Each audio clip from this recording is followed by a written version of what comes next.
Sorry, were you trying to get a hold of me?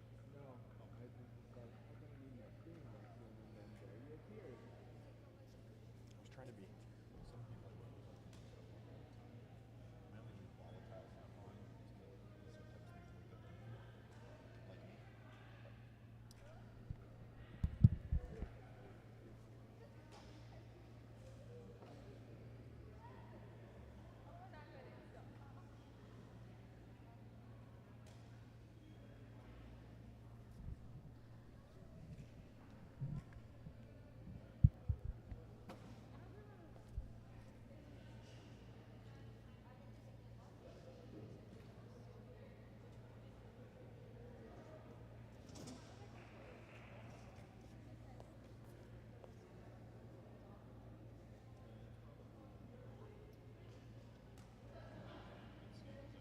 them on forever. So start with Mondays.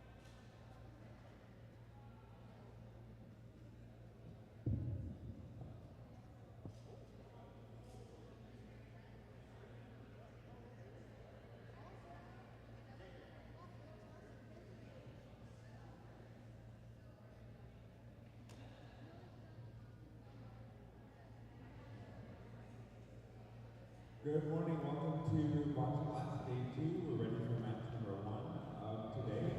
On the Mississauga Court, Court 1, your referee is Kevin. Playing red is Chris, and blue is Lance. On Court 2, Cindy is your referee. Red is Kyle, and blue is Amy. On Court 3, Isabel is your referee. Spencer is red. Talia is blue. Court 5, Caitlin is your referee. Red is Carter. And Michael is blue. And finally, Court 6, referee is red is Keith, and blue is Teresa.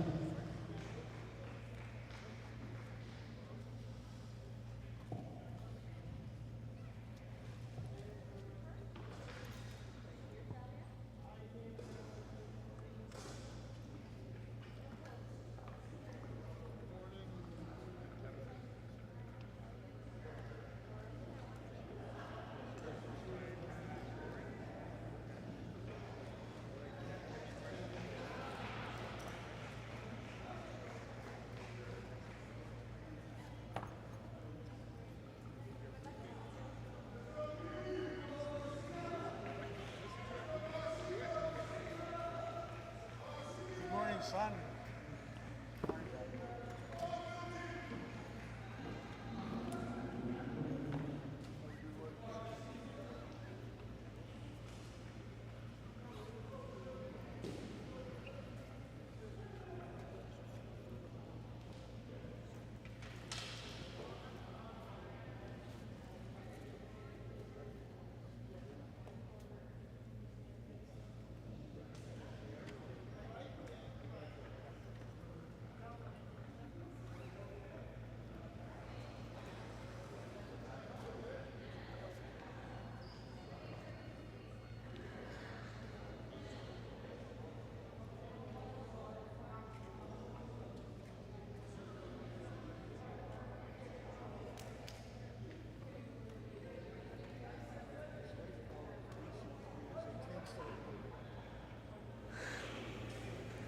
Good morning and welcome back to the second day of Bocce Blast 2026. I am your host for today, Brock Richardson. I am a two-time Paralympic athlete in the sport of bocce. I competed at the 2008 Paralympic Games and London 2012. I am also a broadcaster of the podcast The Neutral Zone, so that's a little bit about me. And this morning, our first match of the day is between Chris Halpin and Lance Kreiderman. Chris is from British Columbia, and Lance is from Sudbury, Ontario. So that's going to be a good match. It's a decent match to start today, and as I mentioned, this is match number 1 of 7. Our referee this morning is Kevin, who is actually a recent referee. He is the father of Carter Plum. If you were with me yesterday, we had one of Carter's games on this court yesterday, so that is our matchup for this morning. You may hear me go on mute in a few minutes just because I'm pulling double duty of PA announcing and also commentating this game. Thank our sponsors off this morning, the Ontario Cerebral Palsy Sports Association, City of Mississauga Tourism, and the Government of Ontario. I'd also like to thank the Canadian, just a second, hold on. Proceed with your warm-up. I'd also like to thank the Boccia Canada, who is the national governing body of this sport. Without any of those sponsors, this event is just simply not possible.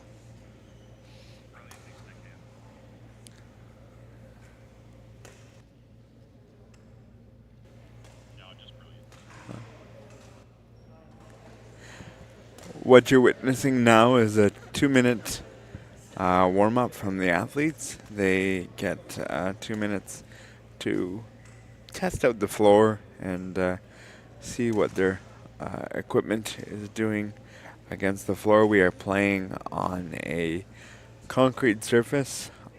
Normally there would be hockey in here, so the surface is quite hard and yeah, so get 2 minutes of a warm-up and then the game gets going. There'll be a bit of a delay though, because when this warm-up is finished, we have to wait for all the warm-ups to be completed so that the games start at the exact same time.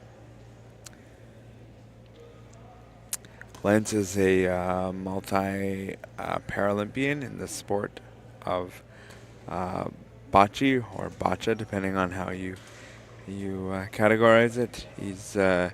He went to the recent Paralympics in 2024. Chris has been on the national team a little bit from BC. We got to compete together in 2009 at the Challenger event in Montreal with Chris. So I know these two fellas very well. And Chris's sport assistant, Kelly, that's his brother. And Lance's sport assistant is Ed, which is actually my father. My father has had a history of coaching athletes on the provincial and national level. So very, very much experience in this court that we are going to be watching right now.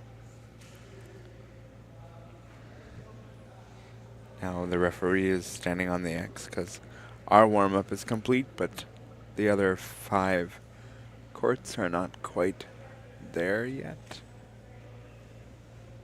4, because some of them are not being used, but there is a total of 6, but one of them is not being used for the morning game. You can begin your game. I gave the go-ahead to the whole room that they could all begin their game, and so that's what we're going to do. Chris is playing red, so he begins with the jack. See where it gets placed. The jack has to cross over that front V line. And it has done that. So now the jack is legal in play, and that's the only ball that must cross the V line. If any other ball does not cross the V line, that's okay, it's still in play.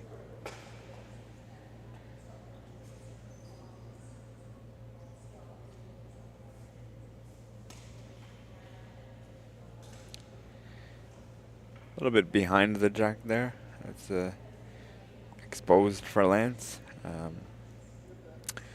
still in the area, the jack relocates back. Chris will know that his ball is behind there.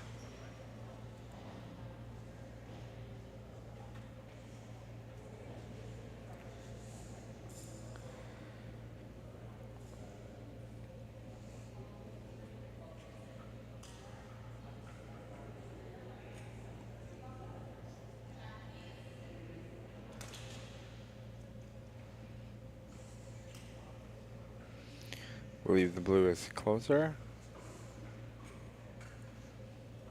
It is.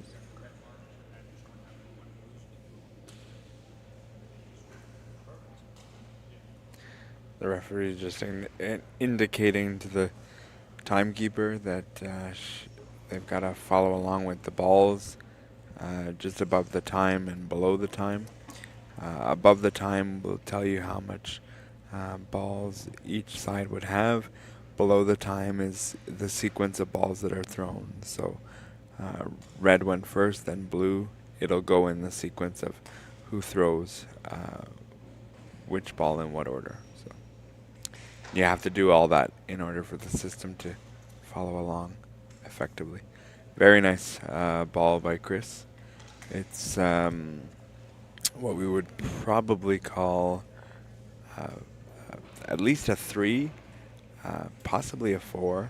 The way we indicate good first balls is 1, 2, 3, 4, and each number system is based on how much of the jack is covered. So in that case, he would receive a 4 if he was being 3 or a 4 if he was being tested on his success rate against the jack.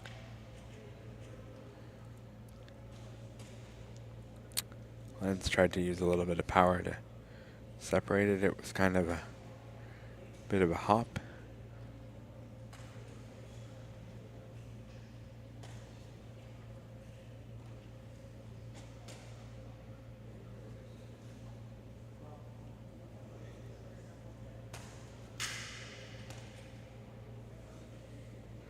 I think it is more separated, so I think he's getting to where he wants to, but it's not quite there yet.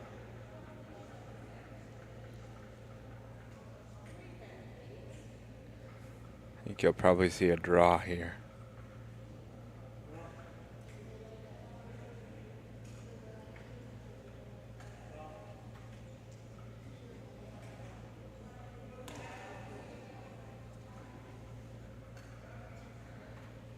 Too hard there, right through.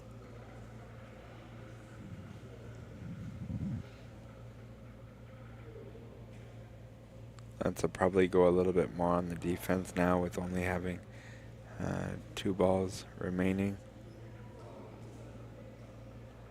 Won't want to give up a lot of points here.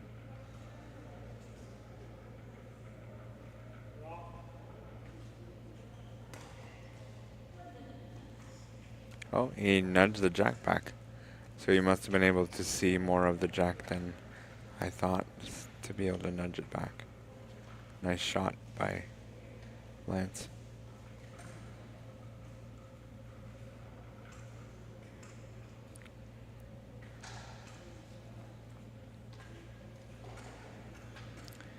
Chris has asked the referee what the score is. I believe the referee indicated at least 1 blue, possibly a second one.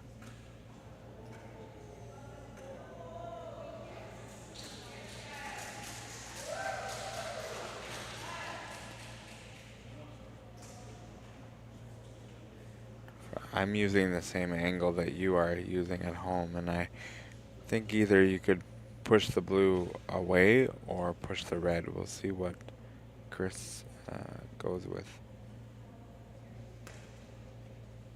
And that was the push of the red, and the one that he threw followed along as well. So very good. Very crowded.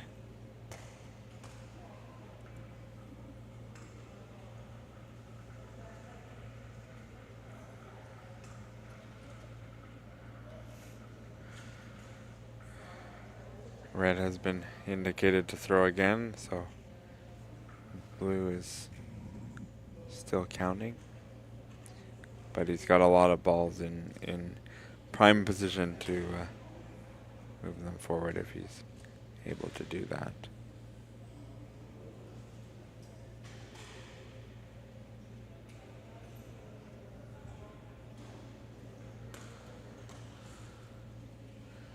See now that dark blue that's near the jack is the closest, and I think that's what's causing referee Kevin some pause sometimes in determining who's closer, but obviously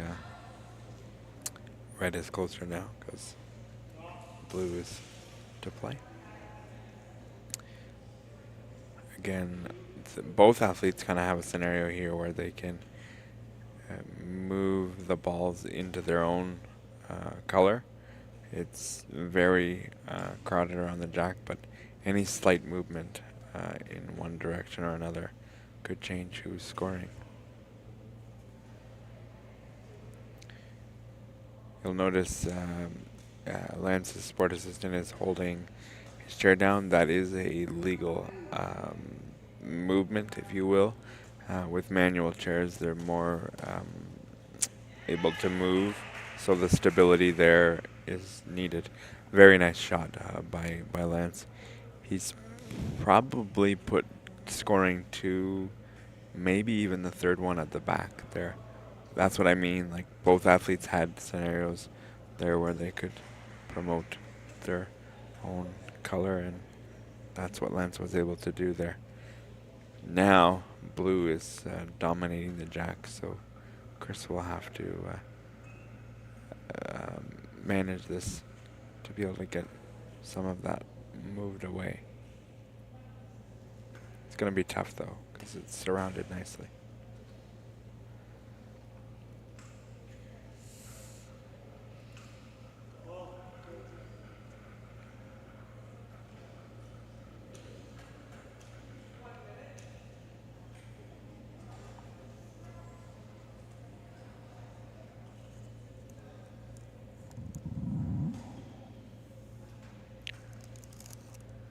Just a little over 30 seconds. They're a little wide there for Chris. I'm going to guess at least 3 on this.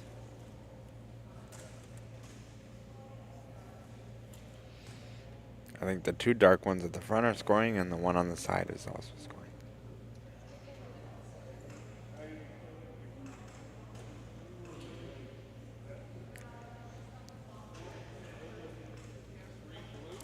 And indeed it is 3 for blue.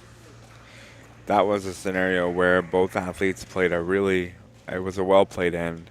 It was one shot that really turned it around, where Lance was able to move the jack around to score his 3 points. Can't really be disappointed in that if you're Chris, because you had some great shots. Like I said, it was one shot that just kind of turned the end around. If you're Lance, you're extremely happy because you got 3 points on your opponent's jack, and that's really better than what you had hoped for. So now you just kind of have to hold serve and at least score a point on your own jack, and he'll be in business. If you're Chris, you'll want to at least score a point here to make yourself feel in the game. You don't want to give up another point, even though you have the jack coming again in the third end. But having 3 points scored on your own jack is tough.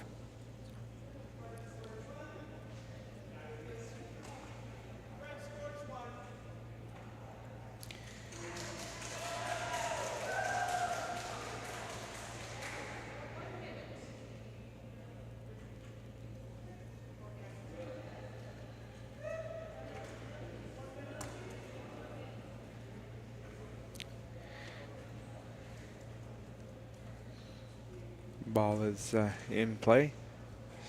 It's a little closer to the sideline on the left side as we look at it, about 5.5 meters away, maybe.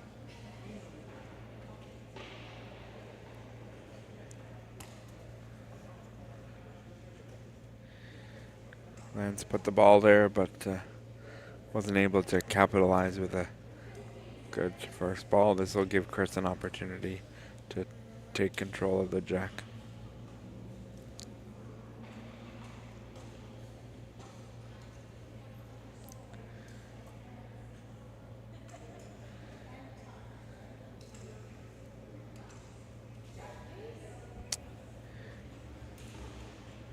See what Chris can do. As an athlete, if your opponent has missed the jack, as Lance did, you kind of look at this and say, okay, I got many opportunities to get on the jack. You can feel really confident going into this. The more balls you use to attain the jack, the more you kind of start to feel like, oh man, I should be on it. So we'll see how many balls Chris takes to get on the jack. It's in the line, just not quite there. Thinking that ball might present as a bit of a problem for Chris.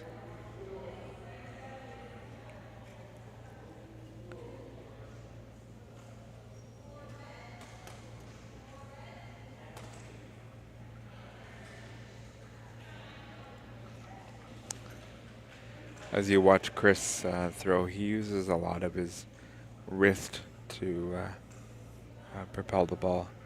If you watch Lance, he's using more of his arm, but based on the nature of disability with Chris, he's not able to follow through the same way. So he's using his wrist to throw versus the ball.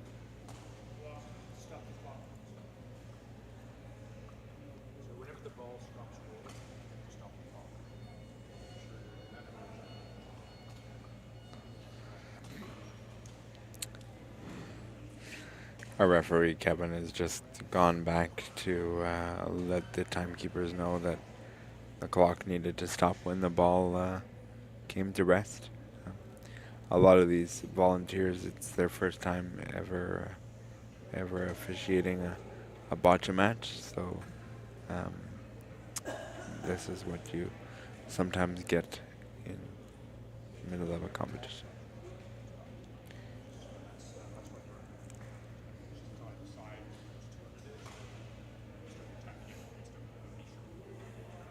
Nobody's clock should run while our referee is deciding whose turn it is, because he had not made a decision. And he's decided that it is blue to play. Ultimately for Chris, he is closer, and the object is that you want your opponent to throw, so he's accomplished part of what he wanted to do. I mean, ideally he would have wanted to be closer, but when you have your opponent throwing, you're on the right path. Still open for Lance on the left side of the jack, so he should be able to get in there.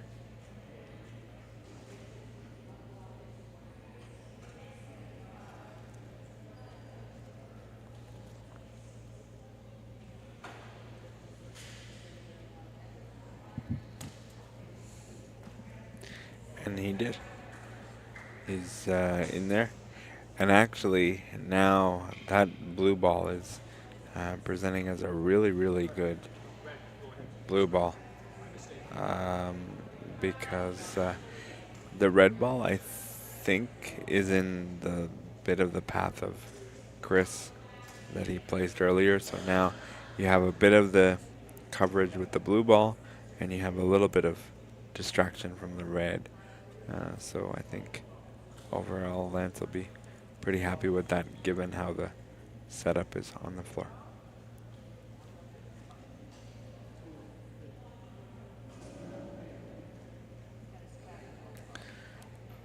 Jack is definitely still exposed to some degree for Chris, but there is some things you have to think about between the jack and yourself.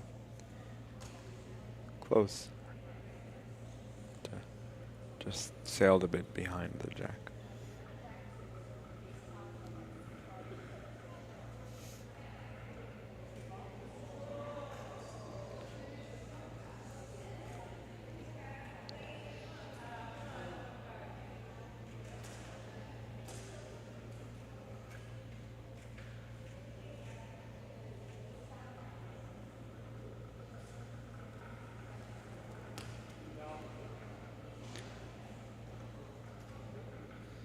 Kind of pushed the ball to the right as he released it. He didn't get his hand to go where he wanted to, and that's the challenge with the BC1 category is their bodies don't exactly do what they want to have done. And so you can see one really good ball and then one not so good, and that's just the nature of the disability that they have. I was also a BC1 in my time, so I'm well aware of what it feels like for the body. You think you might be doing something right in the way you want, and it just doesn't happen. The scenario here for Lance is that he's on the jack, and actually that ball that Chris has thrown is kind of presenting as an advantage. So the one on the closest, the right side, is presenting as sort of a bigger target for him to look into. If he ricochets off the red into the white, that's good. If he goes straight into the white, that's good. There's all kinds of good scenarios. So he'll be very happy with where Chris's ball ended up there for sure.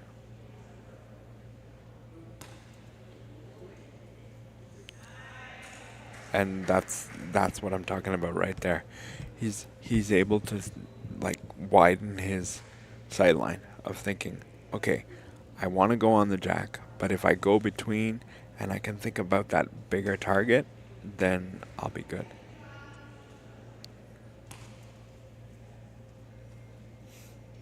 I don't know that third one is scoring.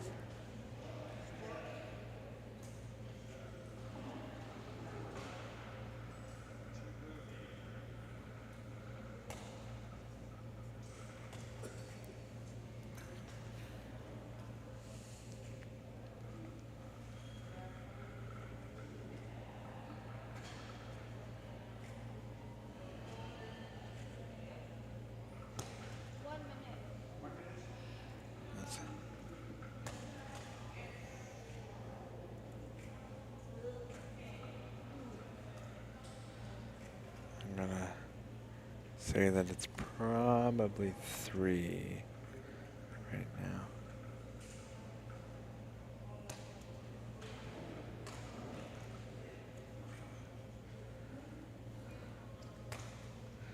Not sure it's 4. I think it's 3.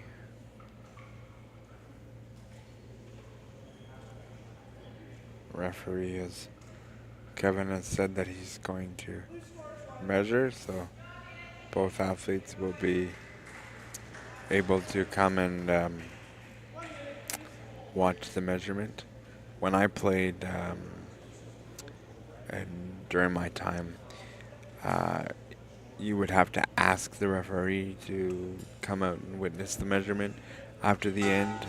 But now, as time has gone on, I think referees have just decided, you know what, if I'm going to measure at the end of the end, I'm going to bring the athletes in to involve them, because if I don't and I measure and they're going to say, I want to see it again, at least now you have everybody with you at once and you can, measure it effectively with everybody there.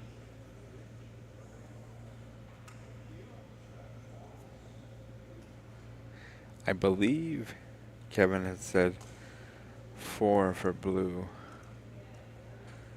which means that he got 4 in there.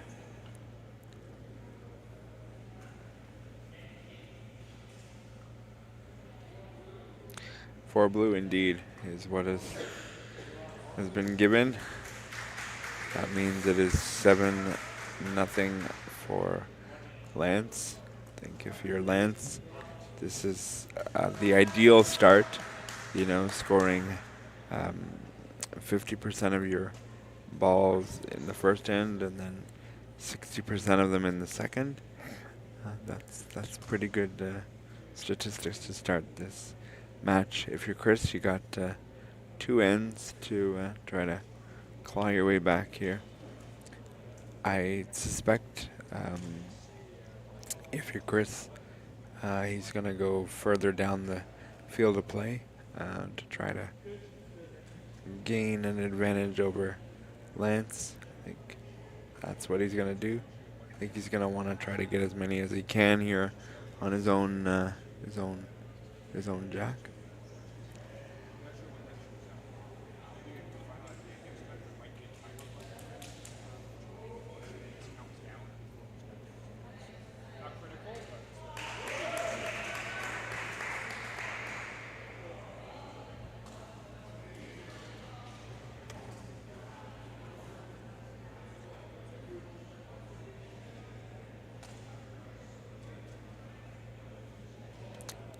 Red has been asked to play the jack.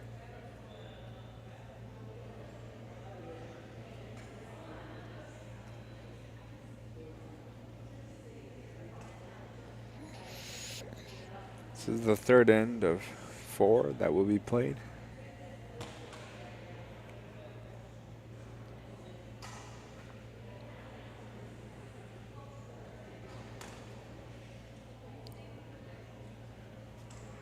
To my surprise, Chris did not throw the ball longer. I thought he would. It's just over the B line on the right side.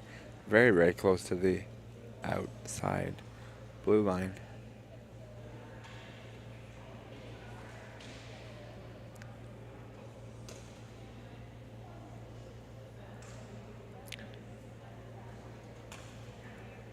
That's actually not a bad ball. I mean, ideally you'd want it a bit closer to the jack, but it is in the line of where Lance is coming from. I think it's still exposed for him, but he also has to contend with the outside line as well.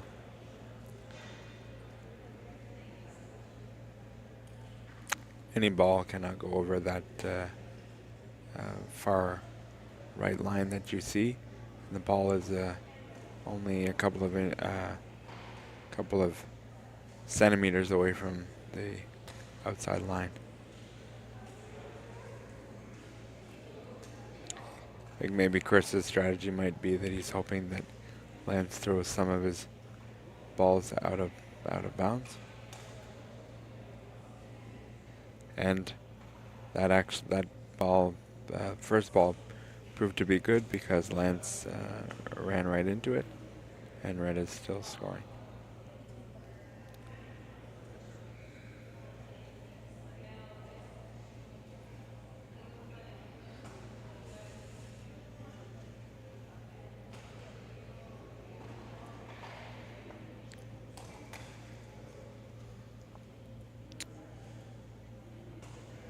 Second ball's in there, but I still think it's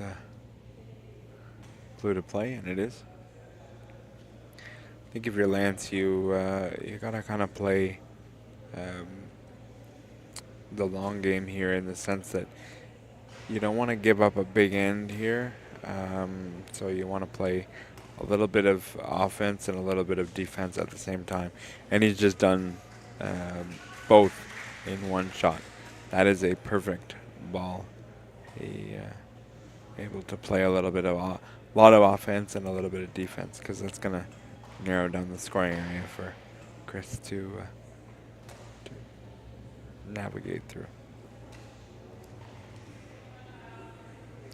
Might see some power come from Chris here to try to separate the blue from the white,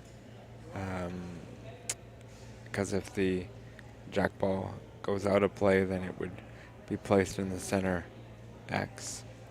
So you may see some power come from Chris here, because he can't afford to play defense. He's got to try to score here.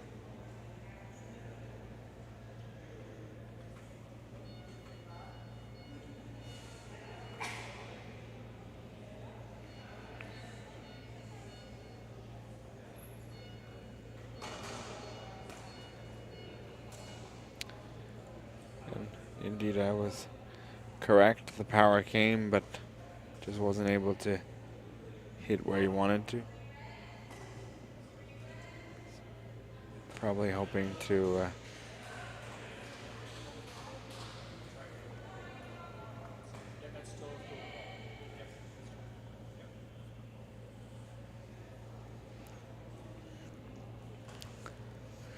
just questions coming from the scorer's table.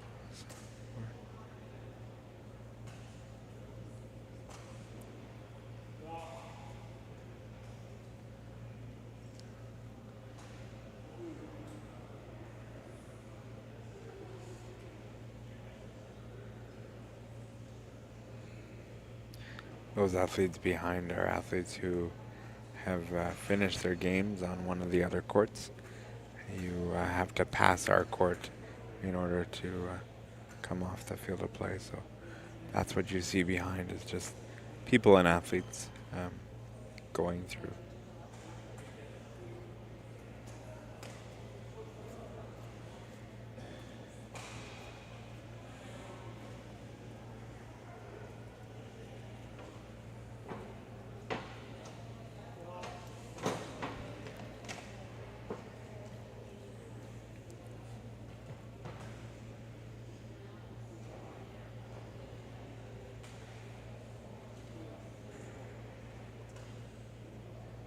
I think that blue ball is pretty secured on the deck to be at least 1 point coming for Lance, unless something really changes.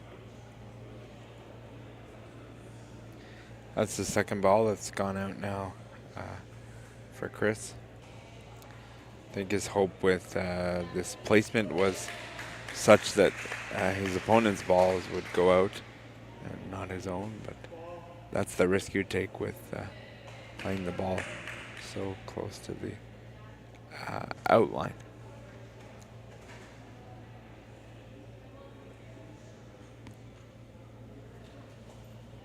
And it gets especially difficult when your opponent has a ball like that on the jack.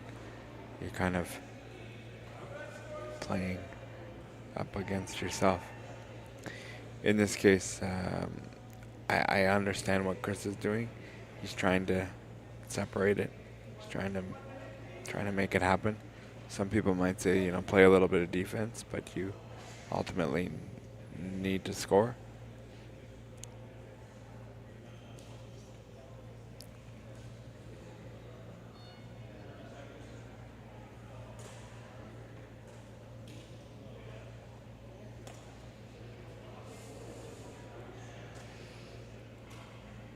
That's 4 balls that went out on Chris. You may be asking yourself, if you're Lance, do you make a play on this? And the answer to that is absolutely. This division is doing what they call a double round robin. So it would go wins first, and then your head-to-head matchups, and then points for and against. So you will see Lance certainly making hay if he's able to do that. But I also understood the Chris strategy of, I got to try to score here, and wasn't able to do that. But he couldn't afford to just play defense because he needed to score. And he has played a little bit of defense in the end, because 2 of Lance's balls have hit the red pile at the front there.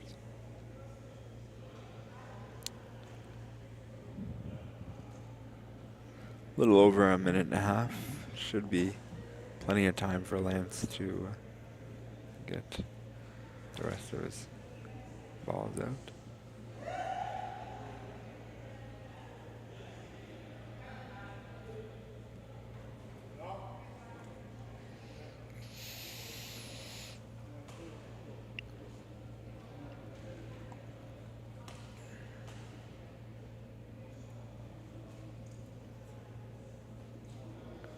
The last part of Lance's balls were softer, so when they're softer, you have difficulty throwing them further, and I think that's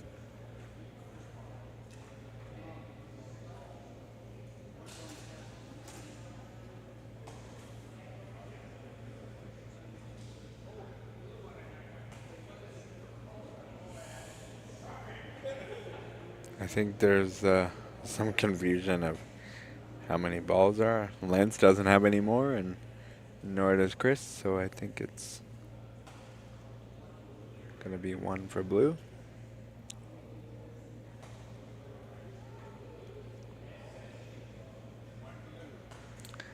One blue we have.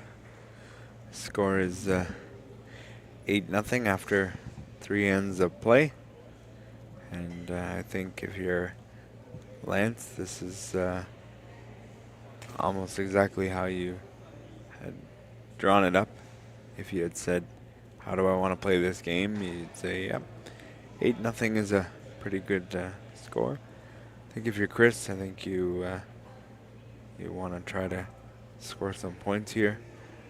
Not sure what Chris's record is coming into this game, so you want to try to minimize how many points are scored against you and bring up that plus minus a little bit. So.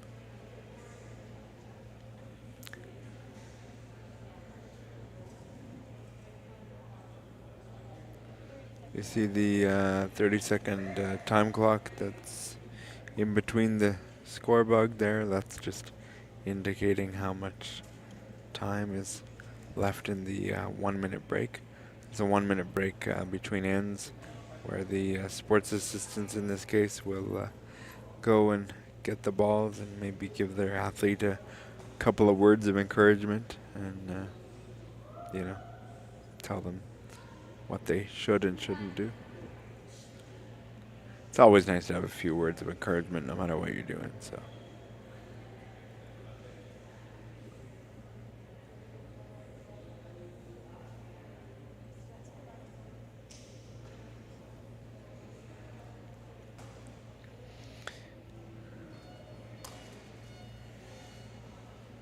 And will be played here. The ball is basically in the same spot it was before for Lance. 5 meters away on the left-hand side of the court as we look at that.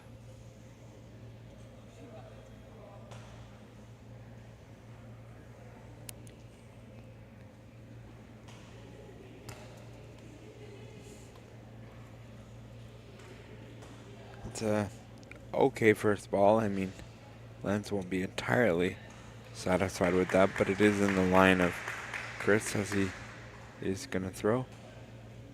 I think that's the one thing, if I was going to nitpick Lance, I would say that he probably wasn't entirely satisfied with either of his first balls in this game, but didn't seem to come back and bite him in this game. Looks like red may be a little closer. Referee indicated measurement.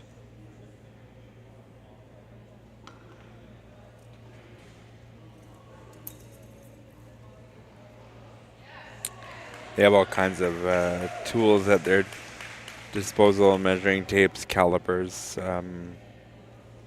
Sometimes they have to use paper at the international level, and some of the higher up national level team members need calipers and paper to determine who's closer, and I think we determined that blue is closer, so red needs to play.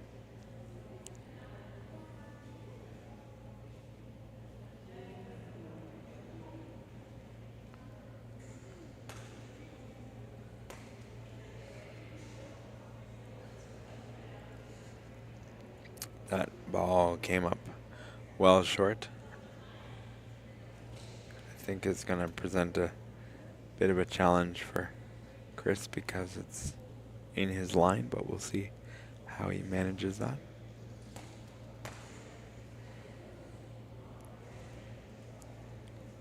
I think like we're in for another measurement here. My theory as an athlete was always, if a referee stands over it for more than 3 steamboats, no matter what the decision was, if it was, I mean, if it wasn't in my favor, I would say, can we measure that? And they have the measuring tapes with the little stick at the end of it so that it's easier to identify, where does the ball touch the stick at the end. Looks like red is closer, and it is.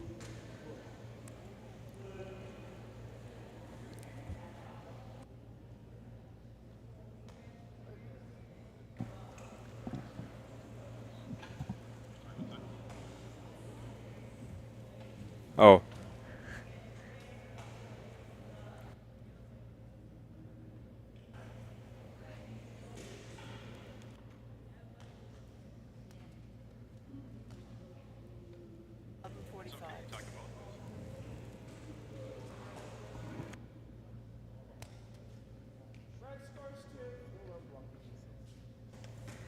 Our next match, as this one is coming to an end, is 11:45, and that game will be Dominic and Noel, another good matchup, and that will be 11:45 a.m. And we'll be back with you then. Once this game concludes, I'll give you a few words of wisdom when this game ends, so I hope, and and we'll sign off and we'll be back.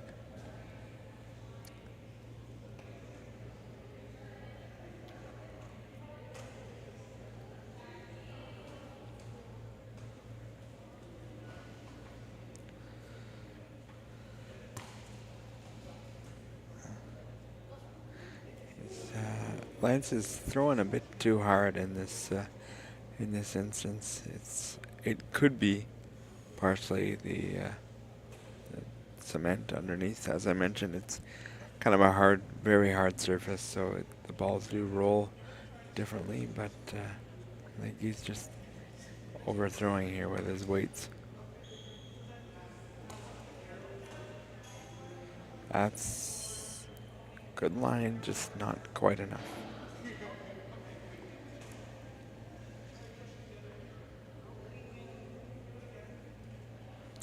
This is final ball.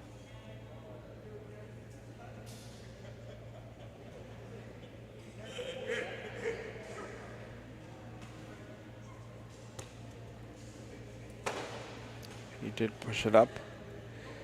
I'm not sure who's scoring because it did get pushed up a titch, so the referee doesn't have to indicate who's scoring because blue is out of ball, so it doesn't matter. Red would have to throw, but red is still scoring 1, it appears. When one athlete is out of balls and there's only one athlete left, you do have to ask the referee who's scoring if you want to know. The referee does not and will not tell you who's scoring unless you ask. It's easy to know who's scoring when both athletes have balls left, because if you're scoring, your opponent would then throw.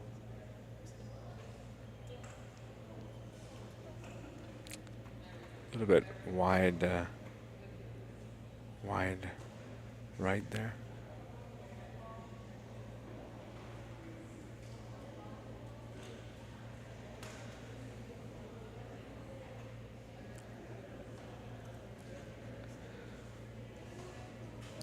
I think sometimes in circumstances as this, you can sometimes get yourself in scenarios where if you overthrow, you can then overcompensate an underthrow, and it's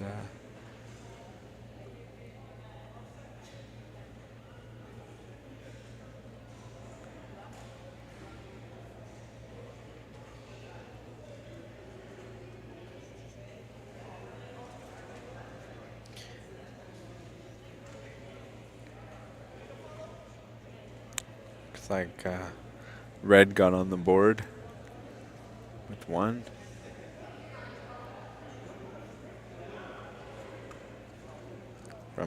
From my angle, I would be asking Kevin to measure it, but seems that that's what Lance has asked for.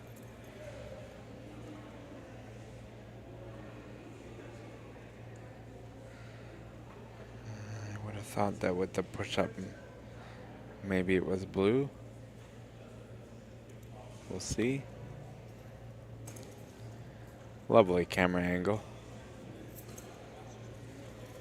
And it's definitely red. Gonna be in there. That second one there is further away. So it's gonna be one red. I think if you're Chris, you can hang your hat on the fact that you were able to get one. It wasn't the ideal end result, but I think in the second end, or the first end, excuse me, when Lance got 3, it was a tight end, and then Lance really made a nice shot to score 3 when both athletes had their opportunity to score. So the final score is 8-1 for Lance over Chris. That is the end of the game. That is the end of this first session. Again, we will have another game at 11:45 a.m.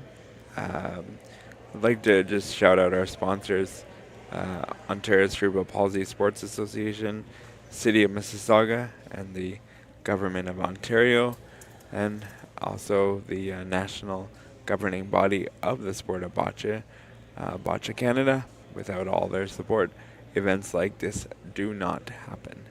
So we'll be back with you at 11:45 with our next match. Until then, be safe, be well.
Welcome back for our second matchup on the second day. This matchup we have Noel and Dominic.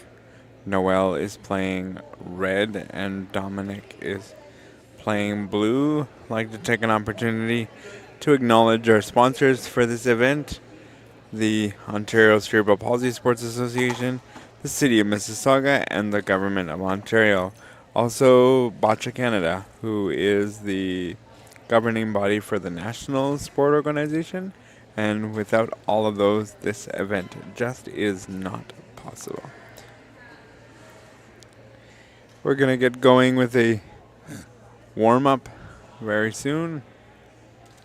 Have to wait till all courts are ready. I believe there's 5 courts running in this, 4 running in this session. So we start everything on time, and we're actually ahead of schedule by a couple of minutes.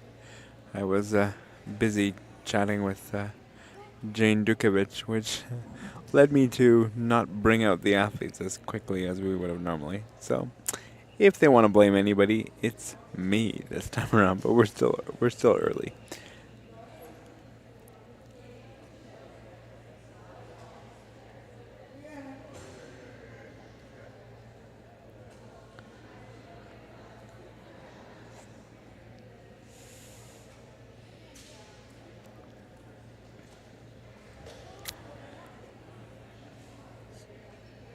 You can begin your warm-up.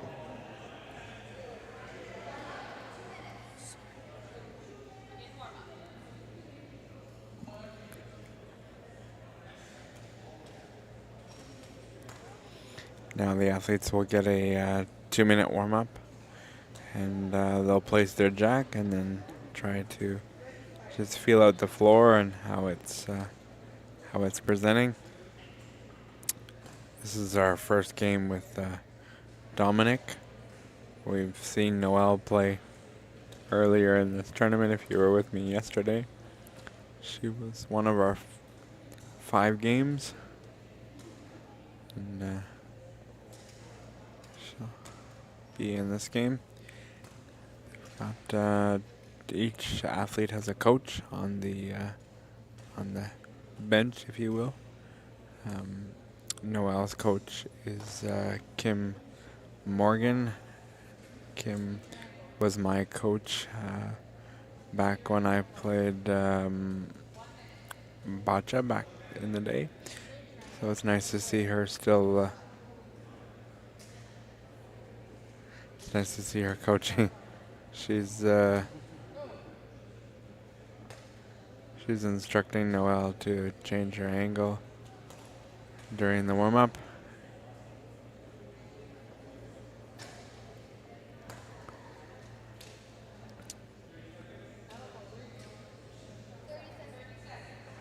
You can't coach the athletes during the game, but you can certainly give them pointers during the warm-up.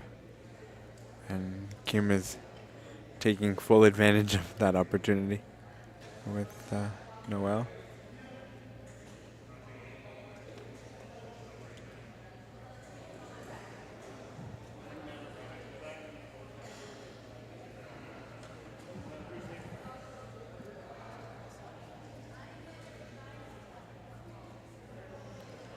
Coaches in this case can serve as the ball retriever and the coach.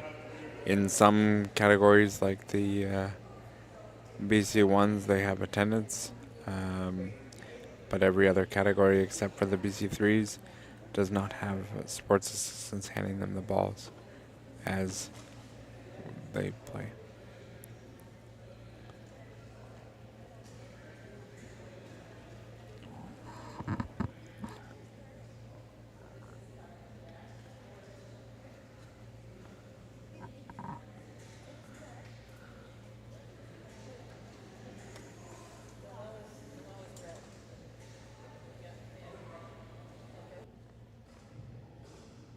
Game.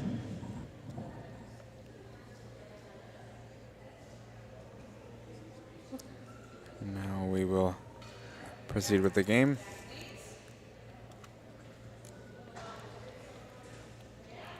Referee has asked for the jack from Noelle. She has placed it. It is over the B line. And now the game will commence.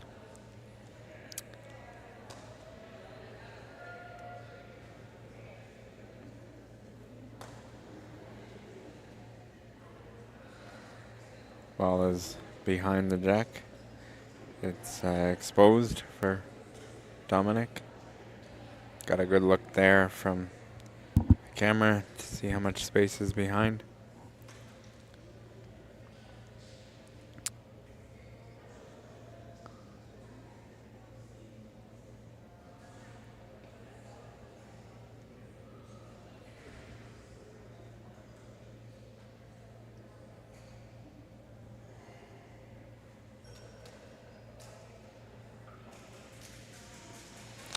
Dominic is closer, but the jack is still exposed. Should be looking for a draw. You won't want to tap the jack back because the blue is there, so you just want to do a straight draw. So line herself up.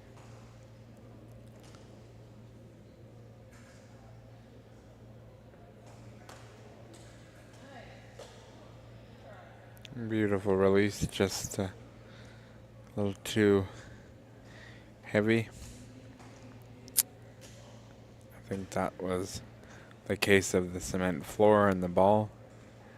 She's got a little bit of a harder ball set, so there's all kinds of different hardness and softness with boccia balls. So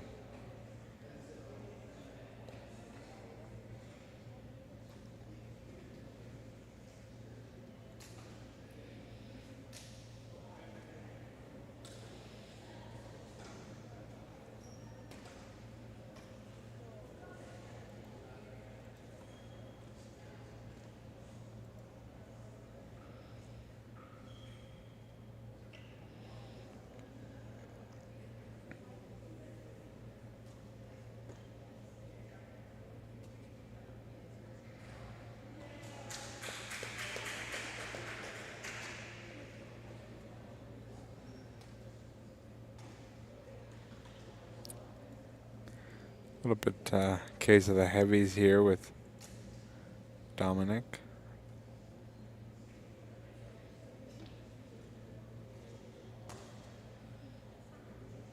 Jack is still exposed.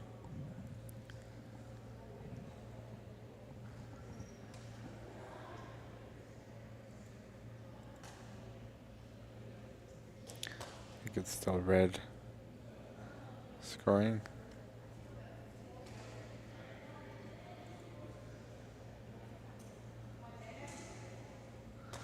Blue to play. We got a few balls left.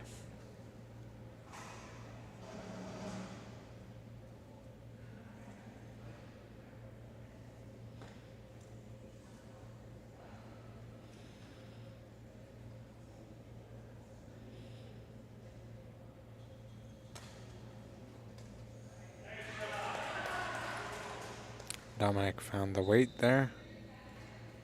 Certainly scoring one.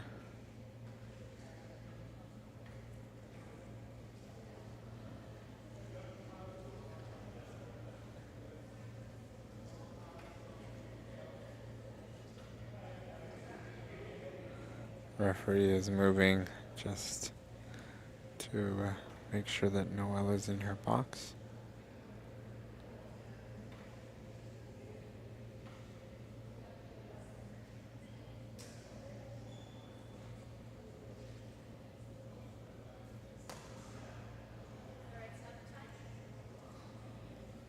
A little too short there.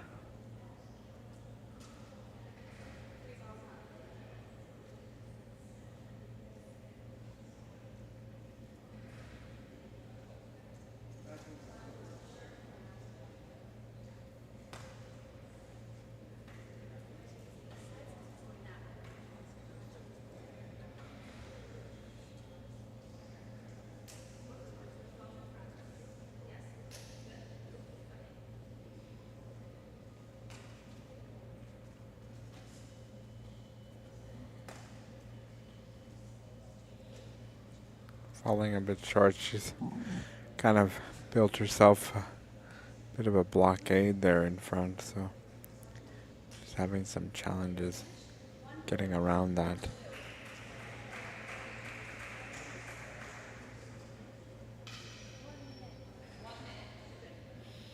One minute's been called.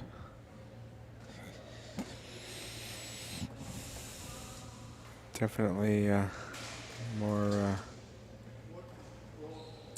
on project there. Dominic asking what the score is. Our referee just signaled one.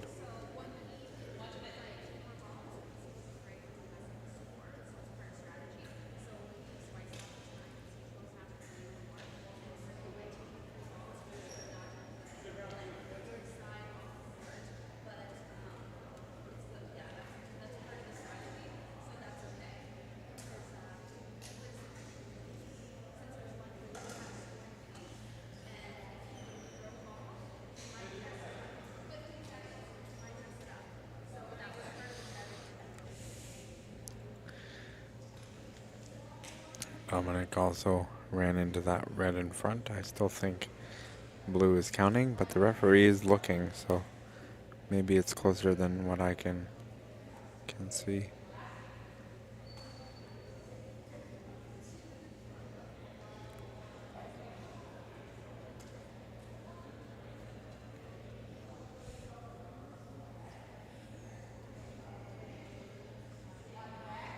I think it might be one for blue because Dominic. Not sure here.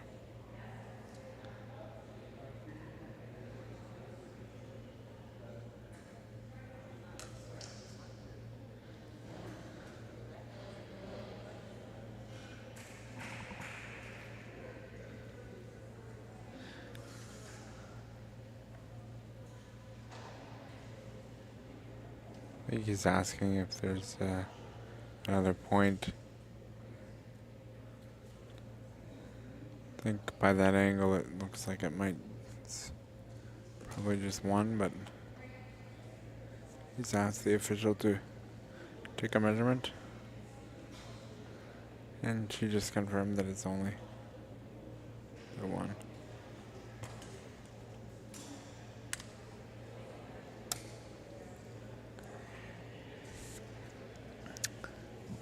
Some of these athletes do have visual impairment on top of their physical disability, so it's easier to see the measuring tools against the balls.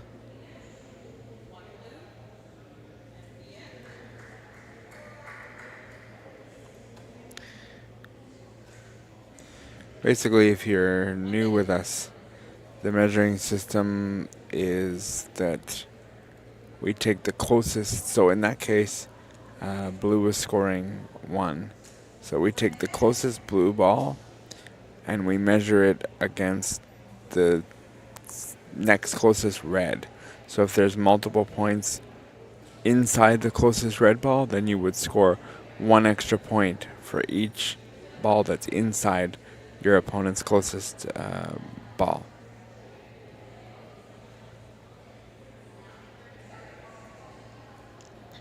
Now we're just taking a 1-minute break. Gives the chance for the athletes to regroup, the official to regroup, the timekeepers to regroup. Everybody's regrouping.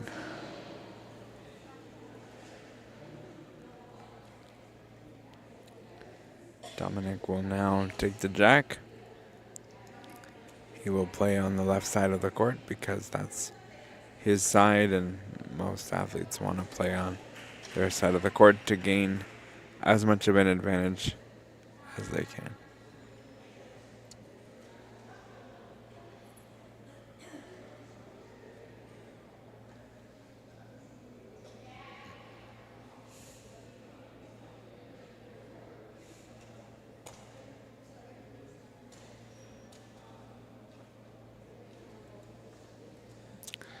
A little too much strength.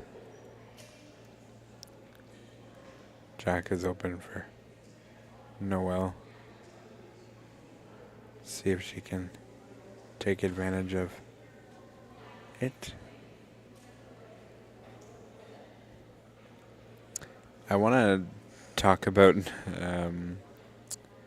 what's happening with Noelle. I think sometimes when the referee can do a lot of moving around to check and see if the athlete's inside of their box, it can cause the athlete to question whether they are in the box or not. And I think knowing that this is the second game that I have commentated for Noelle, I think a lot of the time the moving of the referee just to make sure that, there can be, she's in the box. I think that can pose as a bit of a distraction or second guess, but ultimately the referee is there to do their job, and you just have to trust your own process and say, nope, I'm in the box, I'm good. I would get caught up in that too sometimes if the referee was doing a lot of moving around. It would cause me to question whether I'm in my box or not. As for the ball that she threw, it is not scoring, but it is in the line of Dominic, so not terrible, but the jack is still open. If she can get closer to the jack, she'll be very satisfied with that ball that she just threw.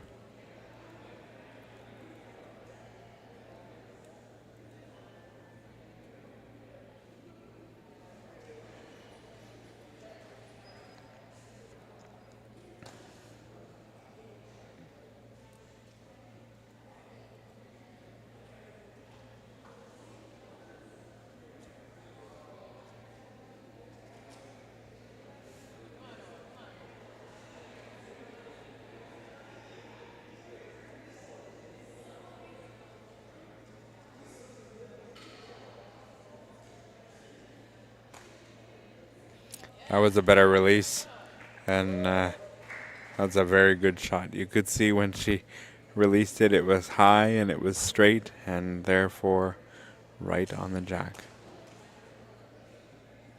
Very nice shot by Noah. See what Dominic can do here. I think he'll try to take a shot and maybe separate it.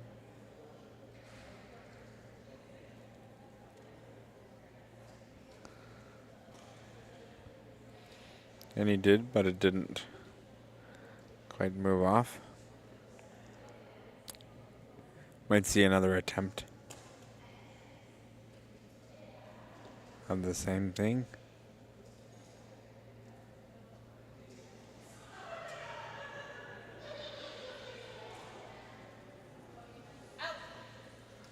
Ball is out. Ricocheted off my attendant's chair as it hit her chair. Didn't know you'd be that close to the action, did you?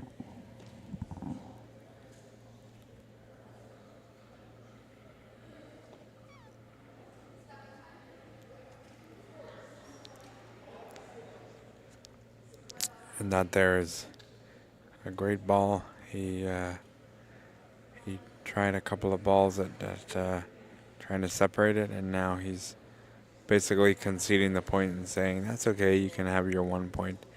I'll cover it up so you can't get more than one." Two very good balls, very in line with Noelle and where her path is.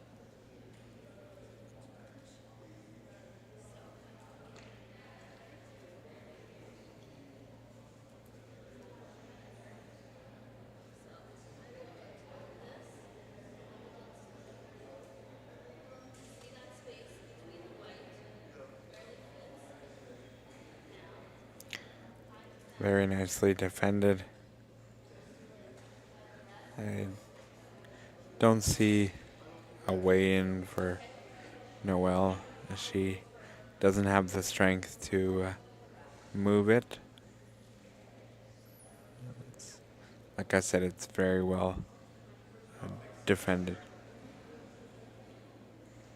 We'll see what she's thinking here.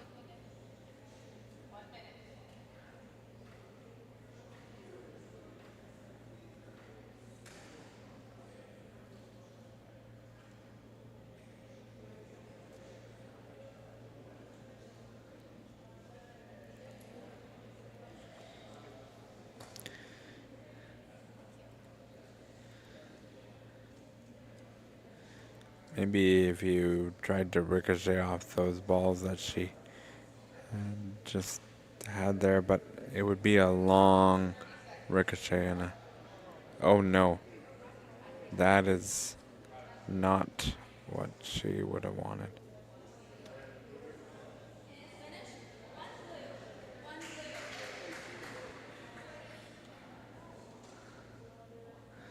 I think it's still one red, but that was a risky move with your last ball.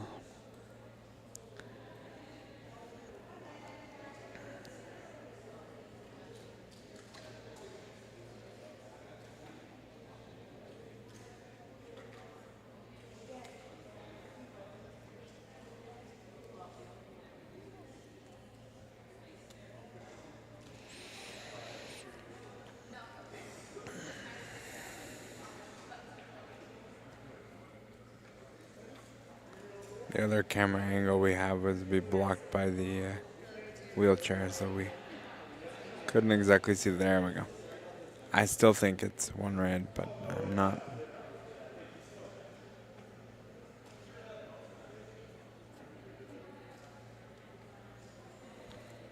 The question is that blue ball touching? We're about to find out. It might be touching.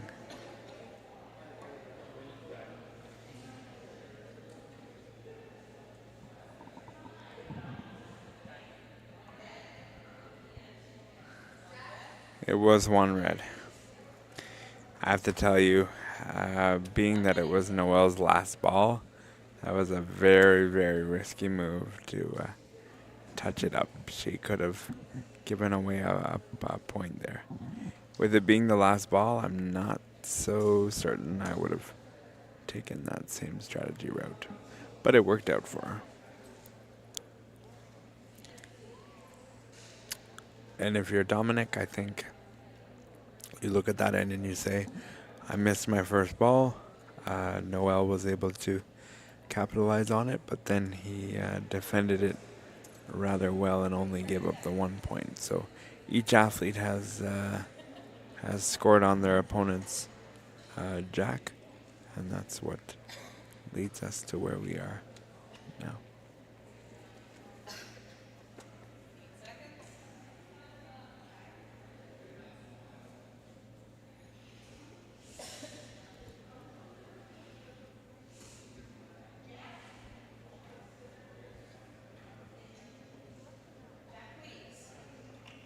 Jack has been called for.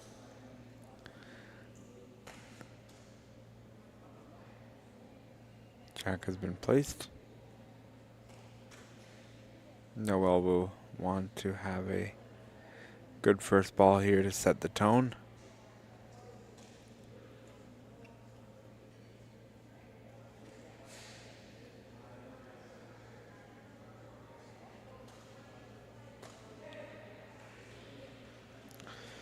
It's not on the jack, but it's directly behind, so should the jack get moved, she does have the backside covered. Ideally, she would want to have the front side covered, though.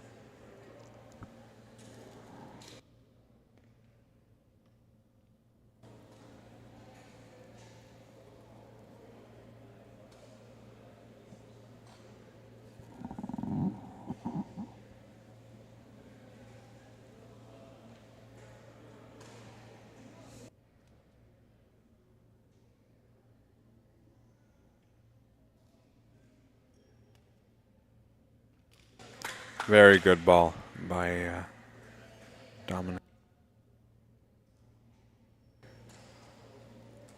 Next game after this one is 12:35. And We'll be back with you then.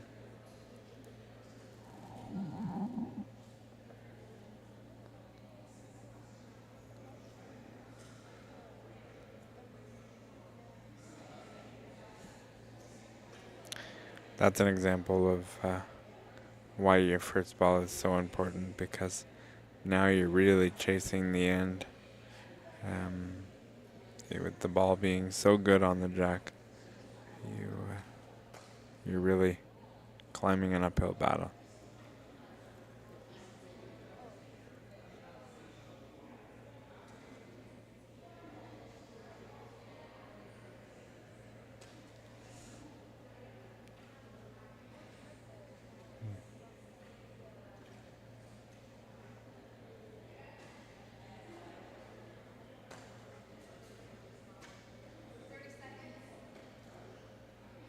It's in front there.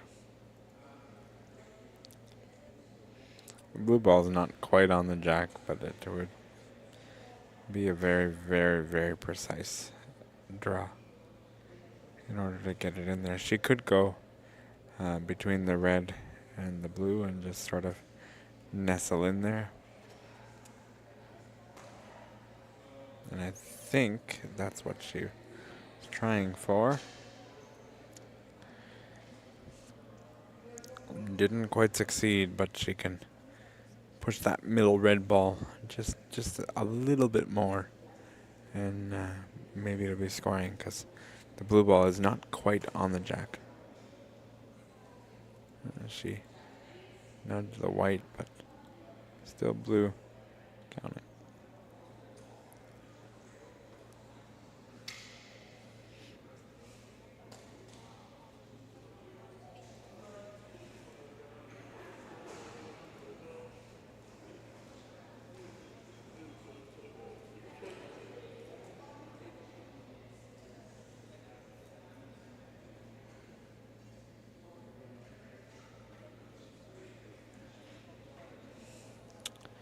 With the way the front is and back, Dominic will have to be a bit mindful of how he manages this, but he does have power that he could separate some of the reds off the front. But then you got to be a more careful as to separating your blue off of the jack.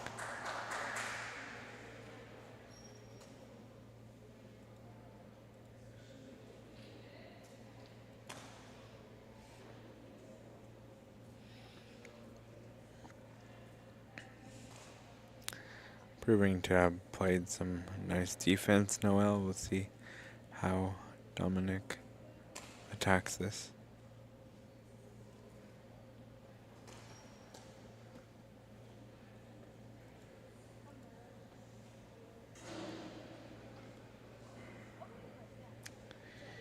If I was to hazard a guess, we're probably going to end with 1-0.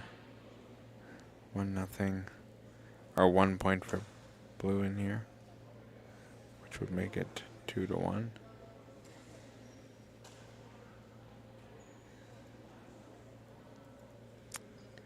That ball, I think, was one of Dominic's softer ones, and those can be used for draws rather than pushing.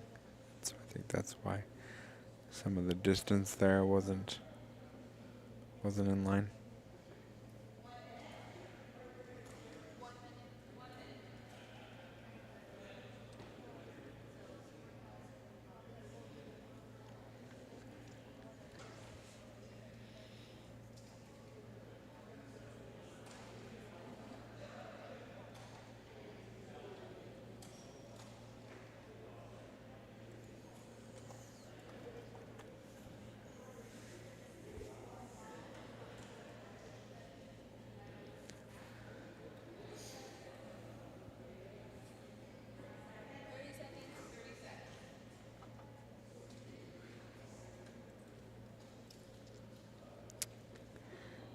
Wasn't able to get another one in there.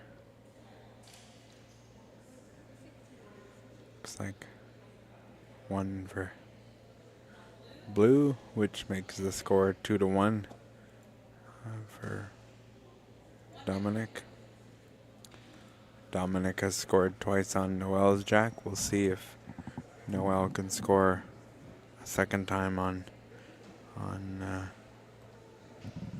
Dominic's jack. It's kind of a bit unorthodox to score on your opponent's jack. You would want to score on your own jack and then yourself, your opponent on their jack. But doesn't always work out in that way, of course. Coach Kim is giving some words, and Dominic's coach as well. Both coaches are headed back. 15 seconds left in this break. And we'll continue with the fourth and a final regulation end. If it's tied, then we play overtime, but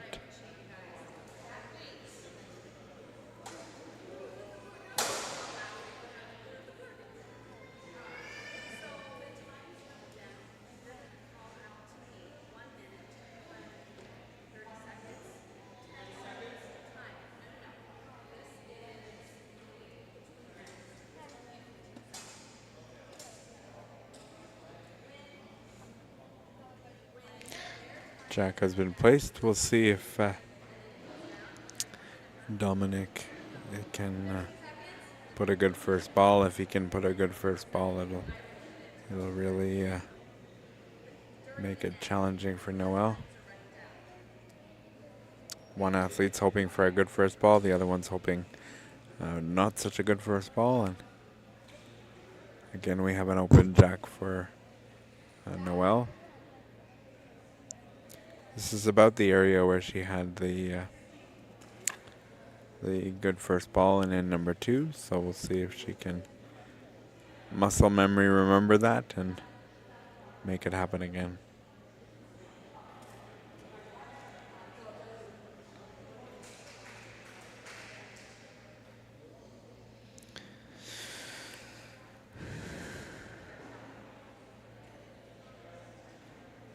I think part of what's happening with Noel's lineup is that she has a ball in her hand and she's trying to line up the chair with the ball. You would want to focus on your lineup first and then grab the ball.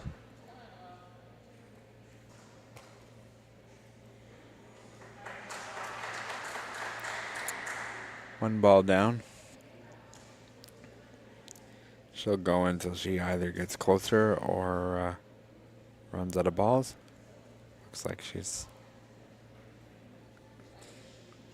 closer now.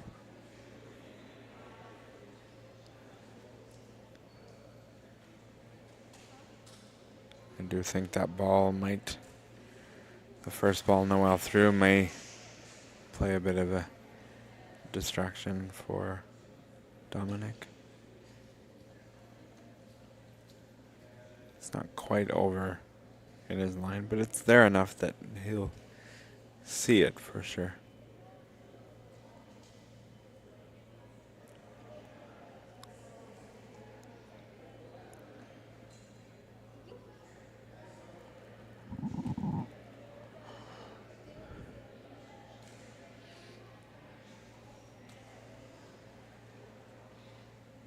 Right idea, just too much weight.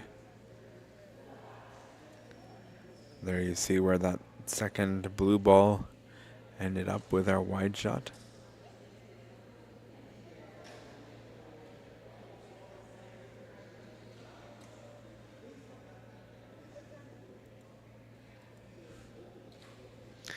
It's closer, but still open. Dominic has used 3 balls, and Noel has used 2, so there is an advantage of balls.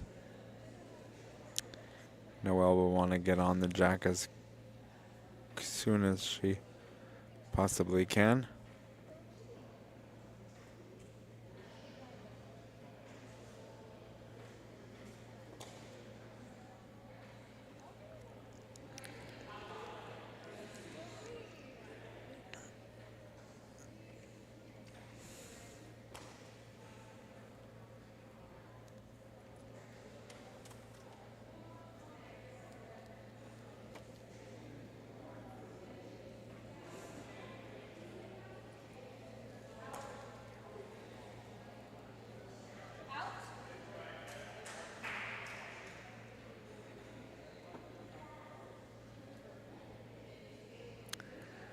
Time is ticking here for Noelle. She's got just over a minute and 10 seconds.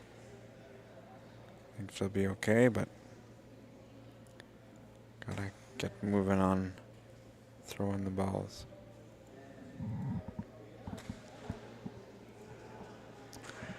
The less time you have, the more stress you feel, so 1 minute's been called now. Right area, just a bit too much weight. Great camera angle there.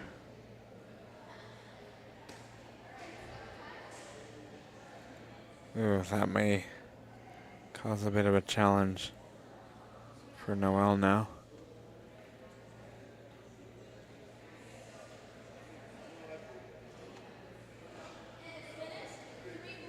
"30 seconds to throw the last ball.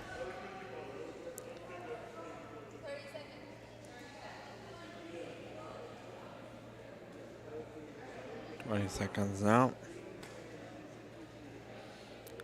Very last ball, and she puts it right in there. Perfect throw under pressure with just 15 seconds to play. I predict we will be going to our first overtime end here in on this live stream. We'll see what happens.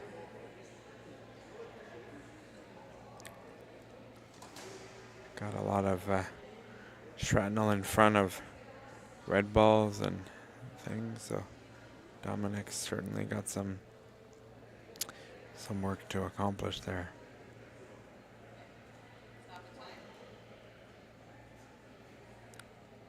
Wow, he has, to my surprise, decided not to throw.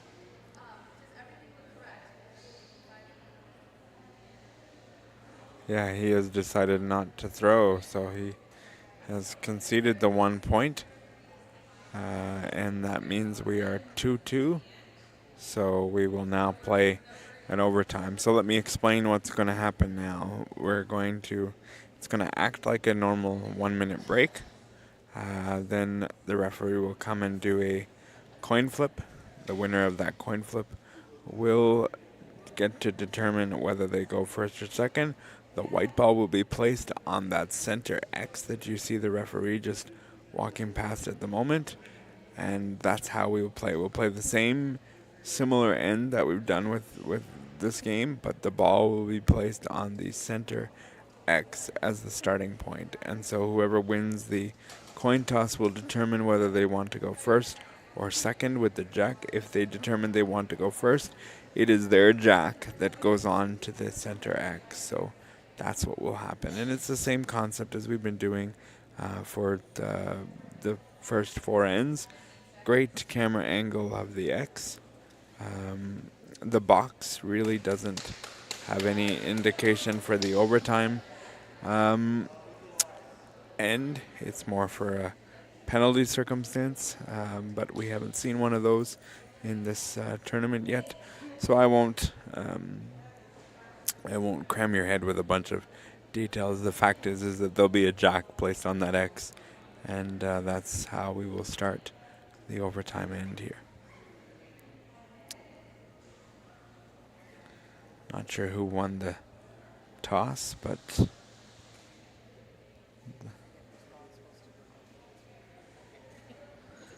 red has won the toss, which means red will go first. And here we go. We got 3.5 minutes on everybody's clock, and we're playing the same game of bocce, just an extra end.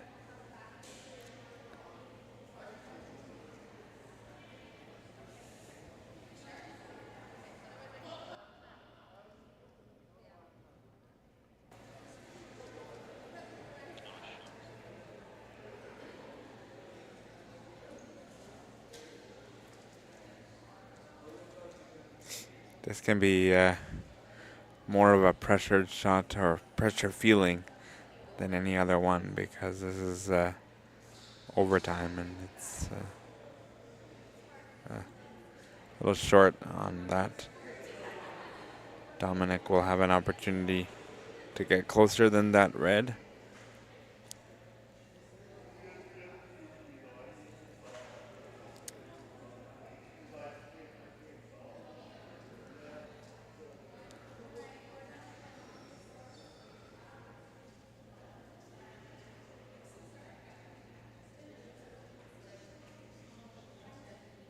That's where the jack is. That first red ball is further ahead. I think it's more in Noel's line than it is Dominic. Yes, in fact it is.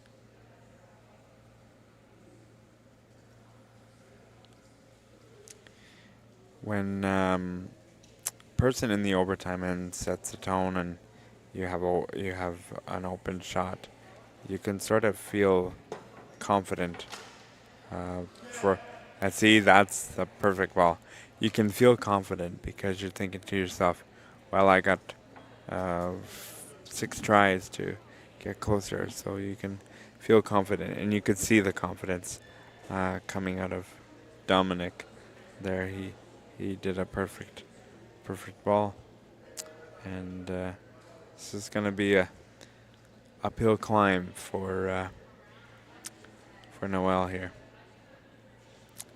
I think she'll be pretty disappointed with her output of her first ball. She had the opportunity to set the tone and just came up short on this.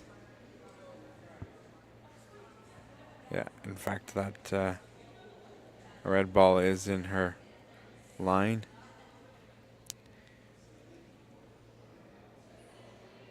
She's got 4 more attempts at it.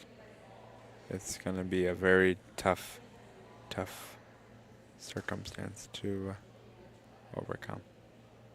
Very nice try. Had good pace on the ball. Just didn't quite have the angle there.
Certainly nice tries by Noelle. You're just battling with a perfect ball. She is... Dominic has decided to drop the balls. He's scoring 1. Now you might ask yourself, it's wide open. Why doesn't he score more points? Well, in an overtime end, all you get is the win. You do not get any extra points. So on the score sheet, it'll be 2-2 as the final score. But Dominic will get a circle beside his name or a winner, and that's how that works. I think both athletes would be relatively satisfied with that game. I think was one of the most competitive games we've had on stream with the overtime. Both athletes took advantage of the other person's jack, and credit to Dominic for having a really good first ball there. So that's the end of that game, and we'll be back in a bit for our next match at 12:35, and we'll bring you another match. Until then, be safe, be well.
This is our third match of the day today. This time we have an open division of Martha and Daniel. Our referee is Akram. And as you can see, our sponsors are on the bottom of your screen. I'd like to acknowledge Ontario Cerebral Palsy Sports Association, Visit Mississauga, and the Government of Ontario. Also, Boccia Canada, which is the national governing body of this sport. Without any of these volunteers, none of this is possible, so we thank them. This game will be a very, very fast-paced game, and yeah, it's going to be a good one.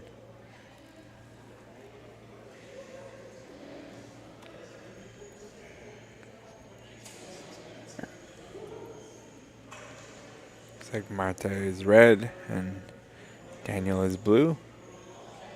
We will soon be having a warm-up period. We have to wait for all of the courts that are in use. There is 4 courts out of 6 being used for this round, so we like to start the games all at the same time. Doesn't necessarily mean that they end at the same time, but if we get it all going at the same time, we have a better shot at it. And we're actually a few minutes early for this session, so it's always good when things are running a little bit ahead of schedule. Like to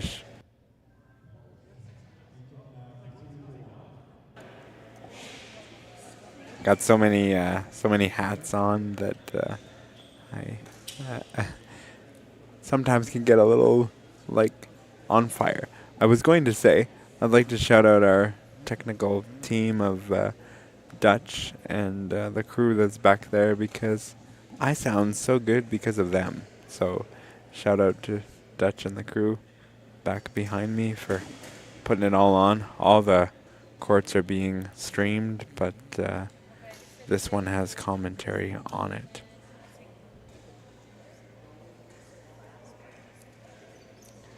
We're witnessing a 2-minute warm-up here.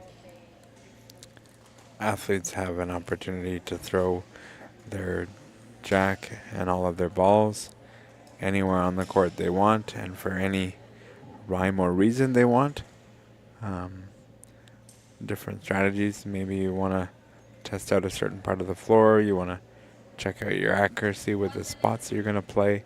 There can be a variety of reasons why athletes play where they choose to.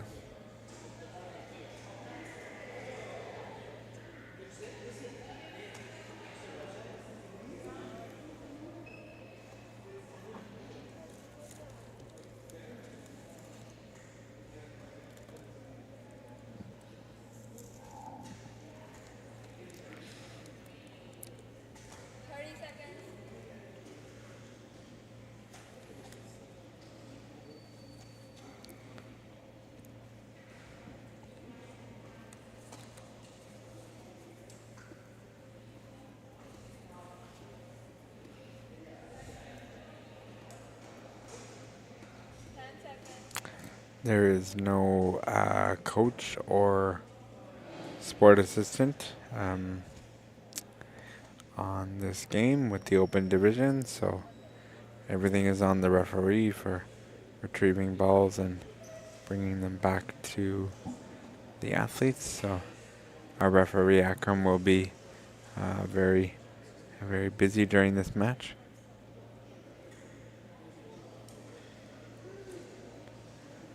As you can see on the clock there in the top left corner of your screen, the athletes will have 3 minutes and 30 seconds respectively to release all of their balls in one given end. We will play 4 ends, each athlete throwing the jack out twice.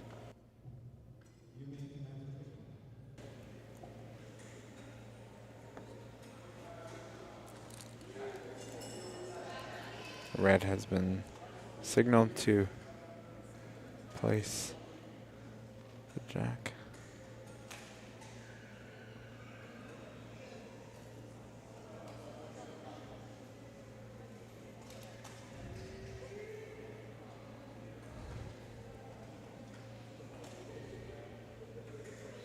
Very nice ball by Martha. See what blue can do here.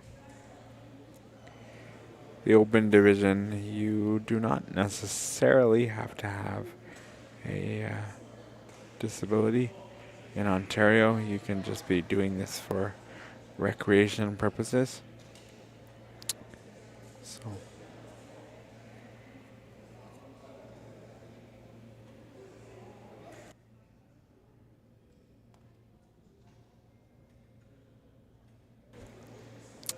So in this case, Daniel doesn't have a physical disability, just that he wants to play the sport for fun. In the normal circumstance of competition, Martha would be a BC4, I believe, but there's no BC4s here, so she plays in the open division. Daniel had a nice ball on top of the pile there and immediately shrinks the scoring area, so that's good. You see that he's rolling the ball before he releases it, and that's just to make sure that there's no lumps and bumps in the ball before it's released. It's as straight and true as it's going to be.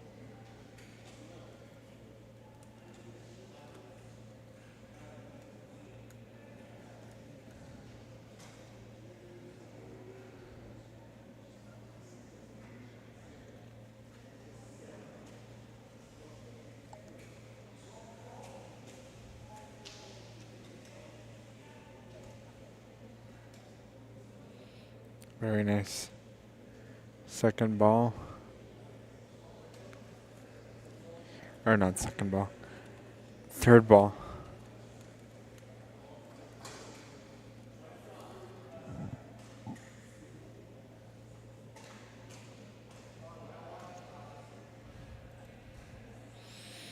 He's got the scoring area shrunk here.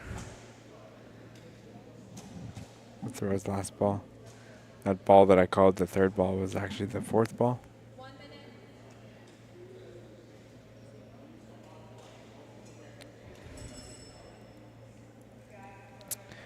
Interesting to see how Martha attacks this now.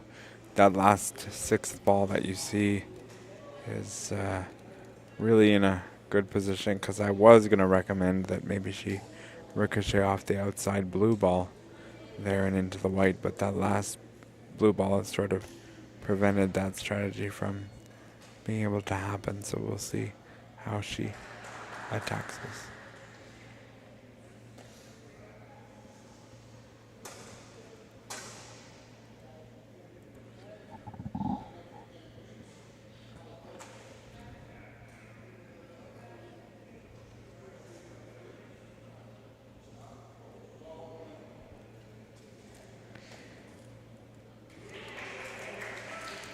It's not normal in bocce that you would see an empty chair, but because Daniel is ambulatory, I guess he feels it's best to be completely out of the way for Martha to throw. That is allowed. There's nothing wrong with that. It's just not something we've seen before, because athletes tend to remain in their box even if they are back further behind. I still think it's 1 for red, even though that's a nice shot. I think the blue at the front there is still closer.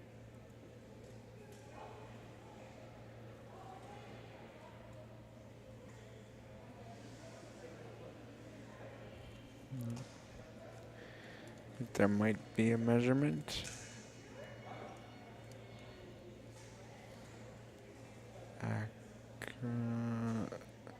She pointed to the 1 ball. She asked the athletes to remove the 1 scoring ball in there, so she had a better access to the measuring tools. You'll see that the paddle that's just at the right of the screen there is turned up red with the ball on top of it. That's so that the referee knows that that ball is already scoring and doesn't make the mistake of forgetting that that ball is a scoring ball.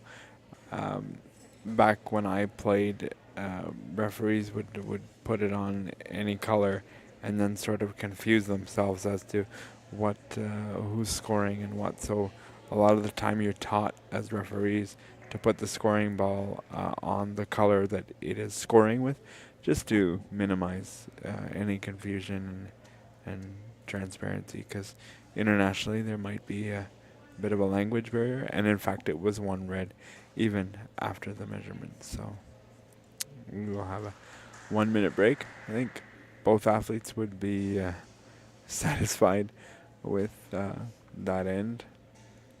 I think Daniel defended that nicely, and Martha had a really good first ball and almost was able to score a second point, even though it was well defended. But I think both athletes would be satisfied with that first end. We'll move on now once we're all sorted out for the second end. We still have 30 seconds, and you'll see the time ticking down in the middle between the scoreboard there. That just indicates how much time is left on the break. You may not use all of the time, but they also may.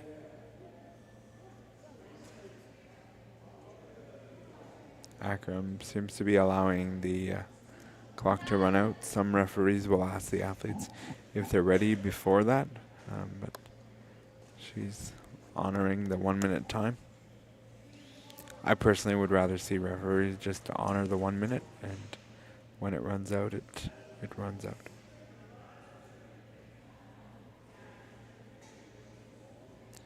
Daniel will now throw the white ball.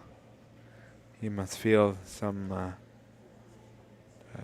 dent in the ball because he spent a bit of time there rolling it to make sure that it was nice and firm.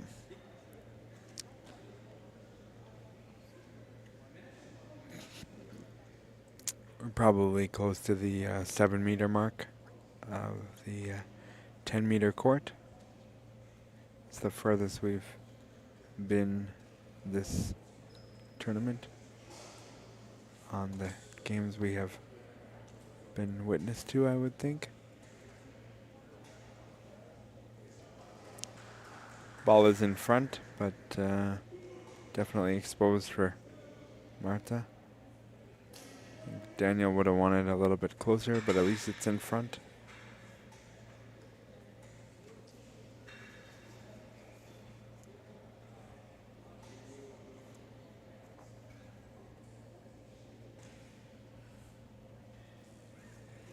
Quite a bit of distance between that blue ball and the white, and Marta has in fact gotten inside of that, but again, still open for Daniel. We'll see if he narrows that scoring area just a little bit more.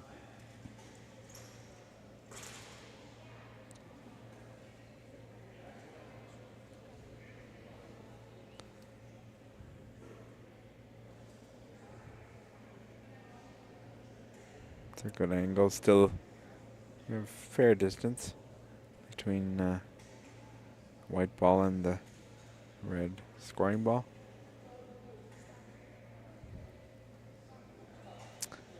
I didn't recall Daniel rolling the ball as much as he is in this end here as he is now, so he must really feel that there's some dents and divots in the ball.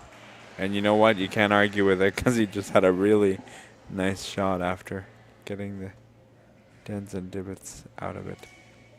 The jack is still open, but the further you go out, the less accurate you need to be at this level, because the further you go out, it's harder to get on the jack, but it is still exposed for Marta.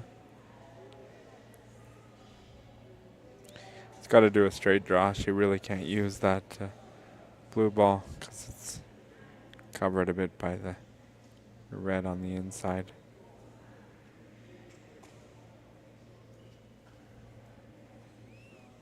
And she's also using her right hand as we look at it. So.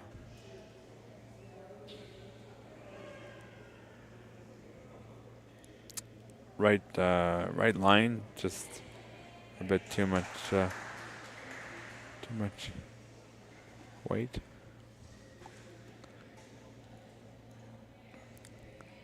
Plenty of time to finish her balls here. Oh, actually, she snuck right in there, so she got a bit of a curl in there to get between the red and the blue, and now she's on the white, so she'll be quite happy with that. Daniel, on the other hand, probably not so much happy with that end result.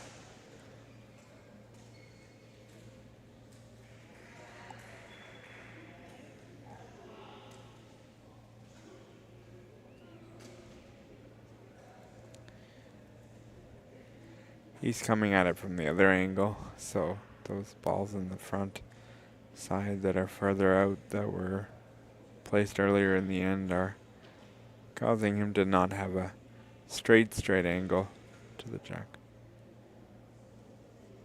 1 minute. You'll notice that Daniel's balls are in the box, and because that's where he's chosen to have them, they have to be inside of the box at all times. If they happen to be on the line when he releases the ball, which they're not, but if they happen to be there, then he would receive a penalty. With Martha having it in the bag, she doesn't have to worry about that, but Daniel has to ensure, because they're inside the box, that they're inside the box without touching the line.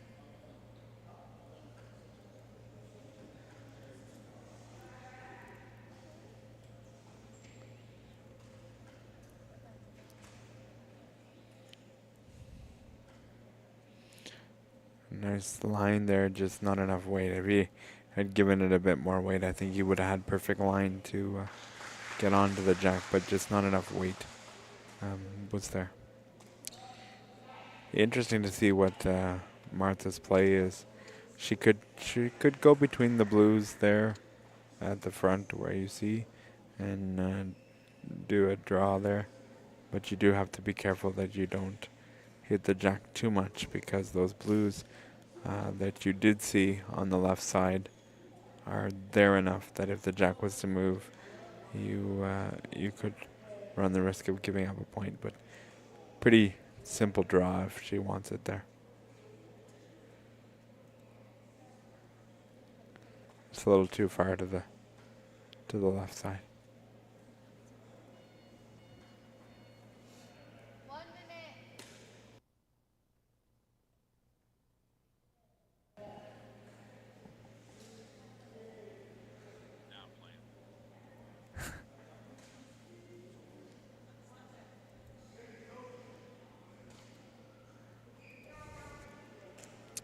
One red there, so I think Martha would be satisfied with that, scoring a point on her jack and a point on her opponent's jack.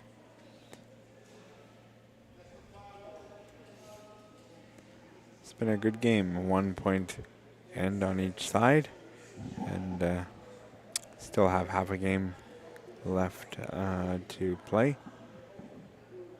If you've been with me throughout, you'll notice that, as I mentioned off the beginning, that that these games are faster. You'll notice Akram is using a implement, or you may have noticed she's using an implement, and essentially what that is it's a PVC pipe, and there's things on the bottom that suck it in, basically. Tie wraps to the tube, and it sucks it into the tube, and then you can pick up all the balls. The person that makes it is Jackson's father, and it's pretty cool. They sell for $40 here. If you have interest in any of those, then put a comment below, and we will direct you to the people that you need to be directed to if you run a bocce program or just want one as an athlete, whatever it is. So, sorry, Liam's father, not Jackson, makes the the tubes. Very nice ball by Marta.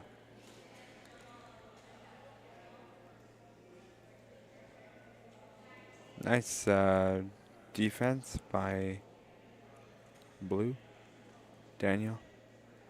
He'll want to try to open it up a little bit if he can. He can't afford to give up too many points. However, he could be thinking as well that, I got the jack in the fourth end, but points have come at a premium in this game, so.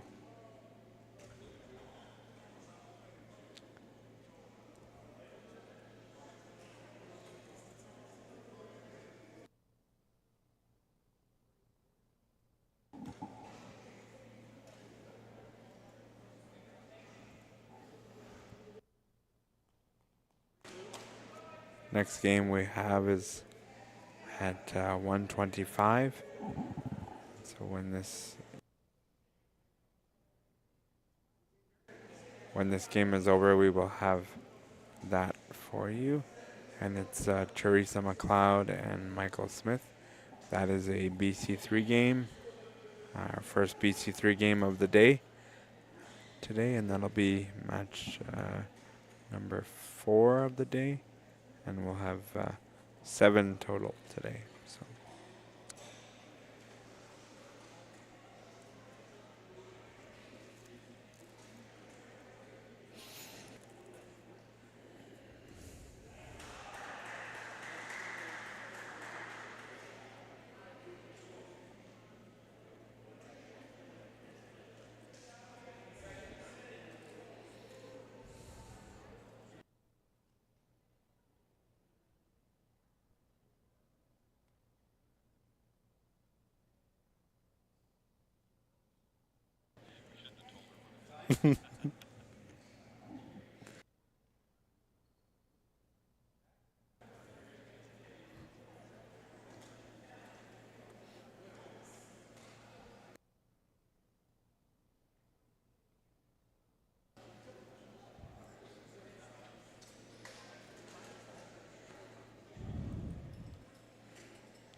Daniel's got some defense, but right now that blue ball on the left side is the only one that's kind of minimizing the scoring area.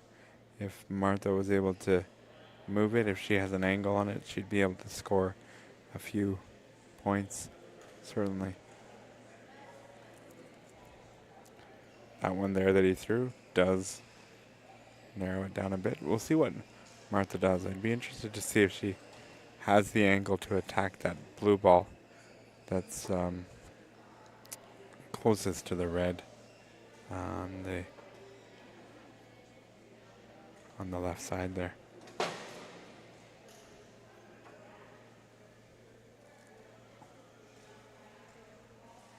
I think she has an angle to kind of open that up a little bit. We'll see where her first ball goes. Yeah, I think she tried to push off of the other one, but so now that one on the right would be the closest. And now I'm not so certain that she's scoring. It would be interesting to see the other angle if we had the opposite side to be able to see that, but I'm thinking she's still got one. Ooh. Now she's got one, and it's kind of that ball that's on top is kind of wedging it there, so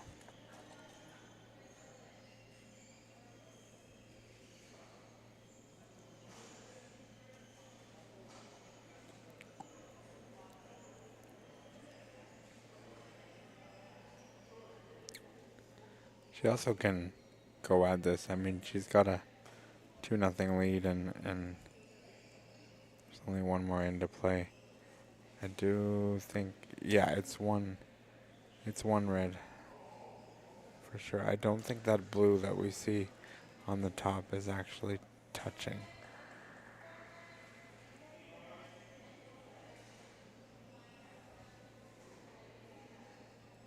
Yeah, one red.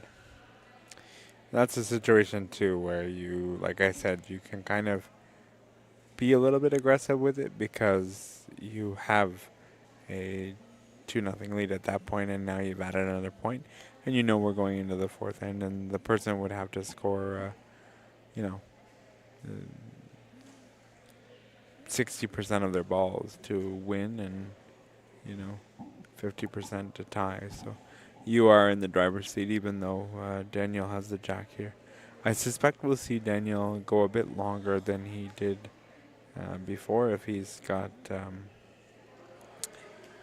confidence in his accuracy longer. We'll see. 20 seconds. Akram will lead us into the fourth end of play here.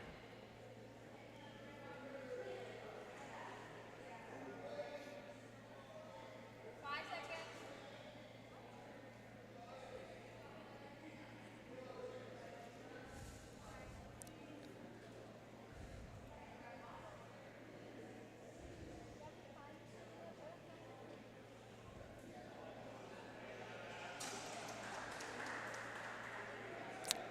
Thank you to everybody watching and listening. We appreciate it, and we hope that you're enjoying the games, whether you're listening to commentary or just the live streams of itself. Now here's the fun part. Let's see what our cameraman does, because right now the jack ball is not in our view.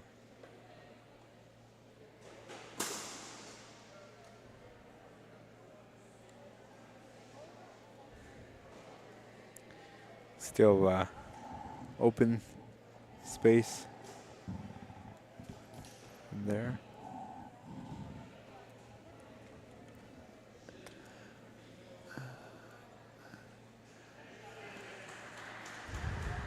The funny thing is the jack ball. There it is. The jack ball is like almost at the table, and it's just under. Oh, there it is on our screen. Look at that. Well done to Dutch and our camera crew back there to get us access to the jack ball.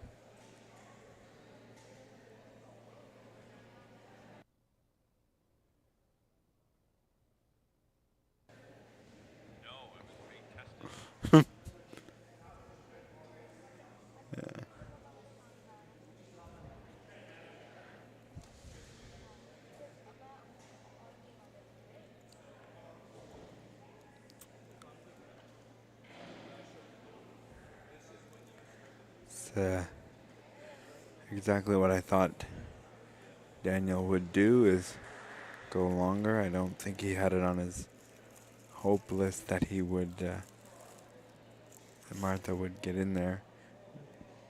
There is still space. Probably 4 or 5 balls length between the red and the white. But Daniel does need 3 here, so he's gotta make shots count soon.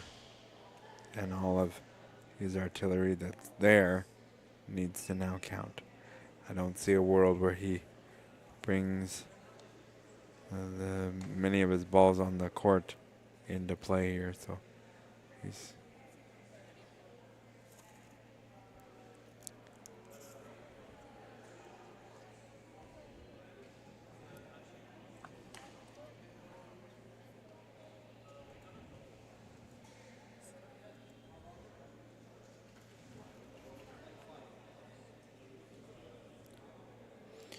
looks like Martha is going to come up with the victory. and she's probably going to go after more points. This is a round robin tournament, so the more points you can acquire in a game, the better it is for you in your final standings.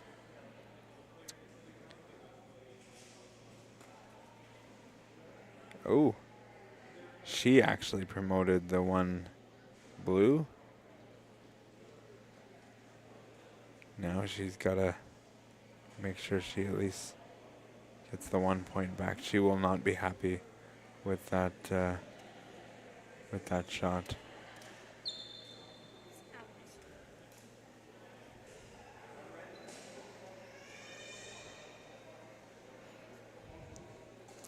You never know what might happen in a boccia game.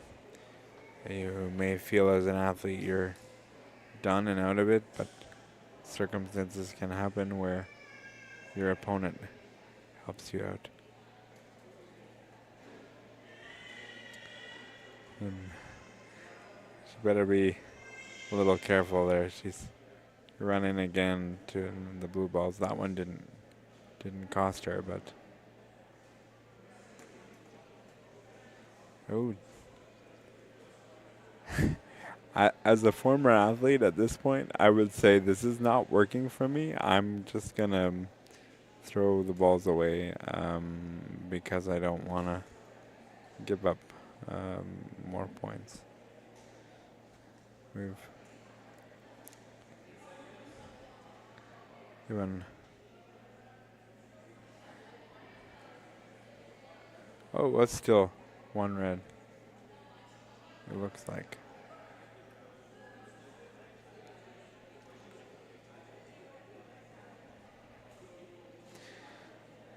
Can I see that lower camera angle? It looks like one. Maybe. It just looks like that blue might be.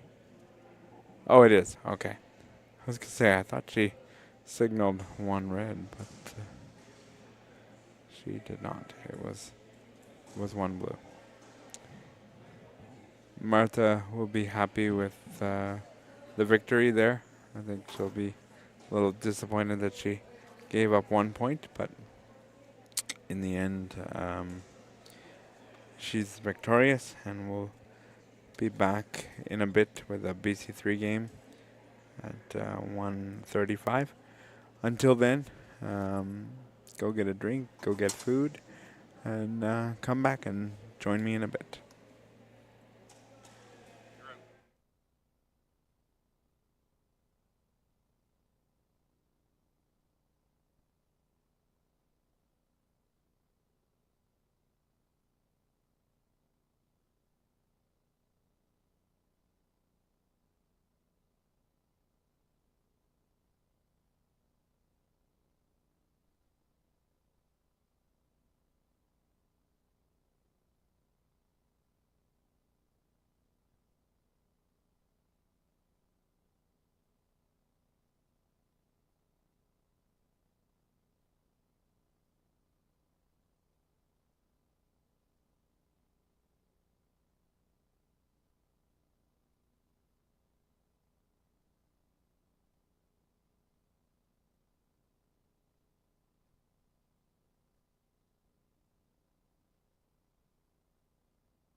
Welcome back for match 4, day 2 of the 2026 Boccia Blast. I am Brock Richardson. I am your host for this commentary court.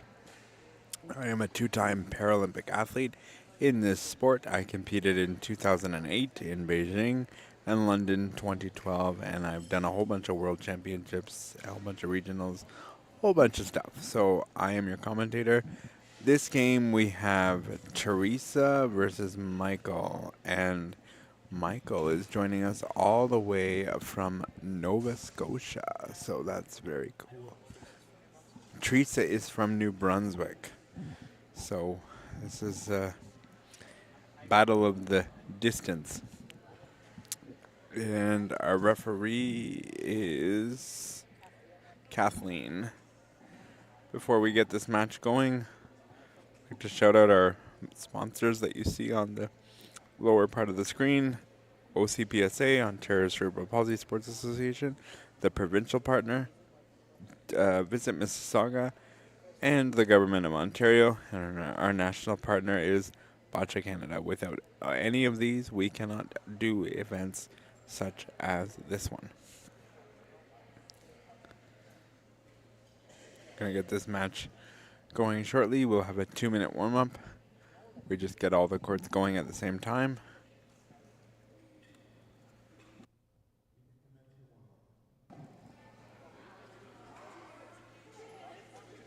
And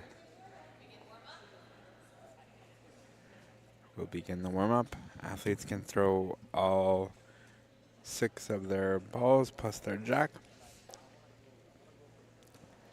Some athletes look for accuracy, finding divots in the floor. Whatever they do. They can do whatever they feel they want during this 2-minute period. And you see the time counting down between the two scores there.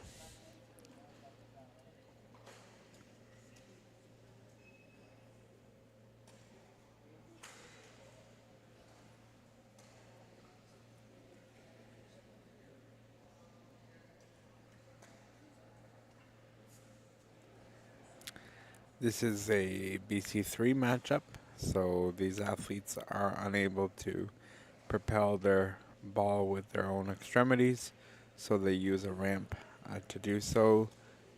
They might push the ball with their hand or a pointer or some form of object that can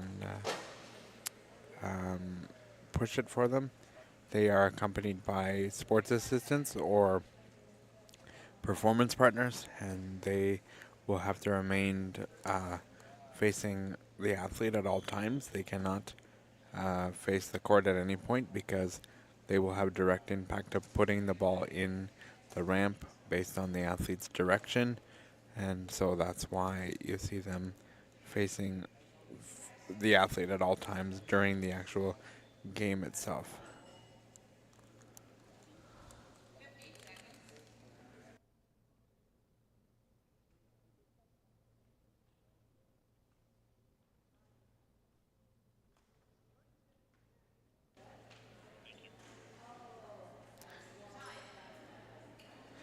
And the time has elapsed, so the referee will acknowledge the sports assistants to come and retrieve the bocce balls.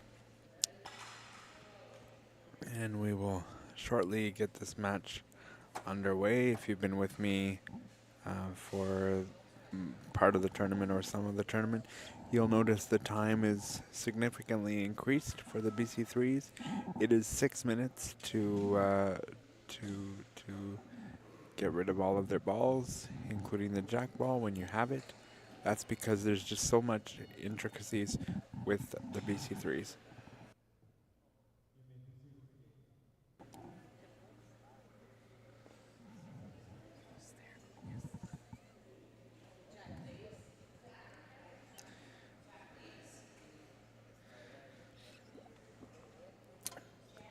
You'll notice that Teresa's sport assistant with the direction of her move the ramp one way left, one way right. They have to do that before the jack is released, just so that they have to realign where the ramp is to be placed.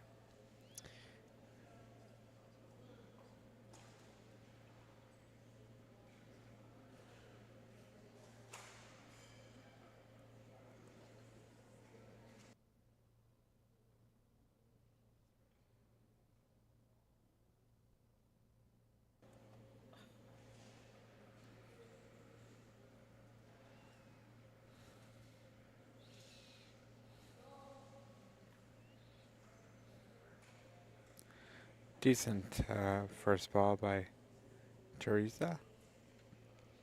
It's not in front of the jack, but it's very close by in the back, so it's a decent ball, but it is exposed on the front side for Michael.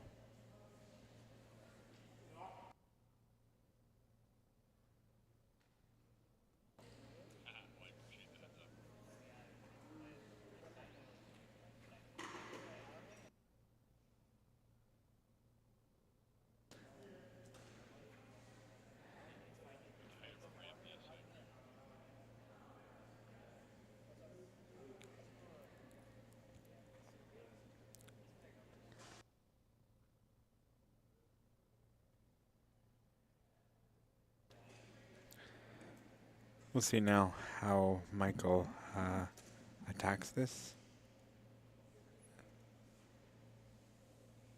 Okay direction, just too much distance.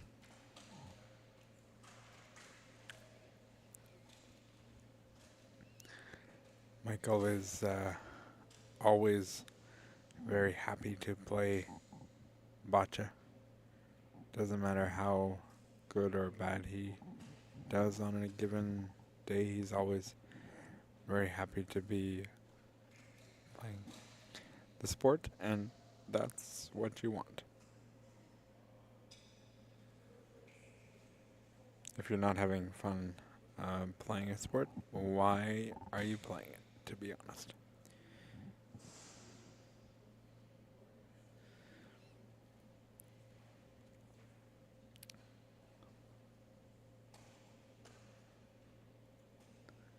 Definitely a little bit better weight choice, just didn't have the angle down.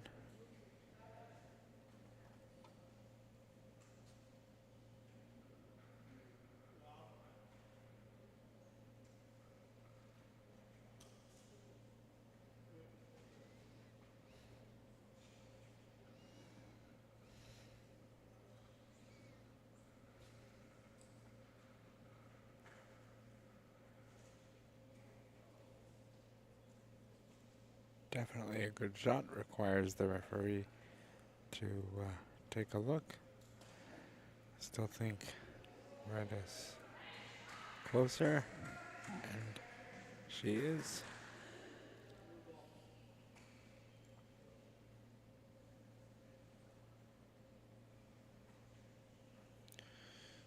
Moving the ramp so far to your left or right can take you some time to find the distance. And it seemed with the ball before that one, Michael did find it. Just wasn't able to replicate it there with ball number 4.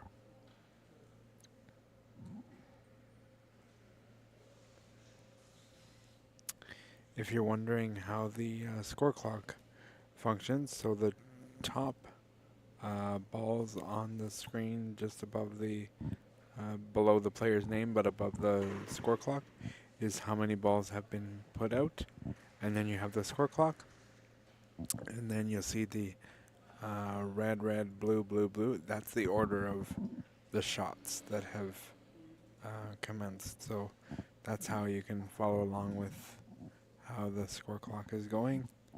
If we were going back and forth, the bottom would go red, blue, red, blue, red, blue, but because blue has thrown the last number of balls, that's why we're seeing blue strike across the bottom of the screen. And the system is great, but it's not perfect, because you'll notice the first ball for red on the bottom and even on the top there is red, but even though that was the white ball, the system is not perfect and doesn't have the white symbol, just the ball symbol. So Michael is definitely trying. He's got a couple of balls in the back that's gonna make Teresa have to think about what she can do. Teresa can't really move the jack to the right. She can't move it behind, so that's going to limit how much she can score unless she gets rid of some of the blue balls at the immediate back of the jack. So we'll see.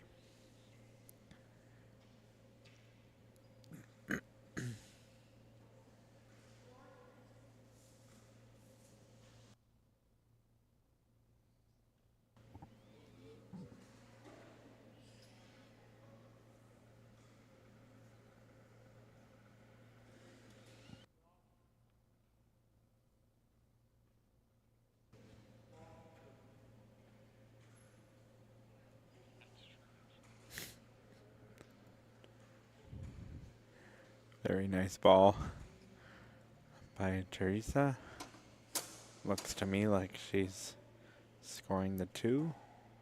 She may be able to squeeze a third one in the front side, but it would have to be a very gentle draw and precise, because you don't want to tap it back to the left side.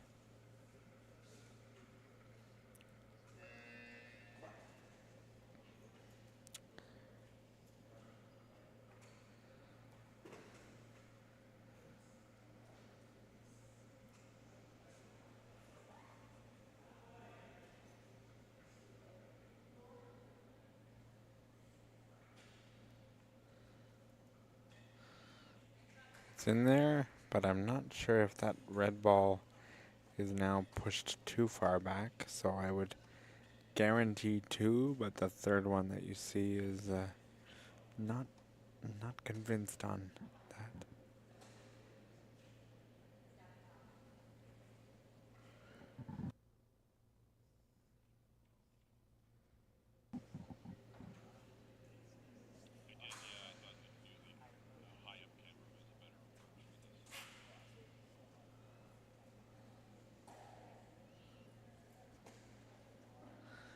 Now it's 3, but is it 4 is the question. I still think that fourth ball is not scoring.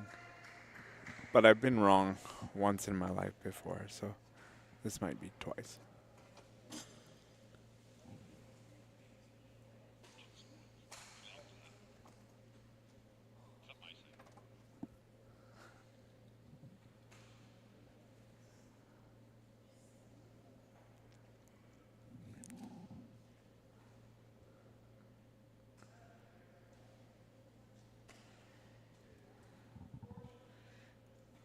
Now this is quite the cluster. I'm going to go with 4, possibly 5. But I still don't think that fifth ball is scoring.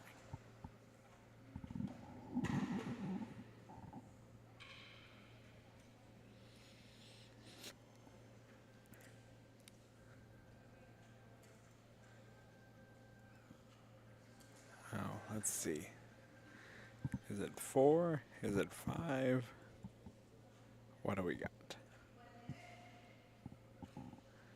I like this camera angle. If you've been with us for the vast majority of this tournament, we've played around with some camera angles, and so I like that camera. That one, yeah.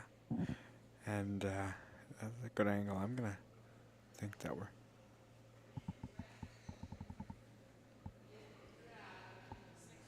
6 red.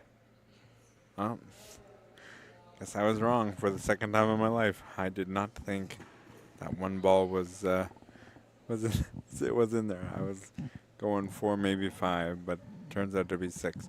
Very good end by Teresa for sure. Uh, you know, Michael, I know, had some really good balls in there, but Teresa was very, very precise in that end. So very, very good. Well, now if you're Michael, you have an opportunity now to score on your own jack. Your opponent made the best of their jack, and now you have to make the best of your jack, and we'll see if that's able to be the case.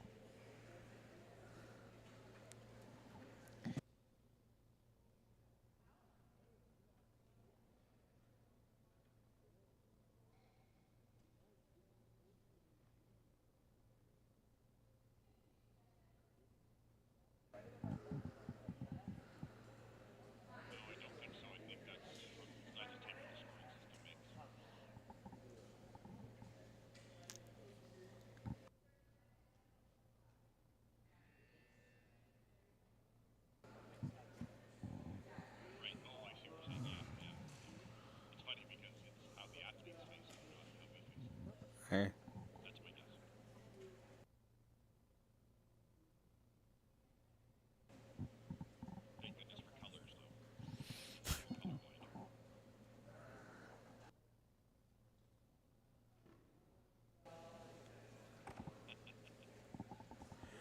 All right, so the second end here is on the way. We're just waiting for Michael to present his jack, and he has done that. It's just over the V line now, and we're gonna see what his first ball looks like. This is gonna be critical, the first ball, just because he's down 6. He's gonna wanna really set the tone in a positive way here. Say, this is my jack, and I'm gonna show you that it's my jack. In the case of this, because the white ball is over the V line that you see there, that's the only ball that has to cross the V line. Anything else doesn't have to cross the V line, so that V line really becomes null and void. And yes, if you're out there asking, well, what if the V line happens to go, or the white ball happens to go backwards over the V line? Yes, I do believe then the ball would go to the X, but it's very unlikely for it to come backwards over the V line. I've seen it happen like once internationally where someone had top spin and it just kind of spun backwards, and I'm pretty sure the ball went to the X as if it was out of bounds, but that's only for the white ball.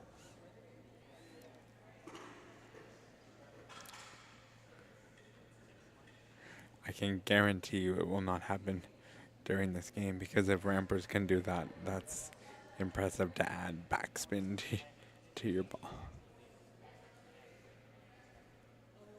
Teresa will go here. She's got an open jack. Based on her accuracy the last end, I suspect that she will take control rather quickly, and she did. Great first ball on. Michael should still have access though on the left side of the jack as we look at it, but it's very tight to the white ball.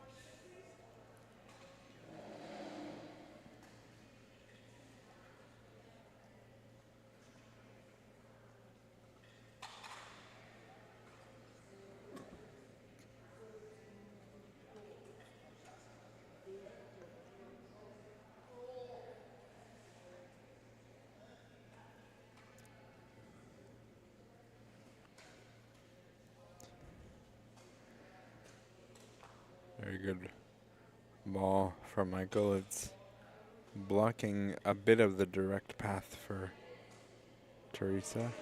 If he could even push it up a little bit, use a little bit more of his ramp if possible, and push that up, I think he would be in good business here.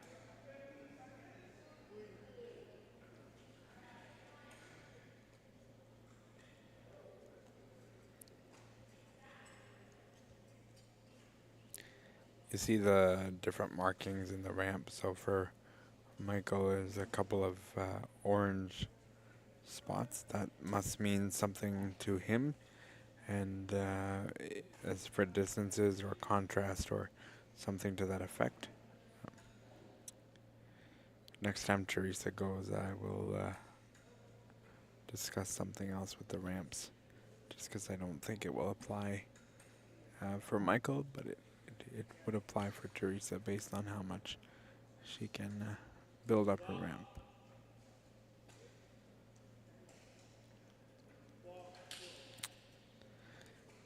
I think he did try to push based on the weight.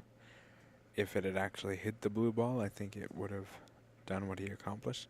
Just didn't have it exactly lined up as he wanted it for that shot.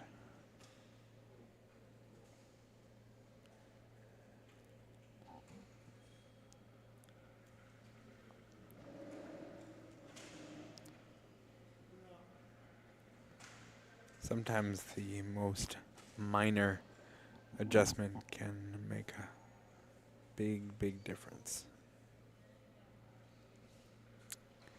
We talk about sometimes that's what he tried to do, just not enough weight. He had the right idea pushing it, but just wasn't able to push it enough. We talk about rolling balls and making sure that they don't have dents in them, because especially with the ramps, you want the ball to roll as true as possible, and so that if there's any lumps and bumps, it's not gonna work very well because the ball will just carry over.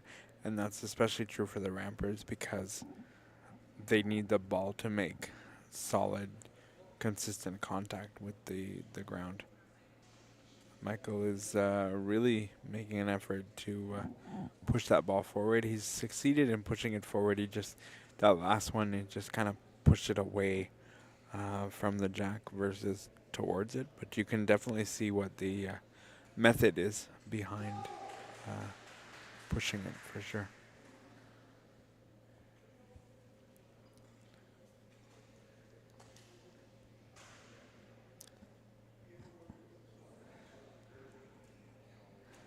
One thing I see with Michael's ramp is that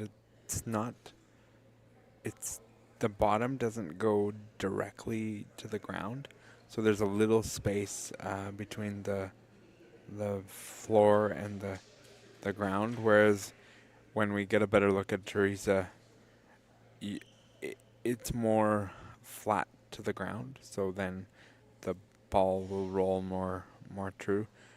Teresa has come out to look at the situation, just to kind of give herself a better idea as to how she can attack this. That's a good angle. So there you can see that her ramp is basically completely flat to the floor. So when the ball comes out, it's coming out straight against the ground. If you look at Michael's ramp, if we can just sort of titch over just a little bit on it, you can see that there's a space. So as soon as it gets back onto the floor, it's hitting the ground more, which is taking some of the steam out of the bocce ball.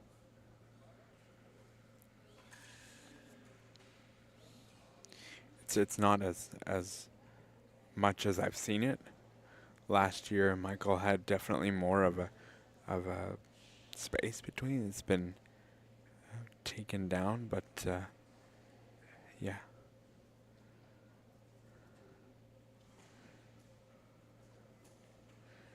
She's setting herself up here to ricochet in and drawing. I think we're going to see some points scored. The challenge becomes if you have a ramp that touches the ground, like Teresa's does, or very close to the ground, if it's touching a line on the box, therefore it's an illegal ball. So it's navigating between how high off the ground do I want it versus am I running the risk of taking the steam out of the ball.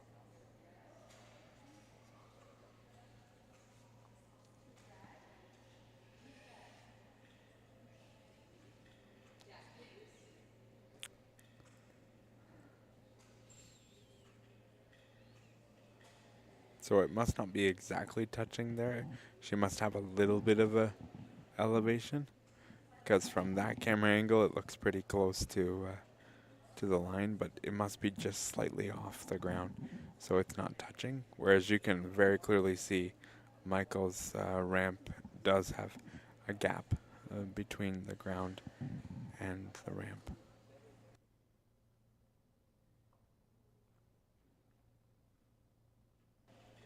Yeah, so before a game, the referees will check to see if it's touching the ground. So they'll stick a piece of paper underneath the ramp to determine, can I fit that piece of paper, so that then you're not disrupting the game and saying, every ball is got to be checked. They do it in the call room and then they leave it as is.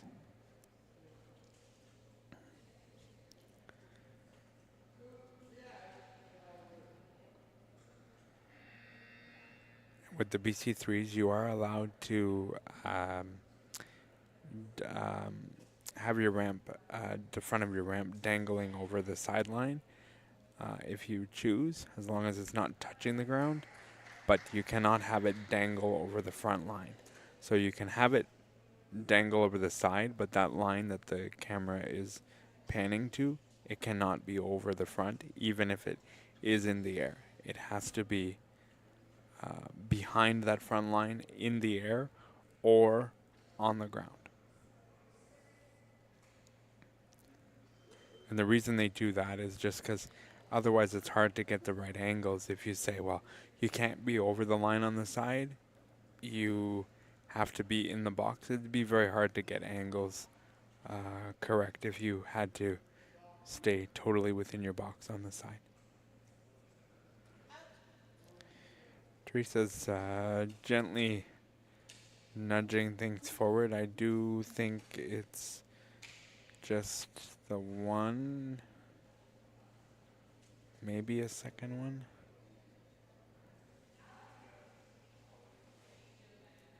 Yeah, there might be a second one here.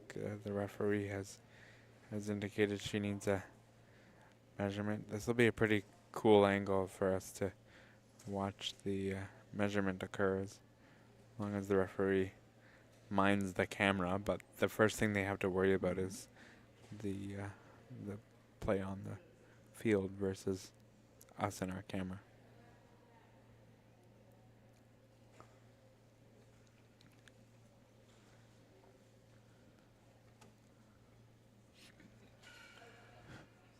There was another ball in court number 2 that came into our court. Referee Cindy was basically near the back line there of our court. She's indicated 1 red. And now we'll see if there's a second one. I'm gonna guess that it's just the one.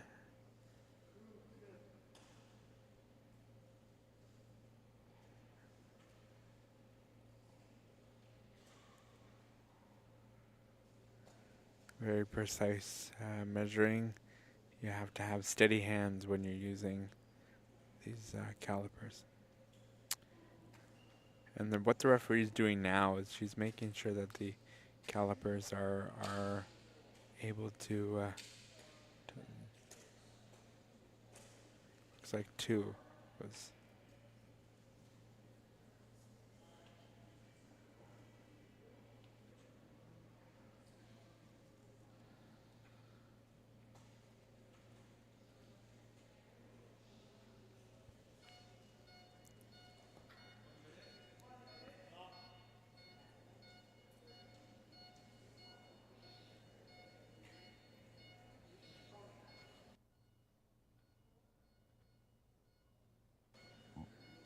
That sound that you might be able to hear on the broadcast is just Michael having the referee reverse him into the box. Now his attendant's taken over with the wheelchair. The attendant cannot have any control until the athlete is back in the box because you don't want them to influence the game in any way, shape, or form. So, end of the end, 2 more for Teresa. Teresa has been incredibly precise in this game. To be fair, Michael has put some balls in great positions, but Teresa really has made the most of a small scenario. I don't think the score is indicative of what's happening. I think Michael's done a pretty decent job over the last 2 ends of shrinking the scoring area, but Teresa's just been incredibly precise during this.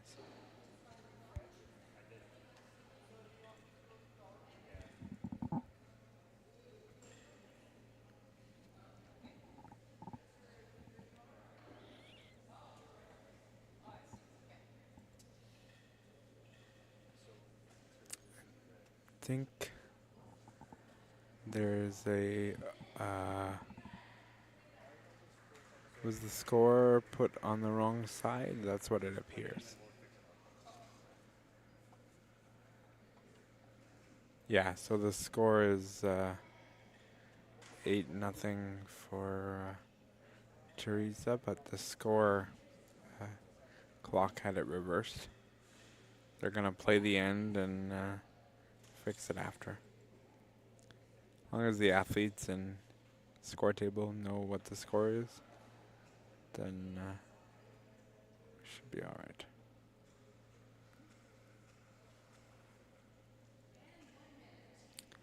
Ball is in play just over that V line at 1.5 meters away from the box. Oh, I was mentioning earlier that I was going to talk a little bit about Teresa's ramp. So you can see that there's a definite height difference in Teresa's ramp, and so if you have extensions that you want to build on top of, it can only be as long as the box is.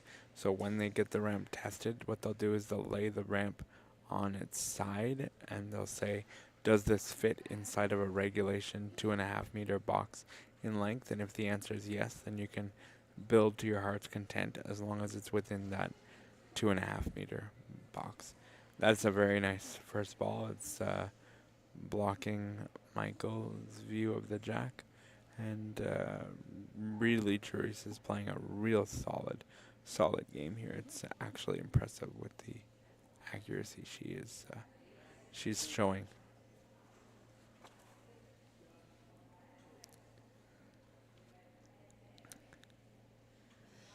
Tomorrow, the very last game of the day is the BC3 gold medal game, and I have a strong suspicion that Teresa's going to be in that game.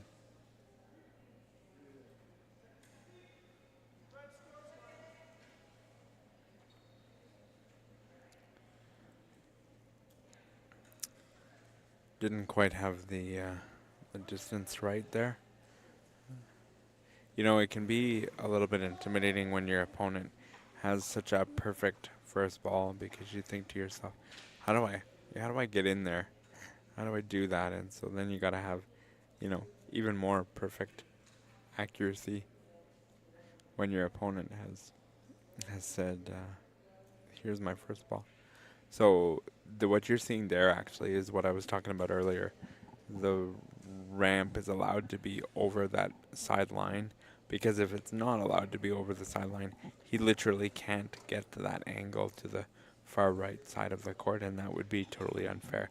When I played for a bit in the early days that I played, there was a rule that you could not go over that sideline at all in any way, shape, or form, and so it made getting those angles very, very difficult. I think they've made this rule just to make it more fair and better for everybody, because if you can't get the angle, then you're really in trouble. So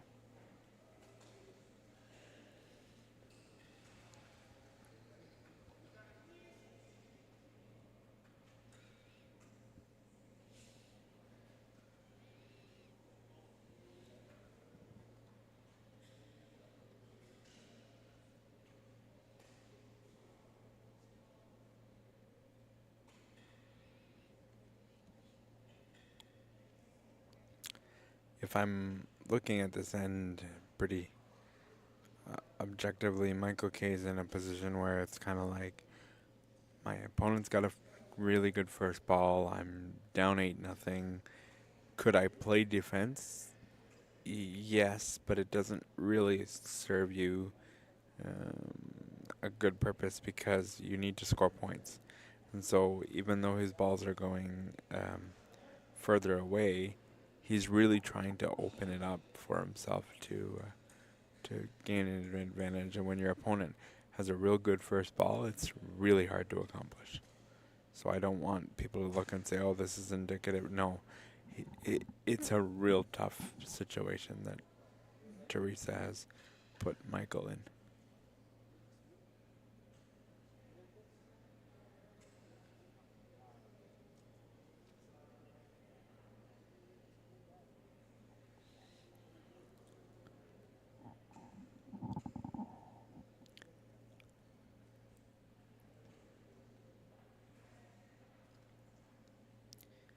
Just a reminder that the score clock is incorrect. It says end number 1. We are actually in the third end of this match. The score is 8-0 for Teresa. They just had a bit of a malfunction with the clock. That doesn't mean the score is 0-0. It just means they wanted to play on in order to keep the timing of this game going. That was a very nice attempt by Michael. He hit the ball in the front and separated a little bit. Just it didn't stay there. It rolled away. Teresa should have her second opportunity for multiple points. And if you're just joining me and you wonder, why is she trying? Why is she doing it? Well, plus minus and points for and against do matter in a tournament like this. And so when you have an opportunity, you want to take advantage of points and what is available. It's no disrespect to your opponent. It's just the reality of playing a tournament such as this one. I expect there to be 6 points scored here in this third end. Oh.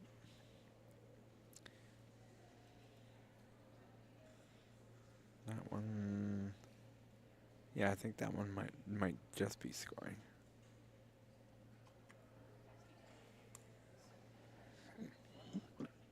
If not, I think she'll definitely push it up to make it. So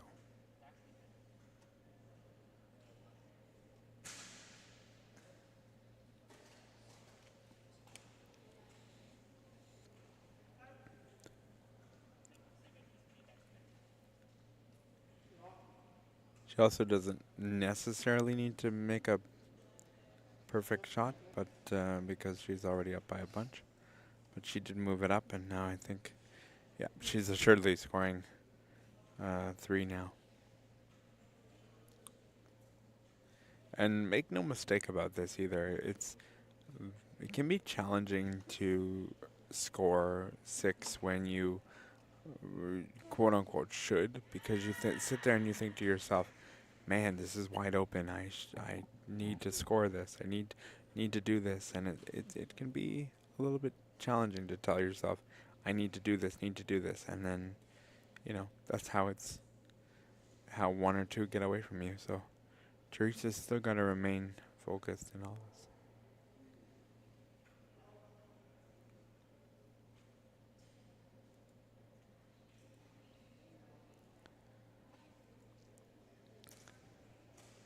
Looks like we are headed towards a second 6-point end.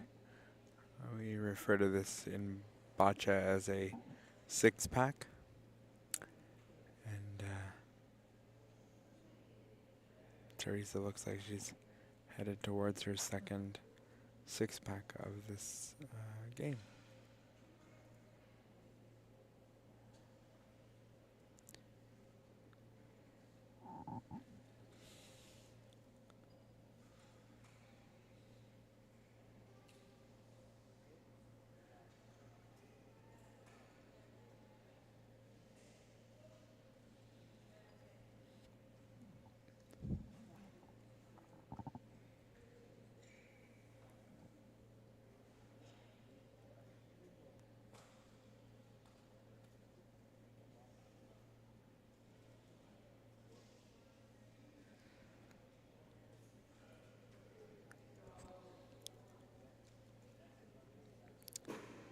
Very good. It looks like 6 to me.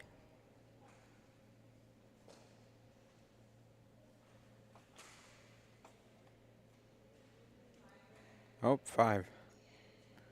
So that one must be a bit farther away.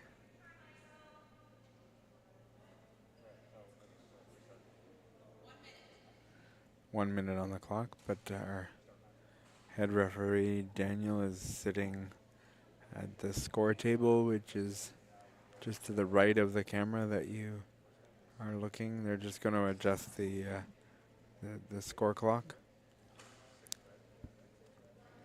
make it the score is there we go. So those individuals in the green are volunteers and likely never officiated a timekeeped bocce match. So we love our volunteers and we love what they do and willing to commit time. But ultimately, this is a new software for both both of those individuals. So we just have to be patient and grateful for what they contribute. And I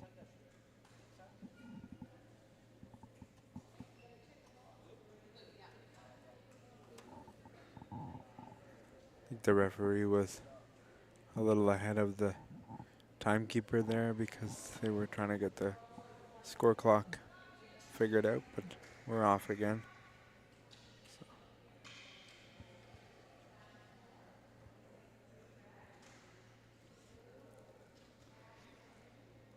It's one of those ends if you're Michael.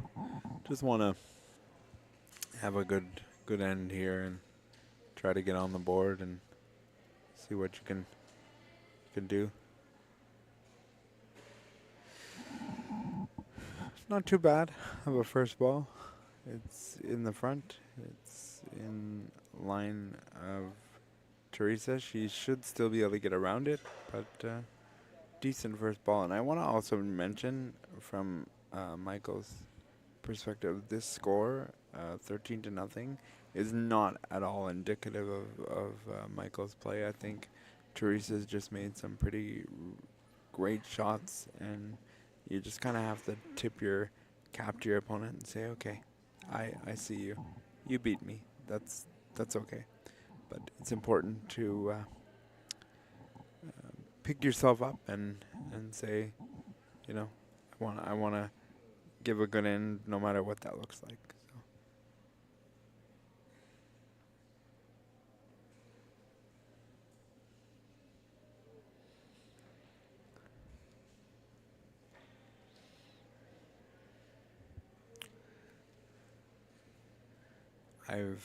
In my playing days, I've been on this end of the score on both sides where you're winning by a lot and also losing by a lot. Fantastic shot by Teresa. She's been really, truly on the money today. And she deserves everything that she's had and gotten for today.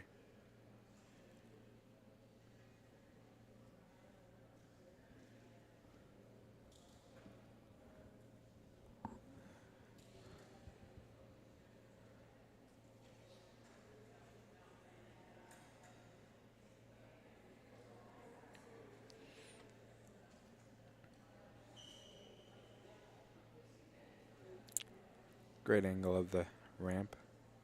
I think also it's important to know that everything that's in the box needs to remain in the box during play, from the ball tray that you see there in the wooden holder to the attendant to the ramp to the wheelchair, all things. So there's a lot that goes on in a BC3 game, and for the accuracy to be a thing and to be there, it's really impressive.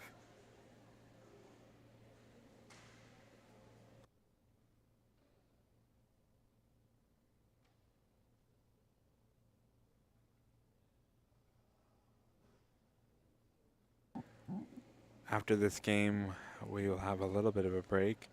The game is at 2:40, and it's BC2, Jim Davis versus Lisa Paris, and that'll be game number 5 for today. And we will have 7 games. Our last game ends at 5:30 or so we'll be with you for 3 matches, but looking forward to the next match at 2:40 p.m. Eastern Time, depending on where you are watching in Canada.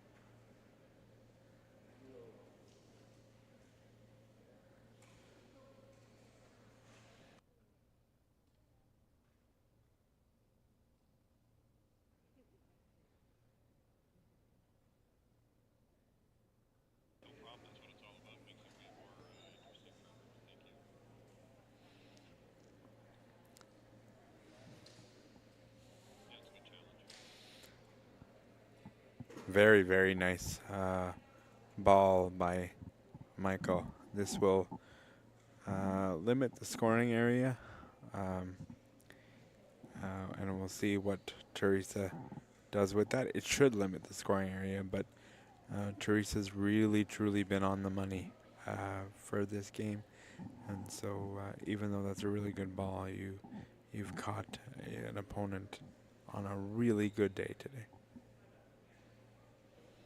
If he could place a couple more there, he would be in business. Beautiful. Beautiful shot. In front of the jack, covering. Now it's not just one, it's 2. Put another one in there. In fact, push it up. Push it up and make it real close. Make Teresa really work for any of the extra points that she might want.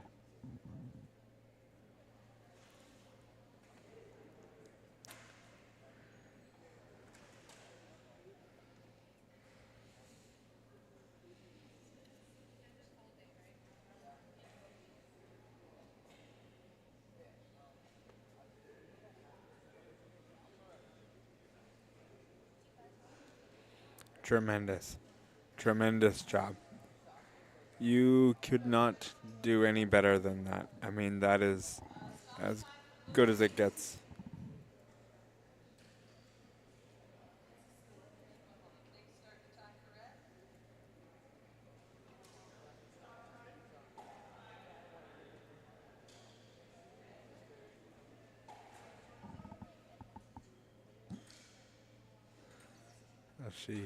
Lisa, or Red has asked, Teresa has asked for confirmation. The referee has signaled one for Red.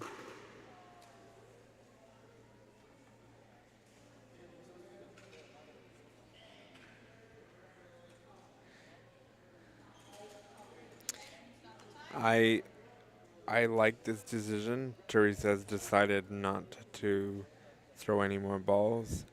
I mean, Michael played an excellent defensive end.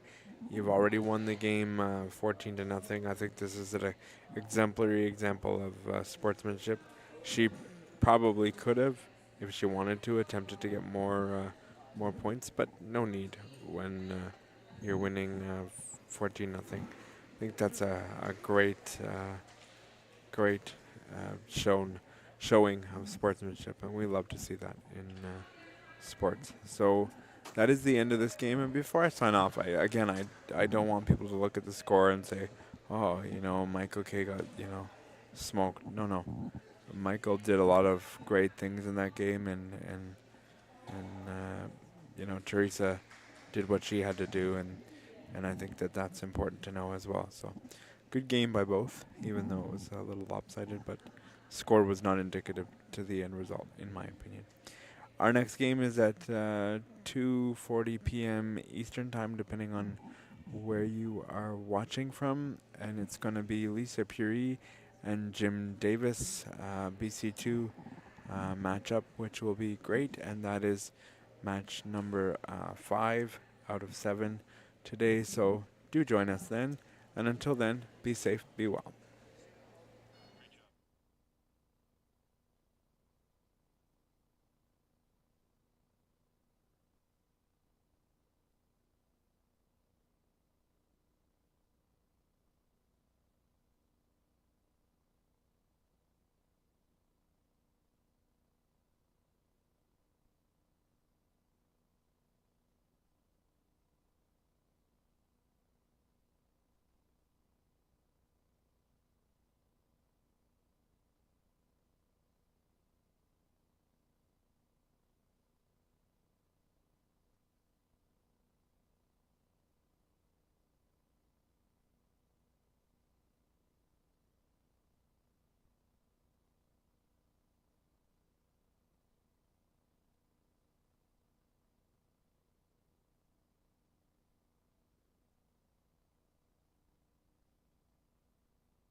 Welcome back to Mississauga, Day 2, Session 5. This game will be a BC2 matchup. We will have Lisa playing Jim. Lisa will be playing red, and Jim will be playing blue. This will be a very fascinating matchup and one we shall enjoy. I'd like to thank our sponsors of the Ontario Cerebral Palsy Sports Association, Visit Mississauga, and the Government of Ontario. Also, I'd like to thank the national governing body of Boccia Canada. Without all of these sponsors, none of this is possible to be done. We also have coaches on the bench as well. We have Loretta, who is the coach and wife of Jim, and we have five-time Paralympian on the bench, Tammy McLeod. Tammy has competed in many Paralympic games. I'm not going to run the list because I'll forget one, but she has been to many, and she has now turned her attention to coaching. You will see them come out onto the court during the 1-minute breaks when they do happen. We will have a 2-minute warm-up shortly when all the courts that are in play are set to go, and then we'll have a 2-minute warm-up, and then the game will go from there.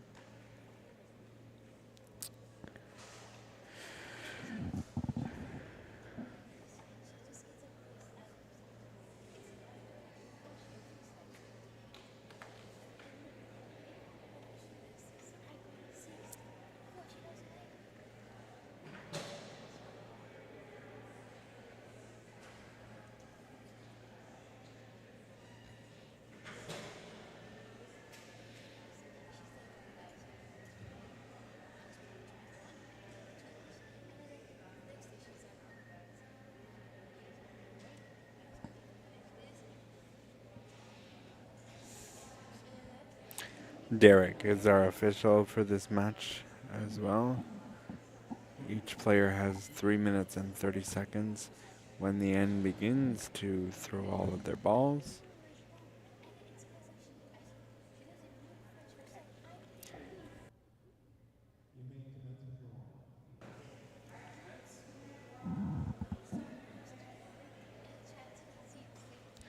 We're watching a 2-minute warm-up. The athletes can throw their jacks and throw their 6 balls within the 2-minute time frame.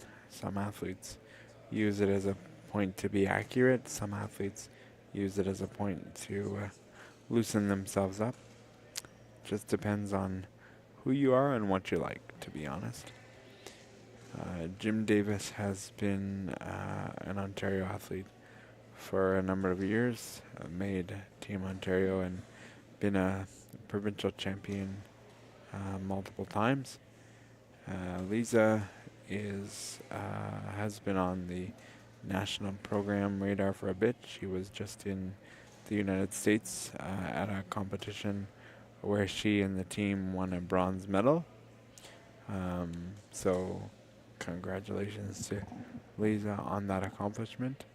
She actually was a BC1 for a bit of time, and then got her classification switched to BC2. She's made the team as the national team, both as a BC1 and BC2. The only other person that I can think of to do that was when I did it in the early days of my career, when I made Team Ontario as a BC2 and then got switched to a BC1 later thereafter. So it's a tough thing to do because the category jumps is quite something in the world of boccia. So to make that accomplishment in 2 different categories is something that you should be proud of. And Jim has been a teammate of mine towards the end of my career, so always fun to see him him play the sport on the live feed. This is our third game of gym. We had him twice yesterday, and the first game he lost.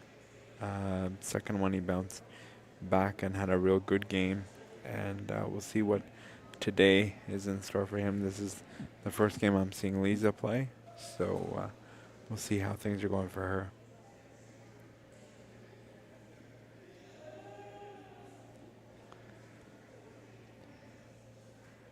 Gotta wait for all the courts to be set and ready before we can declare the games go. We start them all at the same time.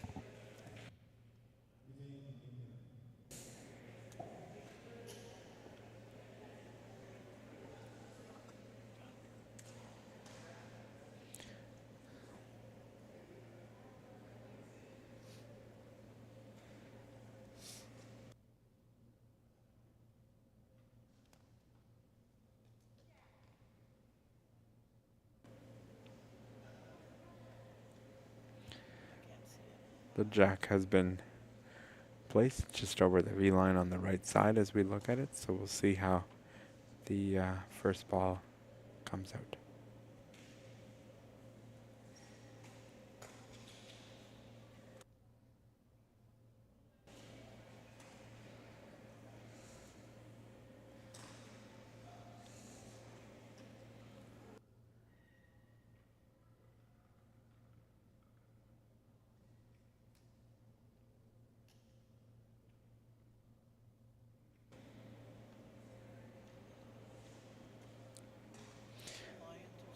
Ball's in front of the white ball, so decently placed, but she would have wanted it a little closer.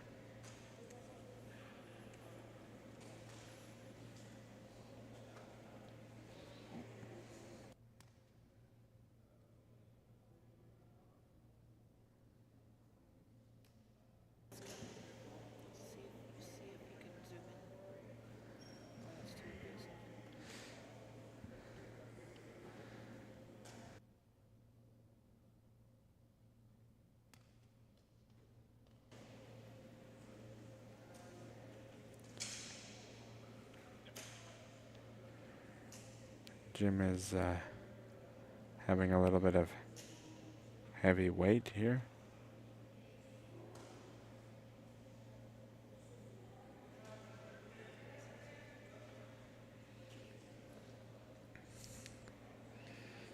Maybe closer, but it's not exactly what...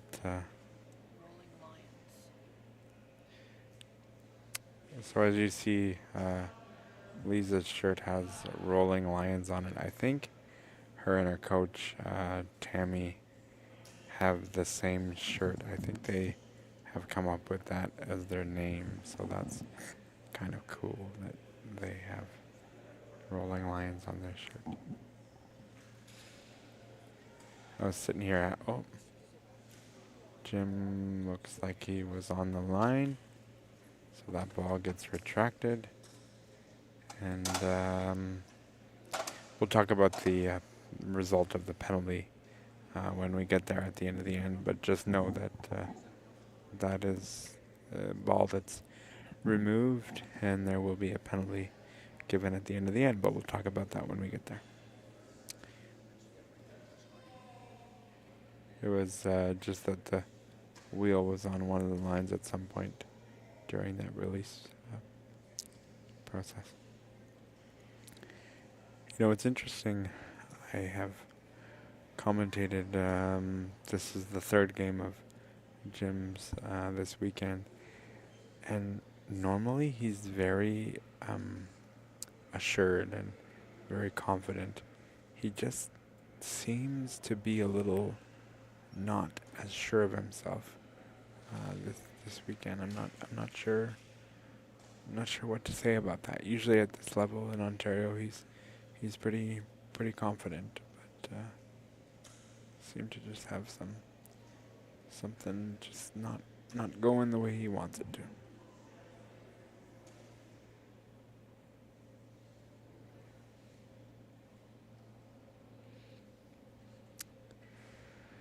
Now, Lisa will play.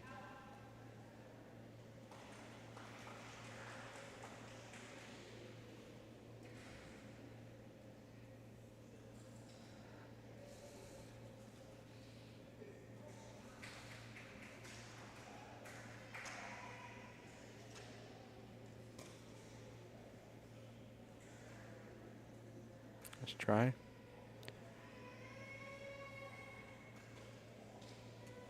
Get up closer.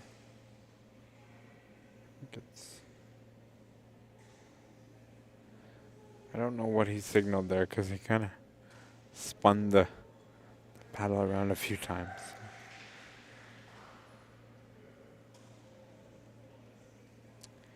See how this plays out. Lisa does have some access to the jack. So we'll see if she can.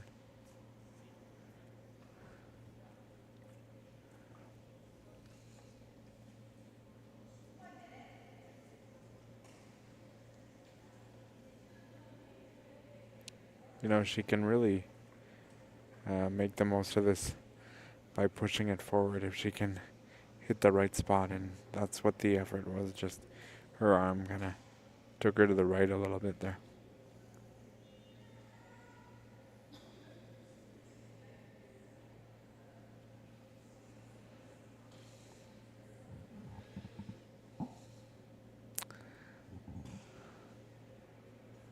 Blue is still scoring because Jim's got one more ball left.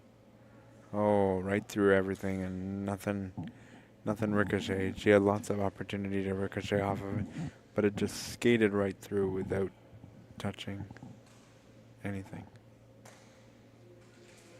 Ooh, she pushed that blue up. That may also be now a scoring ball.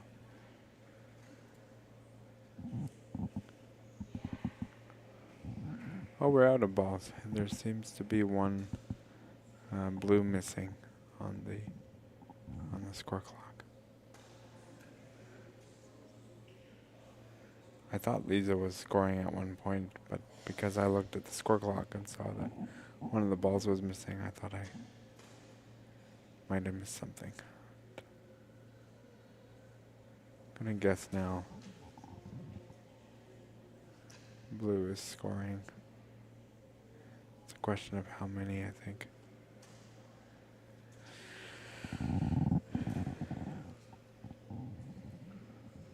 Yeah. At least one.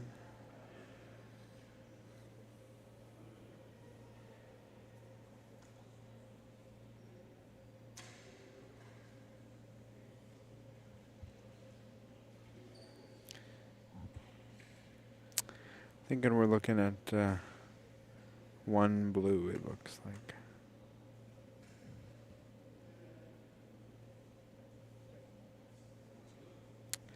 Yeah, one blue indeed.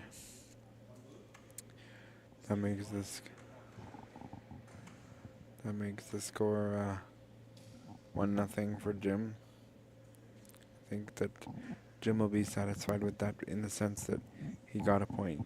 Lisa was leading for most of that and then nudged the ball up closer, which caused Jim to score, but Jim will take it, especially now having the jack coming his way. The score clock might be a bit of a challenge here because they didn't finish the ball count. So when you don't do that, it's hard to finish it right the way through. So we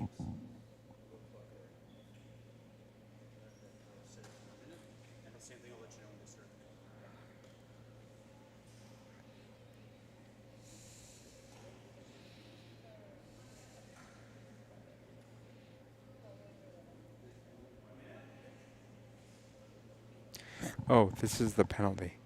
The penalty that Lisa's getting. So she, because of the penalty that occurred earlier, she will have an opportunity to get the ball inside the box that you see there. I forgot about that.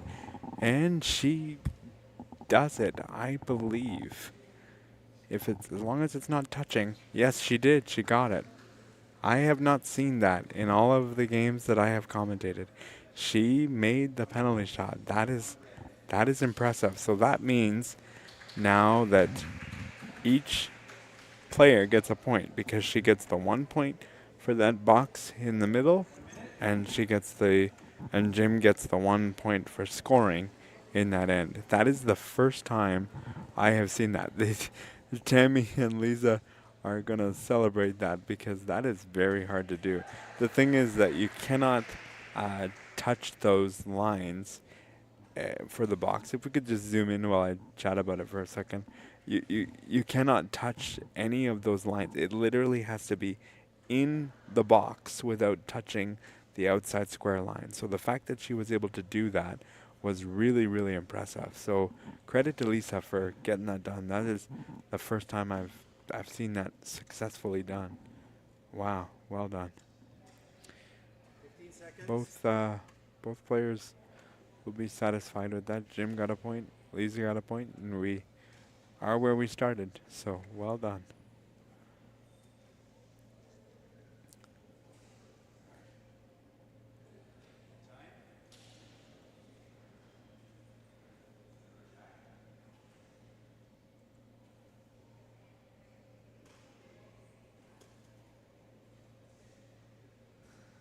Well, it's a bit longer. We'll get that in focus in a minute. Jim obviously feels that he can gain an advantage with the longer ball.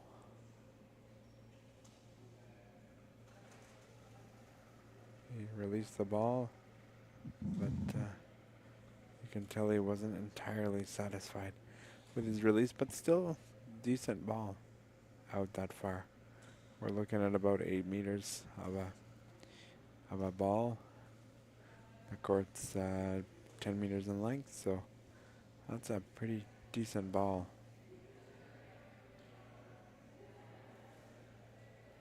Let's see if Lisa can get in there. There's space there. The advantage you have as a person now getting to throw the ball is that if you don't get it in one ball, you kind of feel your distance and you say, okay, maybe I need to go a little harder, a little softer. So Lisa does have an advantage in the sense that because he threw his first ball, if she doesn't get it on one, she can try again and get her weight a little bit different.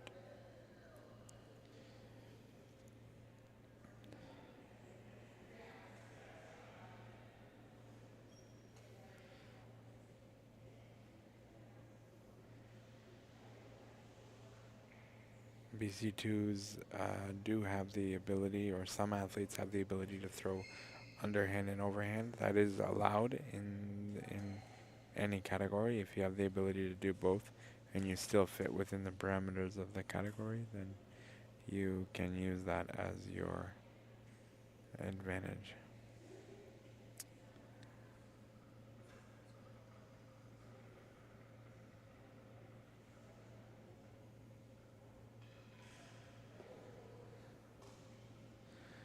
Challenge now we are facing is that some athletes have some harder balls and softer ones, and in a case like this, Lisa will have some soft balls as well in her arsenal, and those likely won't make it as far. So she's got to take advantage of the balls that she knows she can get in that area. This is looking good. Oh, just in front of the blue ball, but again, that'll narrow the scoring area. I think if Lisa can only give up one, she'll be satisfied. Jim will want to score multiple here.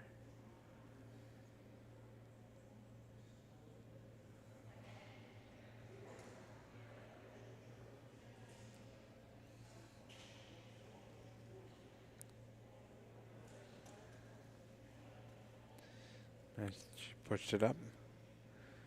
She's making some traffic. She may have done her strategy in reverse because She may have thrown out her 2 softballs in the beginning to try to block Jim, and now she's using the harder ones to get there, because these last few seem to be rolling a little bit more than the first couple.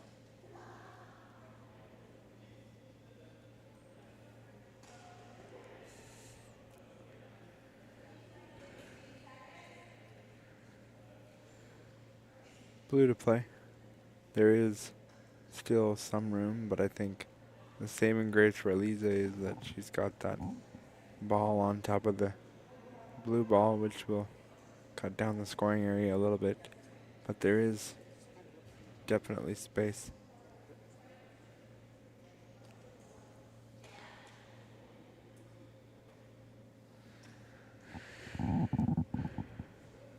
Jim asked the referee Derek to bring him out onto the floor just to get a look at how much space he has. There certainly is some space to get in there.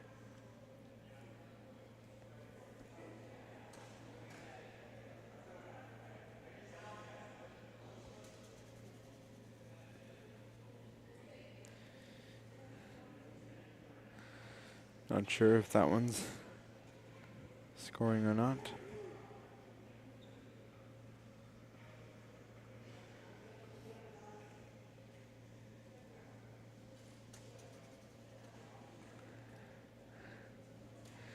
And there's the example of that traffic out in front. You do have the ability to hit them, so even though you weren't as close, you do have some shrapnel out front to stop your opponent from getting in there.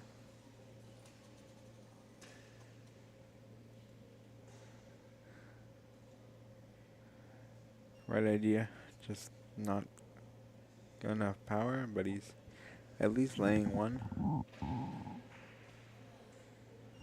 Not sure if that second one is in there or not.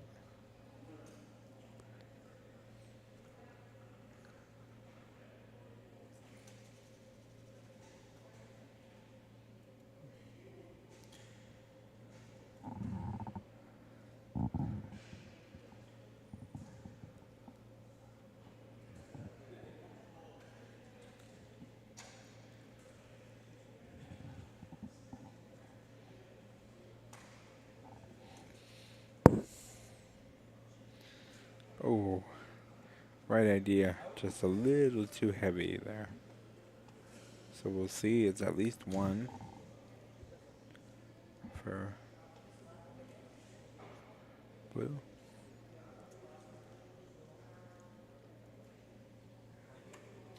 And it's confirmed to be one. Decent end by both.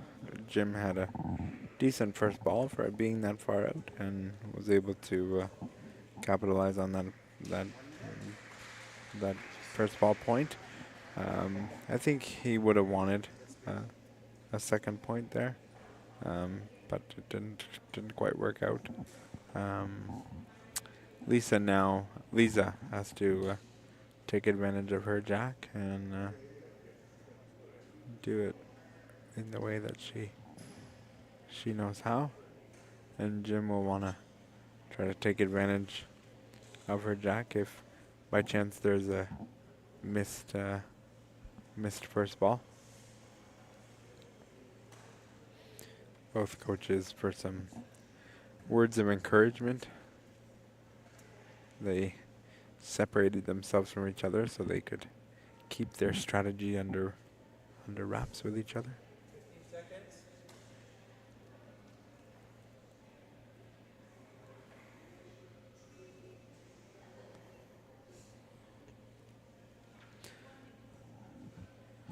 We're going into the third end. Jim is leading 2-1. Lisa will have the jack. This is critical jack placement and critical first ball. When you're down going into the third, you want to be sure that you can get a first ball that's really good, because it'll set the tone for the end.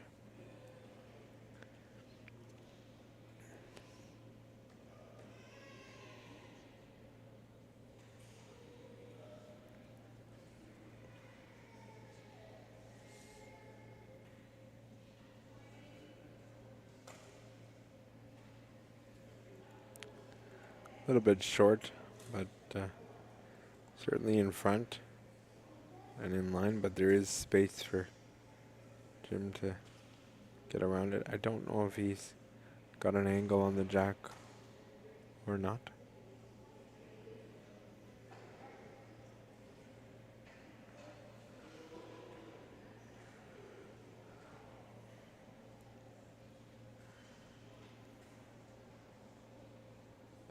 Yeah, I think he might have an angle on the jack based on the hand that he's throwing with.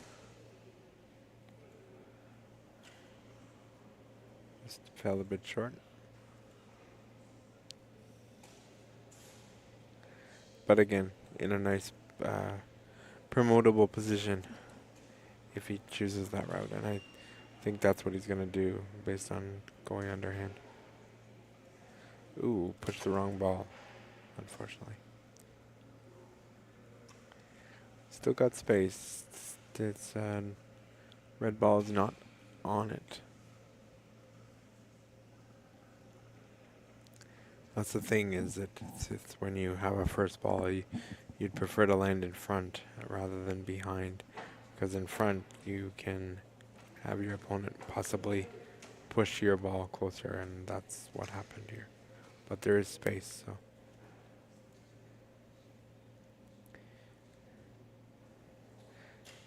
He got in there and scoring now, so he's accomplished what he needed to. And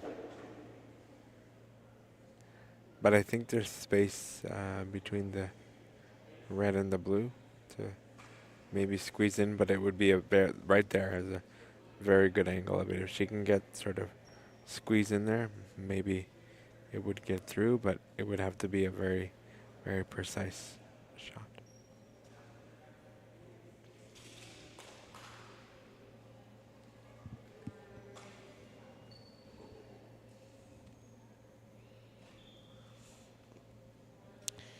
These are the kinds of shots where you can overthink it a little bit. You can say, can I get it in there? Do I have the confidence to do it? You really just have to say, yep, this is what I'm doing, and this is how I'm going to do it, and give it your best shot.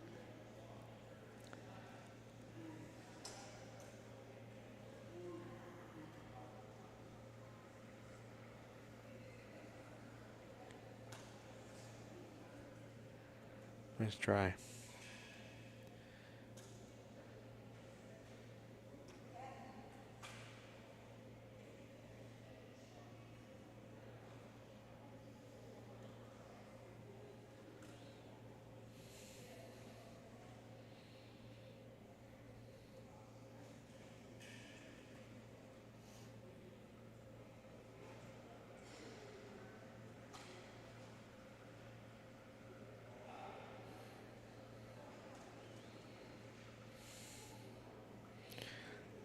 Let's try again, just sort of deflected off that outside blue.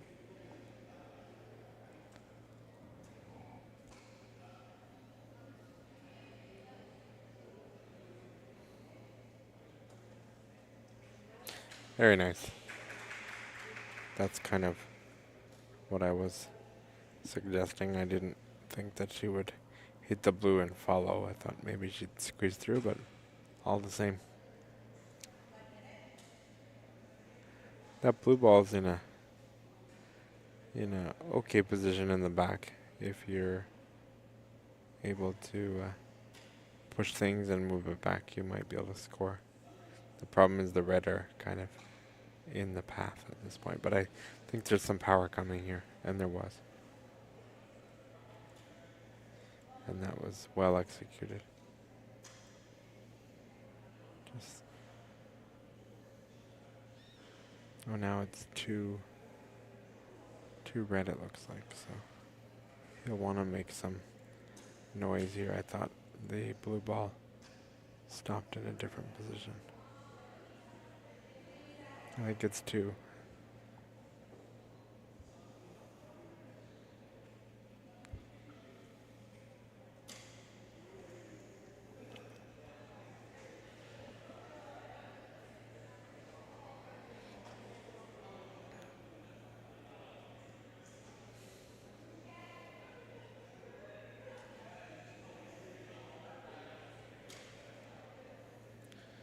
Those two red balls just kind of got in a difficult position for Jim.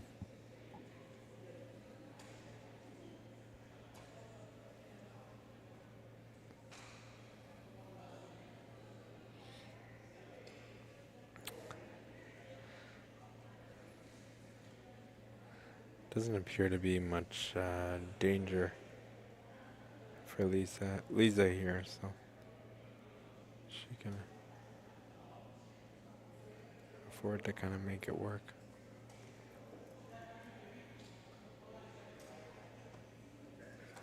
She could sort of come in right there. Oh, she might have pushed one away. We'll see.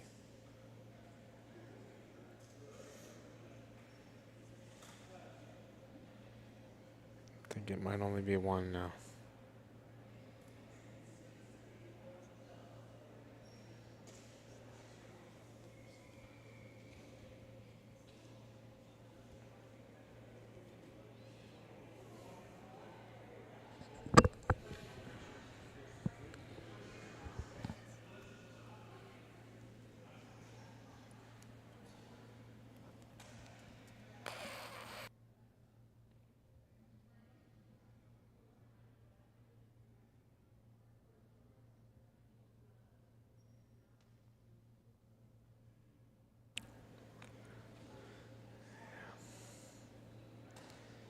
Oh, maybe it. Oh, she got 3. Oh, 1, 2. She still got the 2. Okay. I thought he was saying the one on the side was scoring.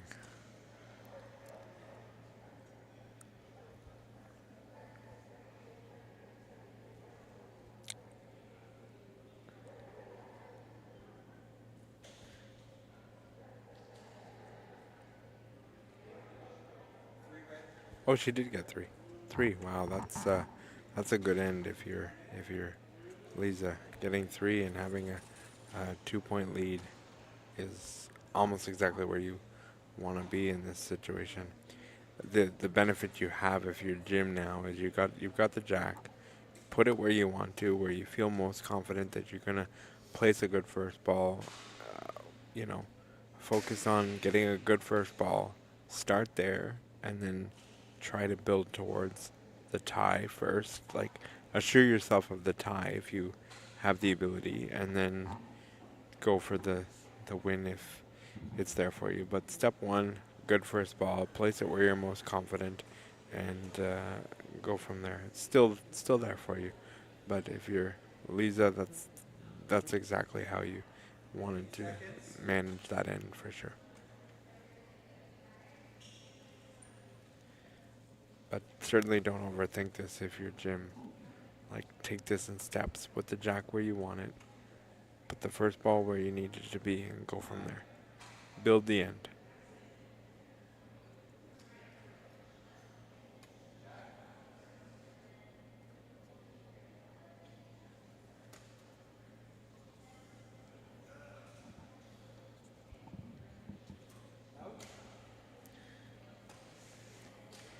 Now that is not what you wanted to do, because now the jack goes into Lisa's hands, and she's going to put it where she's confident, and all she has to do is make sure that you don't score enough points to tie or win. That's not what Jim wanted to do in building the end.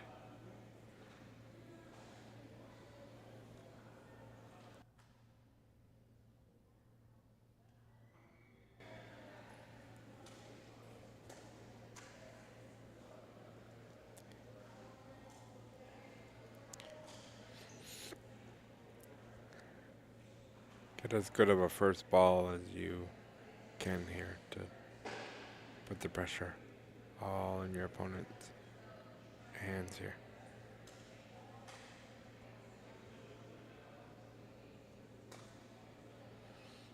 Yes, that is the exact ball that you would want to see, and now Jim has to be uh, uh, rather aggressive because he needs 2 to tie and 3 to win here.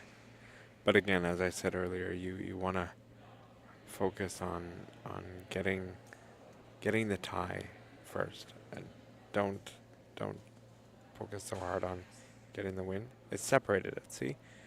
So now you have it in more of a removable position. So, but if you're Lisa, you've put yourself in a position where you had a really good first ball and you force your opponents to throw more balls to take advantage. But Jim's off to a good start here with building this end into what he needs it to be.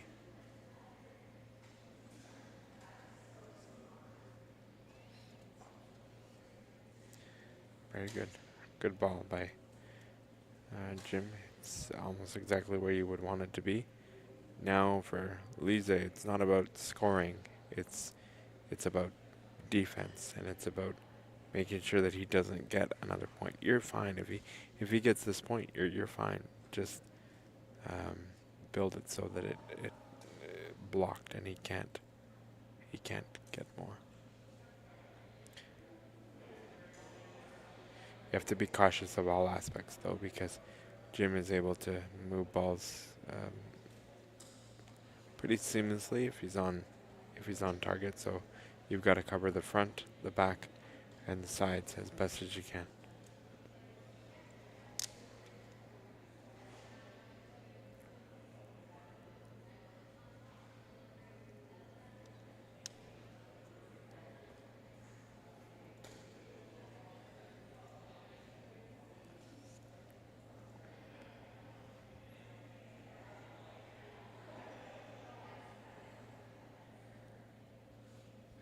You almost want to go if you're in this position, because you don't want to score and then let your opponent come back. You want to build the wall like that. You want to narrow the scoring area so that your opponent has to do it. It's not about scoring in this situation. It's about playing defense. No matter how this goes, though, Jim is not out of it because he does have the ability to move things around here.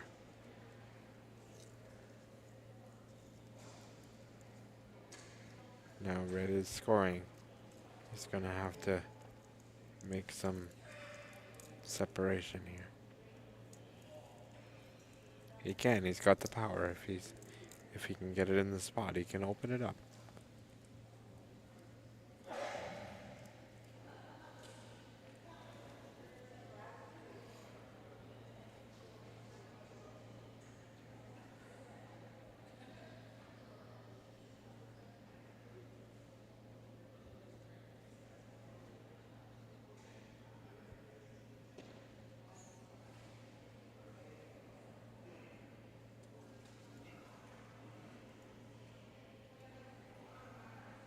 May have gotten it up there. Derek, this is where you gotta get the flashlight out. It's too close to use calipers or paper. You gotta get the flashlight, see where you can see the light and where you can't.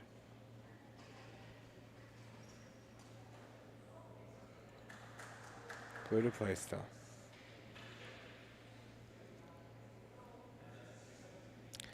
Got a whole bunch of balls around, so you can sort of shift everything. Just gonna check it again. Red to play.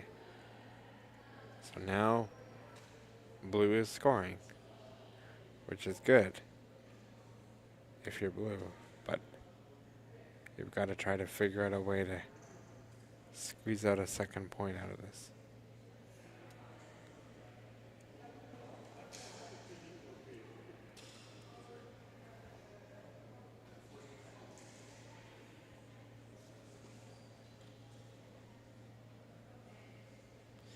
I would just put another ball in the front and don't try to reinvent the wheel, just put it in front. It's good. She nudged everything.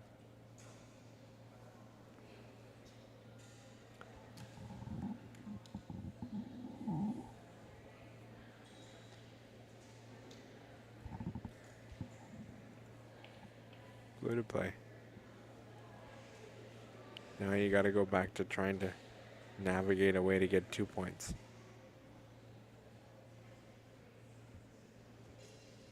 You had one, but your opponent's really going ball for ball with you here, so.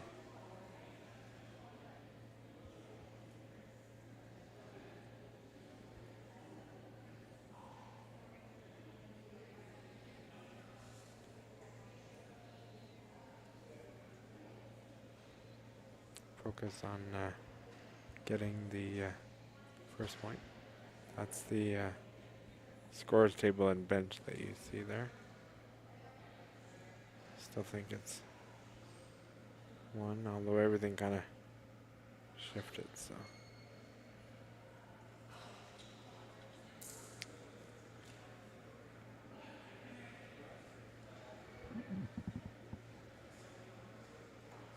I think he may have signaled 1 each,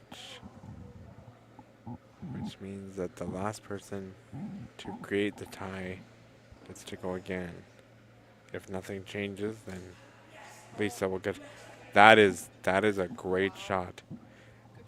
I believe now both of those balls are touching.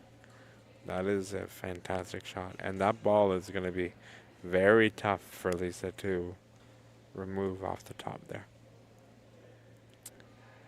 If that ball remains there, which it should, but if it remains there, it looks to me like Jim might have 2. Now he's almost just. Wow. This is. Precision, right? If you could see me in my broadcast area, I'm leaning forward to get a good angle on this. I would not be surprised if Jim has 2 points. That's a great camera angle. In my mind it's 2, but there's no such thing as touching more. So if multiple balls are touching, they cancel each other out here. So we'll see.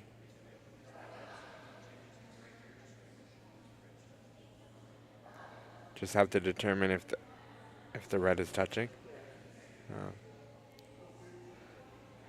The athlete does have the right of way to look at the ball, so we had to change the camera angle because we don't have spokes for cameras to be able to look through.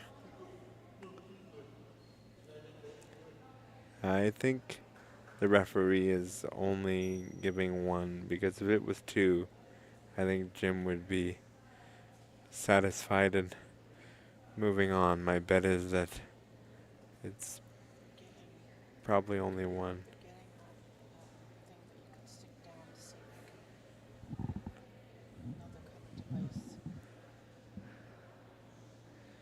Looking at the scorer's bench right now.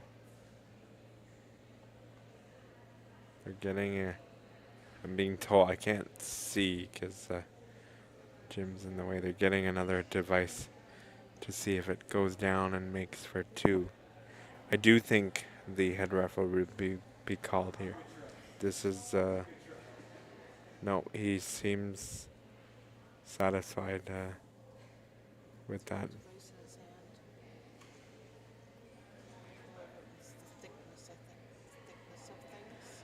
By the celebration from Lisa, it appears that she did win just enough. What a fantastic shot by Jim. Regardless, he should be very, very proud of a shot like that. You don't see that very often, where a ball is on top. We call that a snowman, where you kind of build it up. But 2 blue, 1 red. Wow. So basically what that means is 5-4. So basically what he means by two 2 red, 1 blue is that 2 red were touching and one blue. So that means the 2 red get a point, but so does the 1 blue. So that's where the point discrepancy came. So each ball that's touching gets a point, and then one of the opponents, if that one's touching, it negates one, and that's how we end up with the 5-4. That's a fantastic game, and I think for me a couple of the turning points here on this match was that Lisa scored the 3 in number 3, and Jim fouled his jack headed into this fourth and final end. And I think that for me is the 2 turning points, but tremendous game, and they both should be very happy. That was one of the more entertaining games we've had this weekend. There's been a bunch, but that was one I'll remember. Our next match is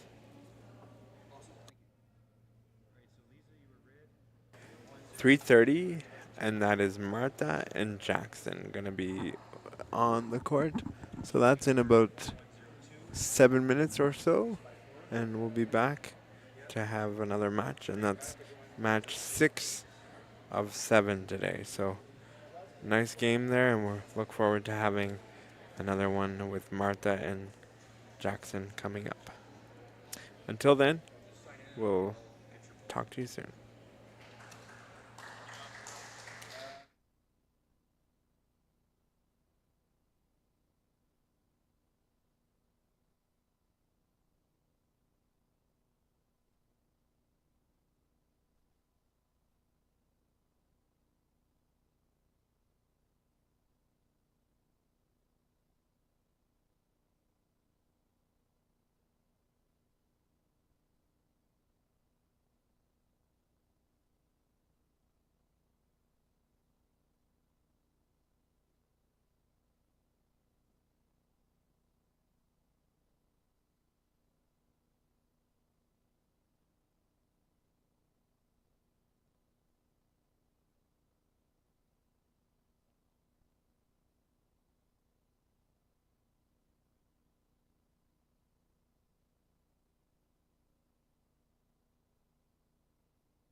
Welcome back for session 6 of 7 on day 2 of the 2026 Boccia Blast. I am Brock Richardson. I am a 2-time Paralympic athlete in this fine sport. I competed in 2008 and London 2012. Was with the national team from 2007 to 2014. It's been a pleasure for me to host all of these games. First of all, I'd like to thank our sponsors of the Ontario Cerebral Palsy Sports Association, Visit Mississauga, and the Ontario government. I would also like to thank Boccia Canada, who is the national governing body. Without any of these sponsors, we are not able to have this event. This matchup, we have Martha and Jackson gonna play each other, and it is a open division game, so it's gonna be rather quick, rather fast-paced of a game, but it's gonna be a thoroughly enjoyable.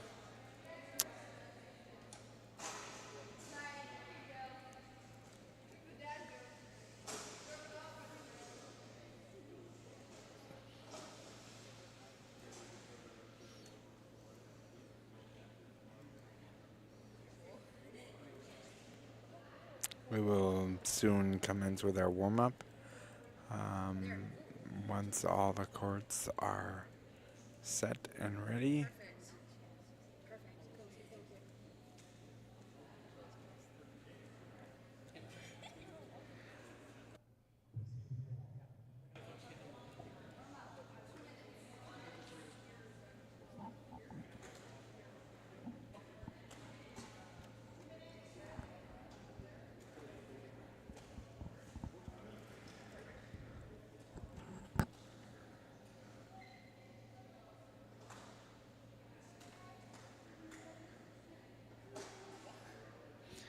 We're watching a warm-up right now. For the first time in the tournament, I see that Jackson did not throw out his white ball. He's just throwing his colored balls during warm-up. Unless I missed him throw it, but I don't think it. No, it's on his tray. Yeah, normally you see athletes throw the jack, but you don't have to. You can do with what you want with your 2 minutes and your 6 or 7 balls.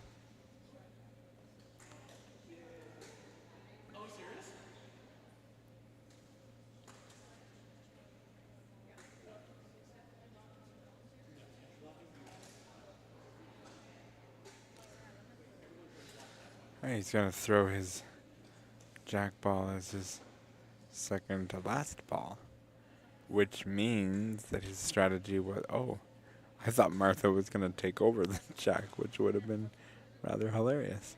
I thought he was going to test out a first ball there, but didn't do it.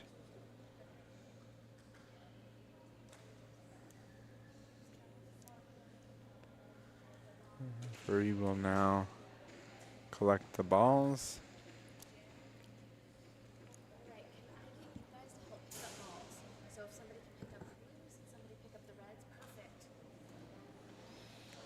Referee is instructing or asking the volunteers to pick up some of the balls, which normally referees do that, so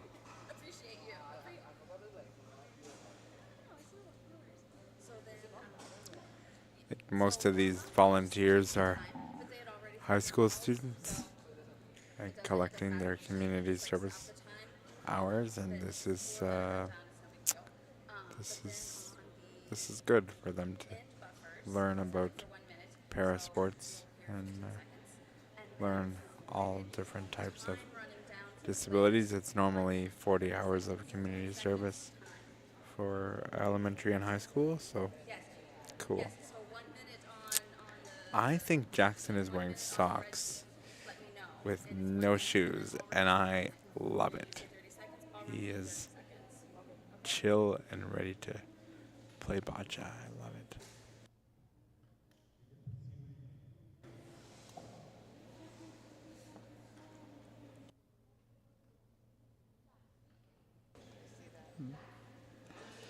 Marta will throw the jack. It's in play. See how she does with her first ball.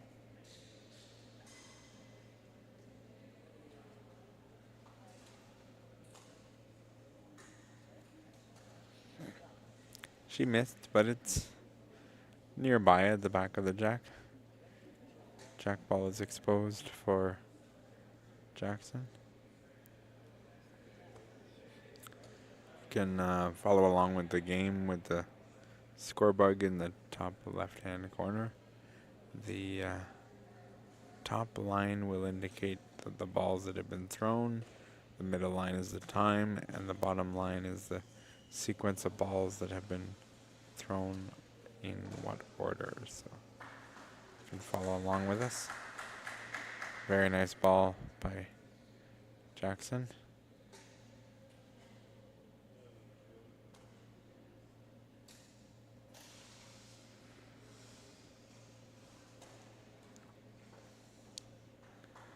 Still kind of exposed for Marta, I think. She can push that up if she chooses.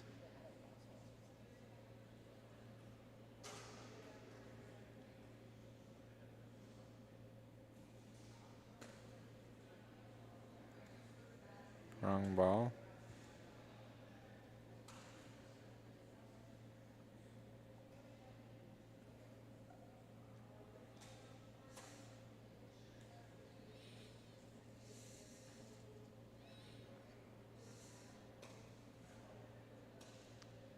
A little too heavy there.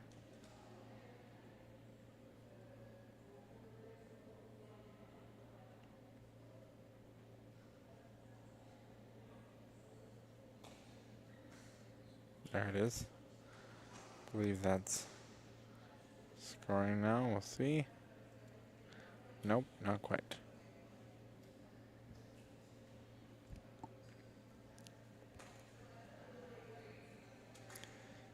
Still think Jackson is in business. We'll see what his strategy is. It's really crowded around there.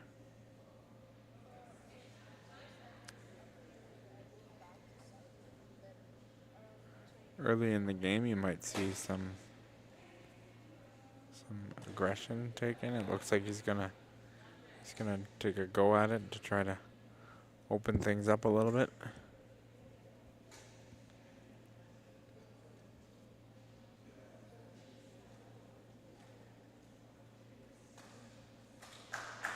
Wow. Nice shot. He just squeezed that in there. The referee just said she has to measure. So in other words, I don't know. She's gonna... Oh, I thought she was gonna measure. She isn't.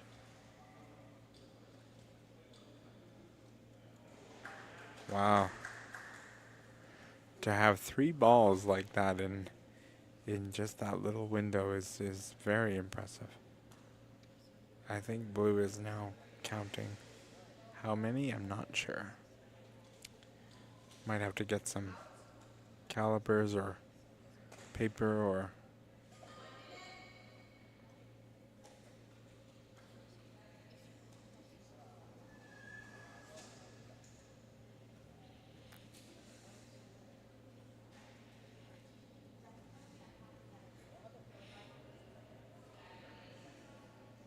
She said definitely blue, but I'd have to measure to give you the number. Now Jackson could ask for a measurement, but I thought he had less time on his clock. Yeah, the time is not moving along with...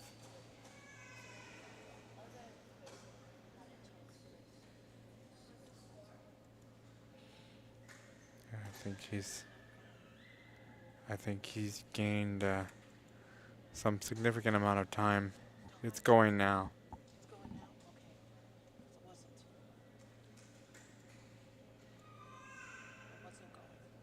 No.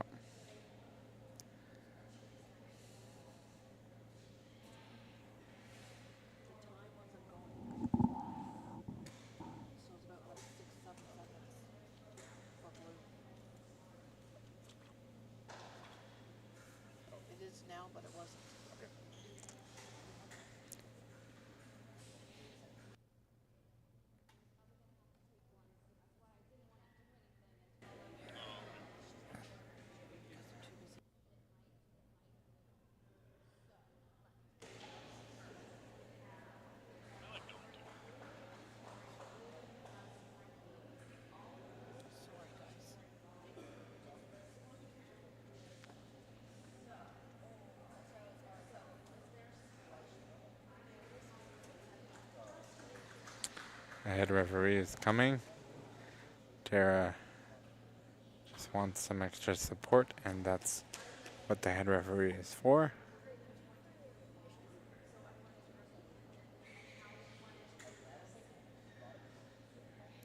She wants to remove some of the scoring balls to measure some of the ones that are in doubt. So we have to guarantee that certain ones are scoring in order to move them. I'm not sure Daniel is going to be comfortable moving any of those quote-unquote guaranteed points.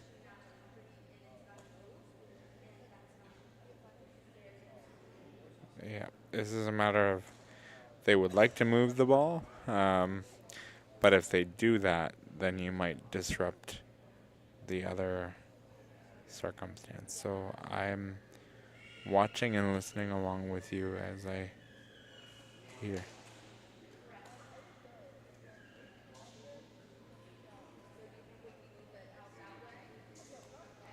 This is like Jenga to try to move it out safely without disrupting the. It's a good angle as long as the athletes stay where they are.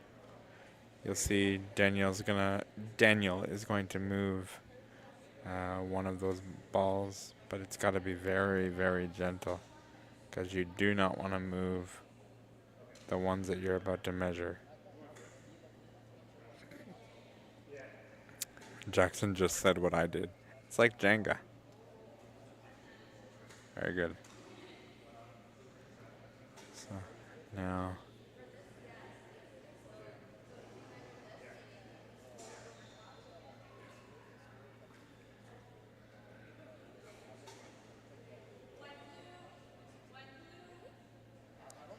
this is very small calibers. Steady hands for Daniel. I'm gonna.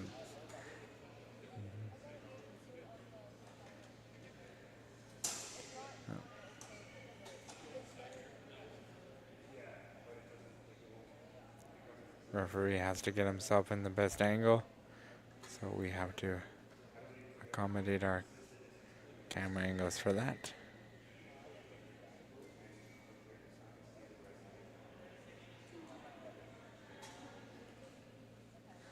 Basically, what I can tell you at this moment is that we're scoring one blue, but beyond that, I'm not sure. Maybe two, maybe three.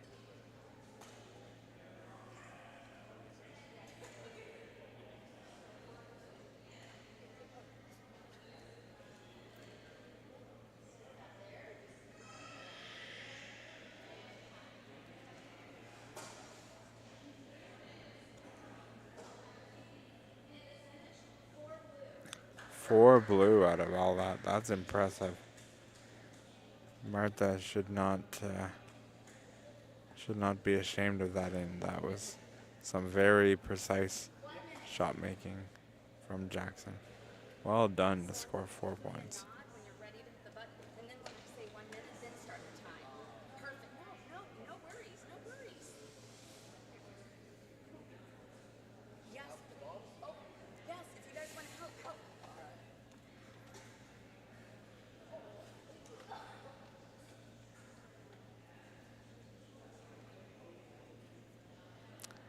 Very good start to the game if you're. That's okay. See what happened? The time wasn't going, and they were.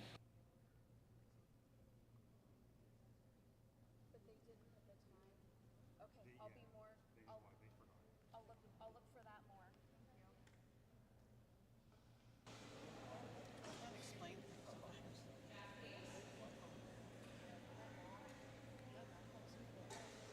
10 seconds is a big deal. It could be a big deal. Gonna get going with the second in here. Jackson would be full of confidence, scoring 4 on his opponent's jack, and some very precise shot making to boot. So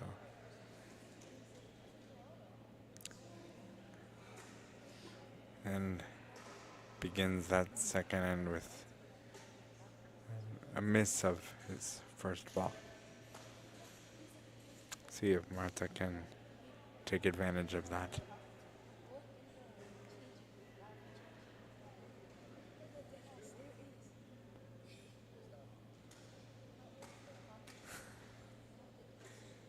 And she did. She put it in front.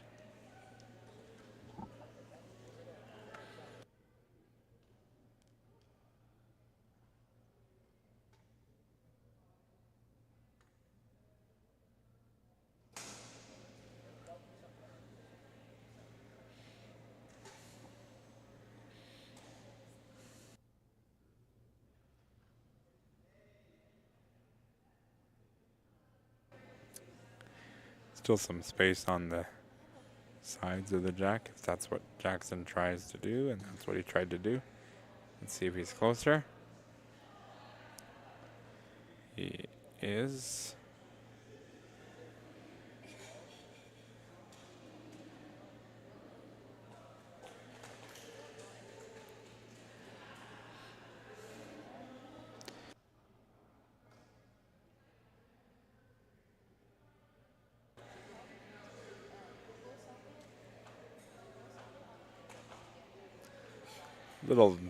Fell a little short on that, but if she has enough strength, she can push that up.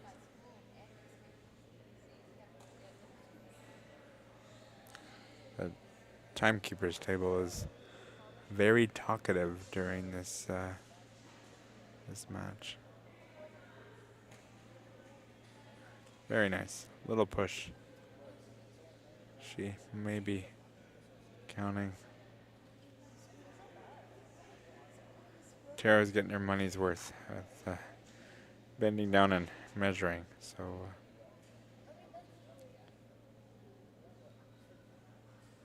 it's a fine line between measuring the distance and not disrupting the ball. Looks like blue was still closer. Yeah.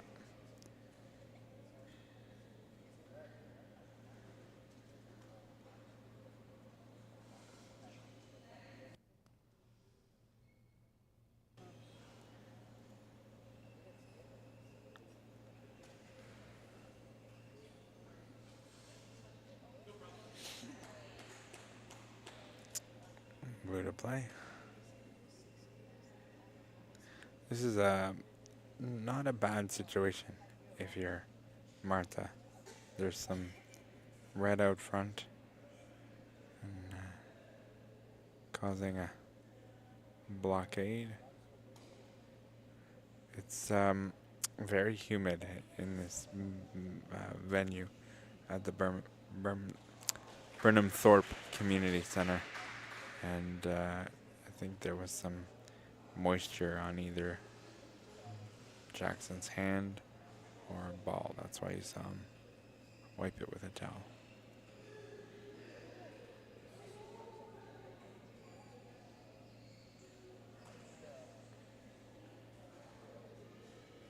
What's amazing is that Jackson used to be in what we called the junior division, and he's graduated up to the senior level of this fine sport.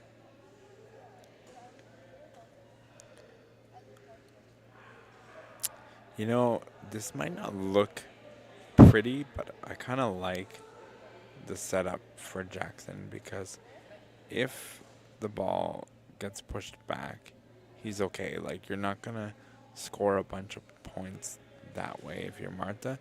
Yes, she could push a couple of balls forward if that's the case, but if you're Jackson, you currently don't want to push those balls forward, so you're kind of limited to, okay, well, I don't want to do this, but I want to accomplish that. So it's not all bad, and Jackson's scoring in this case.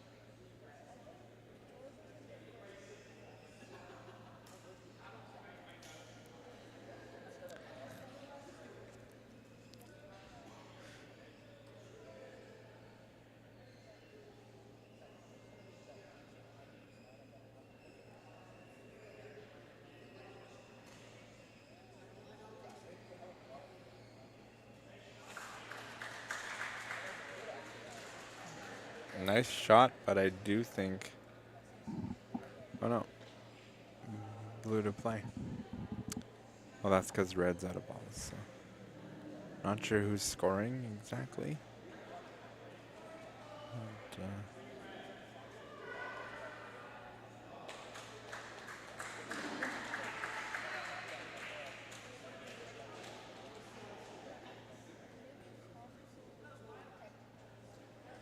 he's trying to.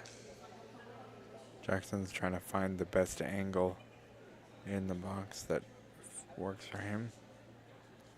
You can use your 2.5 meter box in any way you want. You don't have to be up front at the box to throw. You can be at any point within the lines as long as you're not on the lines.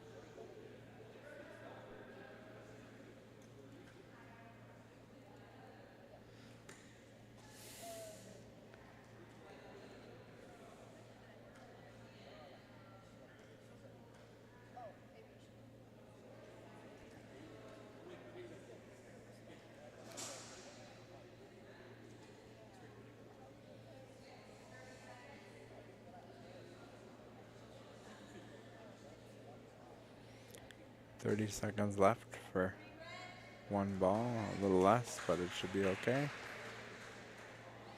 Nice shot. He hit it just kind of on the outside of the ball to kind of get it to go in. I don't know if it's going to be counting, but it was a incredible effort. It's going to require a measurement anyways.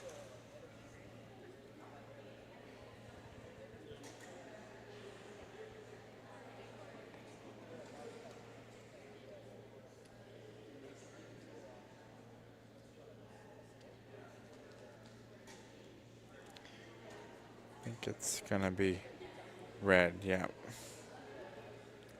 Great angle there to see the measurement.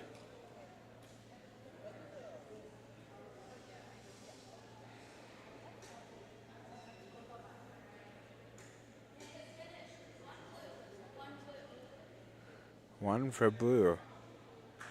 And tightly played in there as well.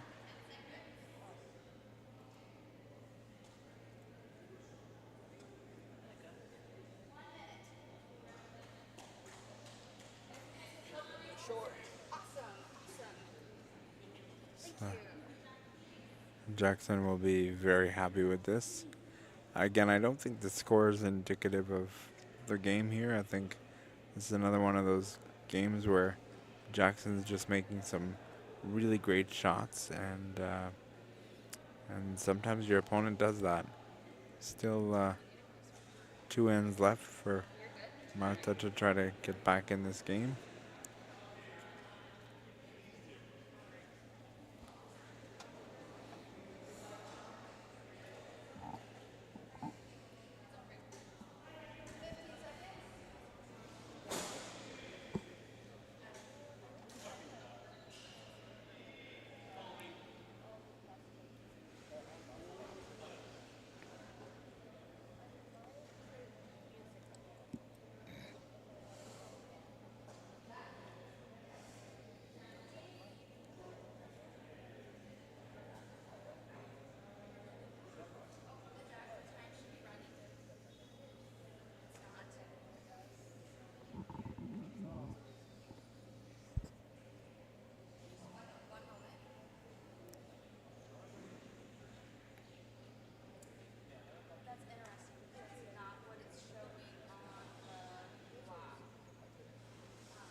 Time was running on the table, but not on the score clock. So Your time is going, but it's still showing 3:30 on the clock. see now how they handle that. Head referee Derek is coming back to investigate. Clock and it's 3:22, but it's not showing on the screen. Like on the screen, it still says 30.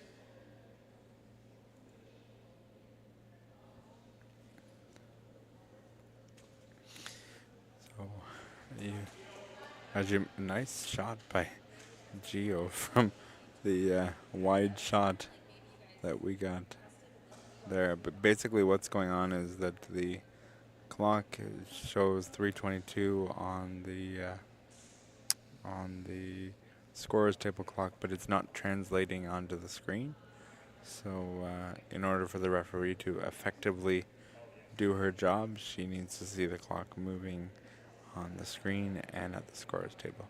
It's basically a tablet program on a tablet that is translated onto a TV screen in front of the scorer's table. So you see Derek is working on the computer screen there, or the laptop, and that's being translated onto the screen that you see just in front of the table with the legs. What you see in the top left-hand corner is what the screen's showing. The screen is showing 3:30. Their clock is showing 3:22. So now we just have to get both to match up with each other to so that we can continue with the match. Again, I can't reiterate this enough. These are volunteers that are giving of their time and likely getting school community service hours. They've probably never even seen Boccia before, let alone seen the scoring system. So you're relying on people that are experienced to teach people that are inexperienced in a sport that they've never seen before. So that's what's going on there. You can see that the jack has been placed, but we need the clock and the scorer's table to match.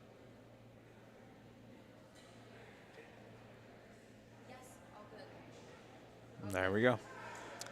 Thank our sponsors of Ontario Cerebral Palsy Sports Association, Visit Mississauga, and the Government of Ontario, and also the Boccia Canada, who is the national governing body of the sport. Without all of this, they are not able to put the event on. Great to have them aboard. Tara's just explaining to the referees what I explained to you, and everybody seems to be on board and ongoing.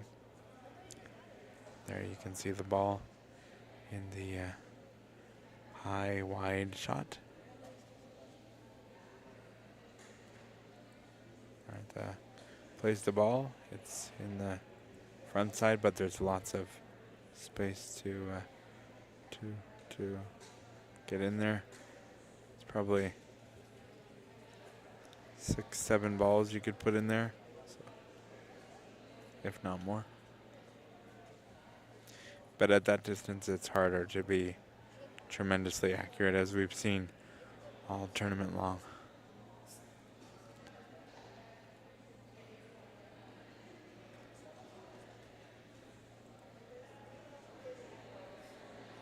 And very good shot by Jackson. He's making Martha go again. And that's all you can do, is get yourself closer and force your opponent to go again.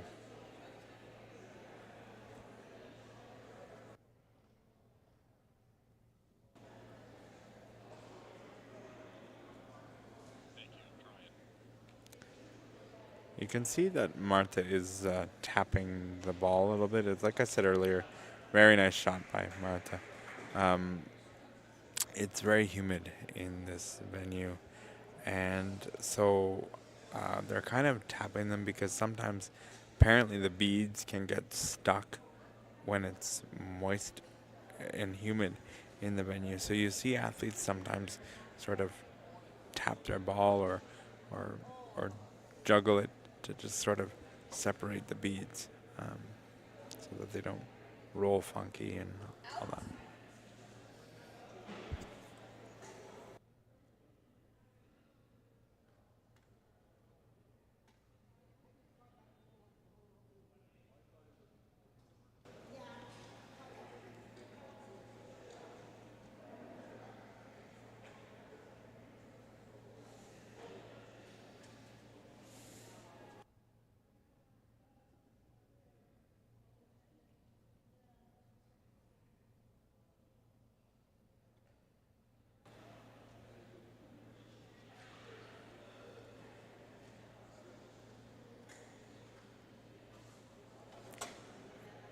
Nice attempt by Jackson, and I want to reiterate the fact that that out this distance, the accuracy can be tougher. So even though it feels like this is a little bit more spread out, it's to be expected given that we're almost 9 meters out of the 10-meter court. I think Jackson had two softer balls, so the goal was put them in front of Martha and just accept where they go.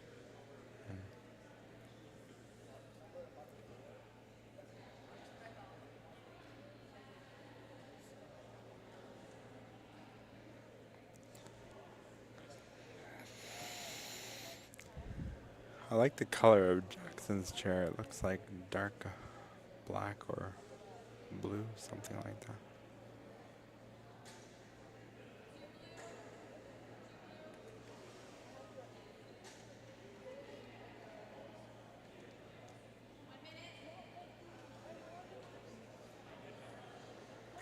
Yep. So I think why Jackson went out was to see how much space there was to get in there, and then he kind of decided, you know what, I'm gonna try and block Martha shorter. When I was coached, that was a strategy that we tried to implement. To be honest with you, because when you just know that you're not gonna get certain balls farther, then you might as well use them to your advantage in some form. Oh my goodness, right through everything. Right spot, just didn't catch the red on the side to hold it in there.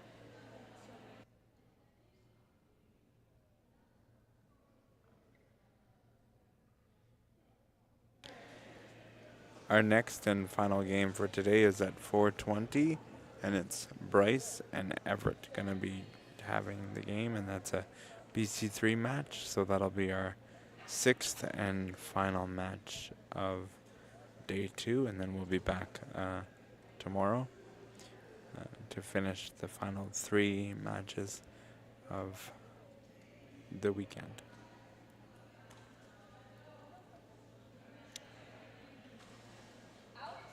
Oh, she had the right angle, just slid a little bit outside.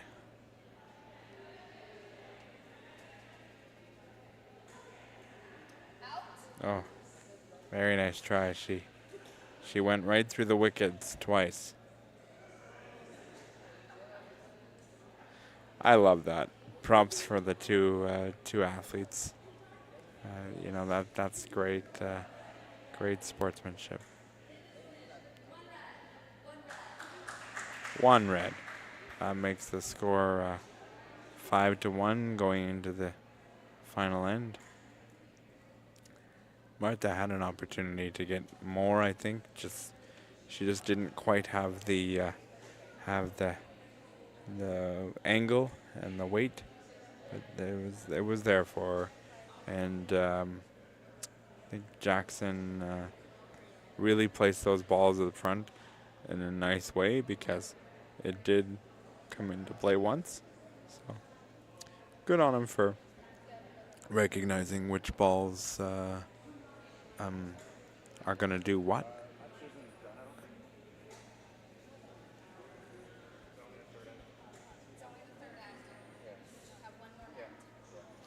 We're going into the 4th end.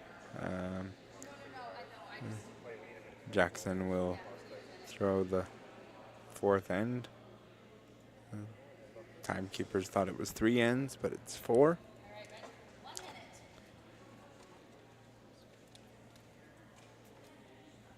We'll wait the 1 minute.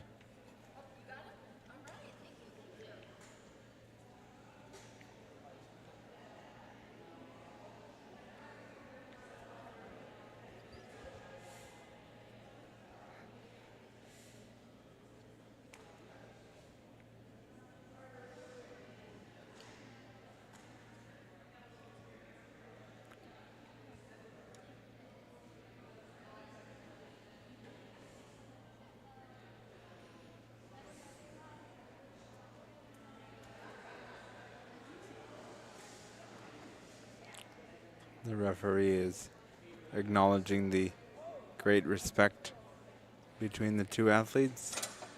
Love to hear that, love to see that. I think sometime in sports you can get really competitive and want to win, and of course these athletes do, but to show the respect they did for each other was pretty good. I like that.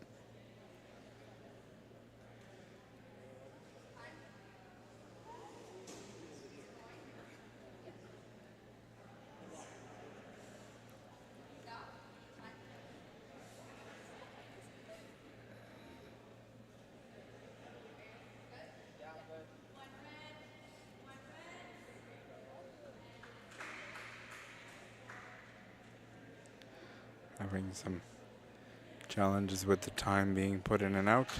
Very nice shot there by Blue. Jackson, very good first ball.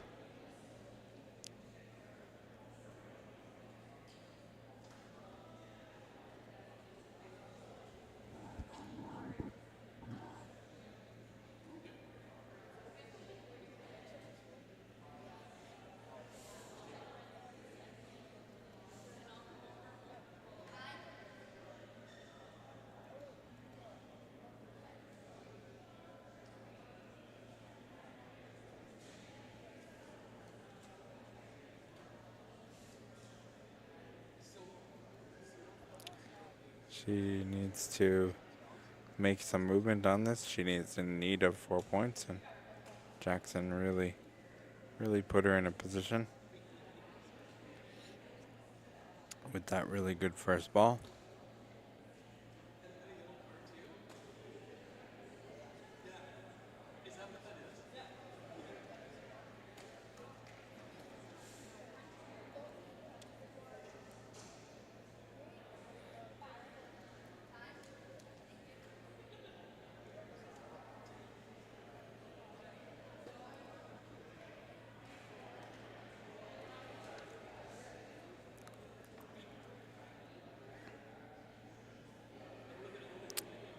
Contemplating what to do with her next shot here. She's really got herself in a position here.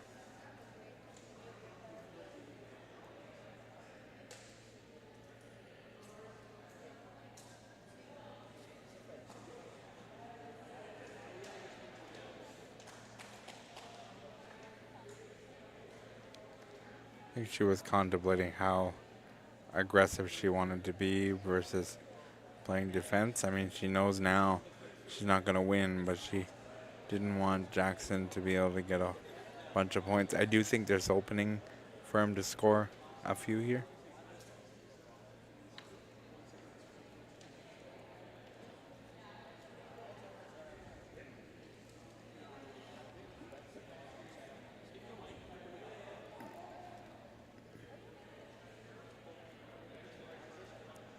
Got to try to, open up that red ball that you see against the blue, that to get things going here. Now he's kind of got a V shape to kind of go in there. The way the balls have kind of shifted now, I think he can squeeze it in if he chooses to. He's just not hitting it in the right spot, I don't think.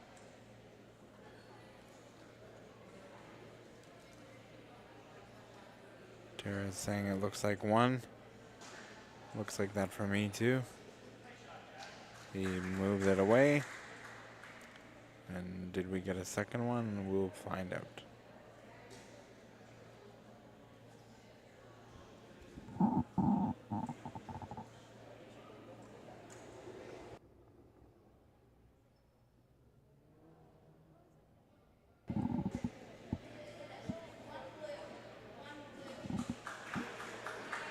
One blue.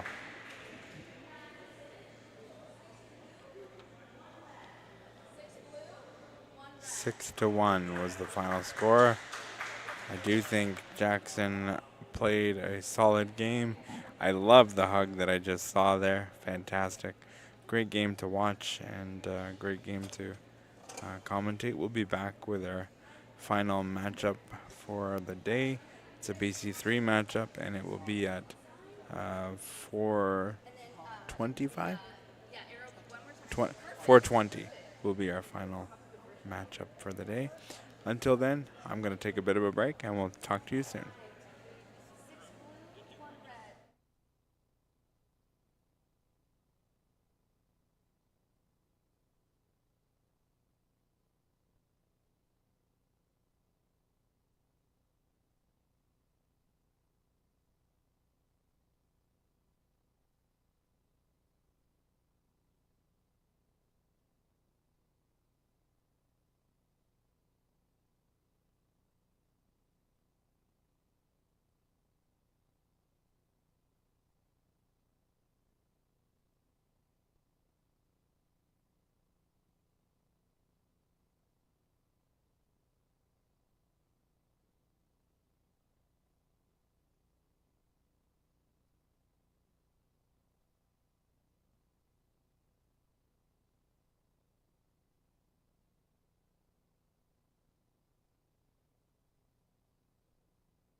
This is our final match for today. We have a BC3 match coming to you, and the athletes are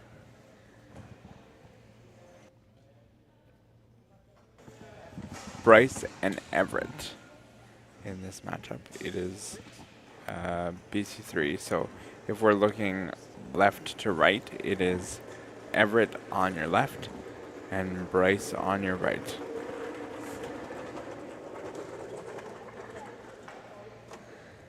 My name is Brock Richardson, and I am your commentator for this match and all weekend. I am a two-time Paralympic athlete in this fine sport. I competed in the 2008 Paralympic Games, 2012 Paralympic Games, and I also competed for Canada from 2007 to 2014. So it's a pleasure being along with you. Thank you for joining me along the ride. This is our last match for today. It's going to be a good one.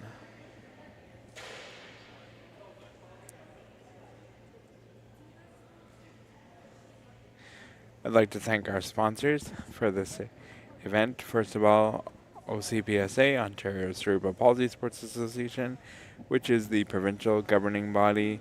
Visit Mississauga, which is the city we're in, and the government of Ontario, and also the national governing body of Boccia Canada. Without any of these, we cannot have this event. So we thank our sponsors tremendously. Proceed with your warm.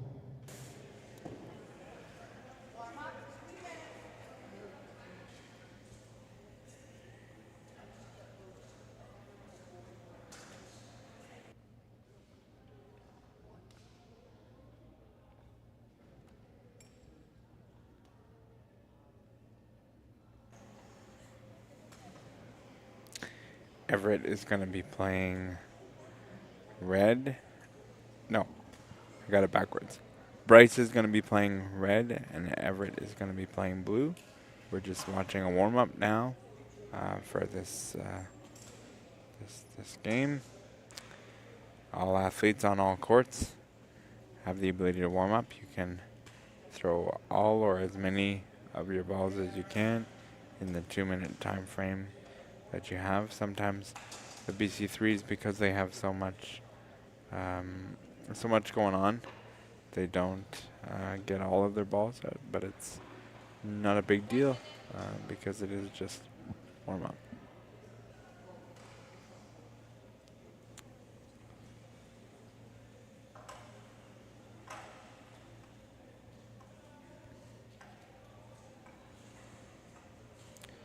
Very nice ball by Everett there in his warm up. I hesitate saying nice ball because it's like, I'm not sure what their strategy is, but I think he's trying to stack his balls around his jack, and he's doing a good job. And that can really fill you with confidence as we get into this match. If you can just feel like, okay, I'm set, I'm ready, I'm good.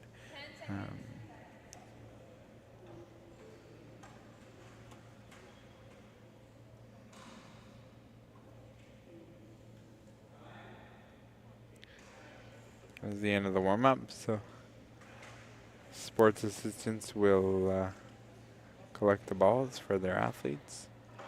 You'll notice that during this game, the sports assistants cannot face the court at any point because they are very, very involved in the outputting of this game. They have to follow everything their athlete says and does, so that's why they can't face the court at any time. You see in the top left-hand corner, you have a scoreboard. You see the 6 minutes for each side. They have 6 minutes to throw all of their balls and the jack, and that's just how it rolls. I have a feeling this is going to be a very good game and competitive. So.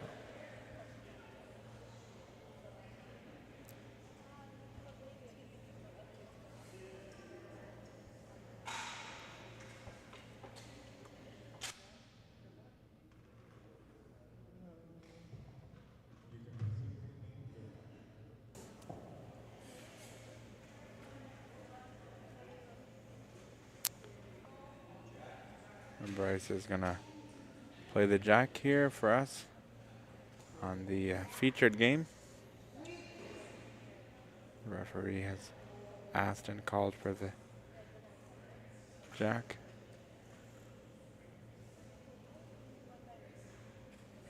You see that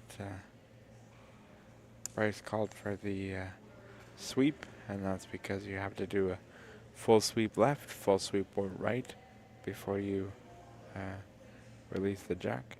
If you don't do that, you cannot release the jack. And that's basically so that you can't fix yourself in the same spot from your warm-up. Has to restart.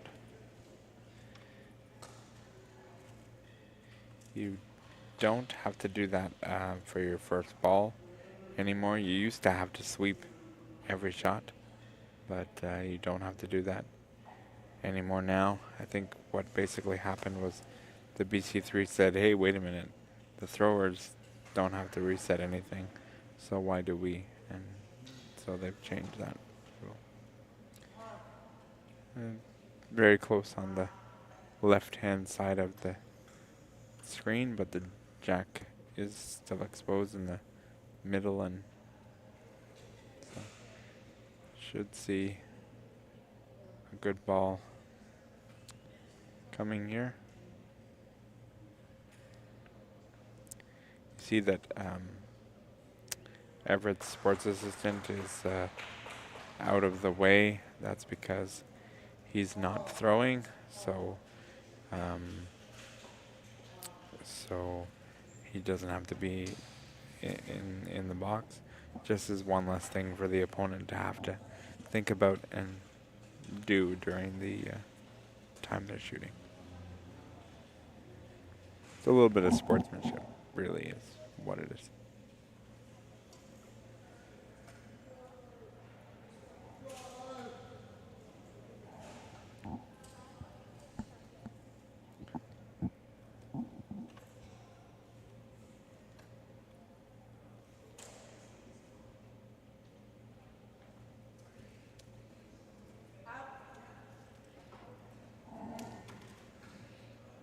I think he separated that off the...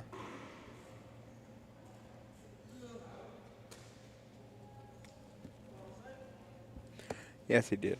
Separated it. So it's open there. That's a good shot of it right there.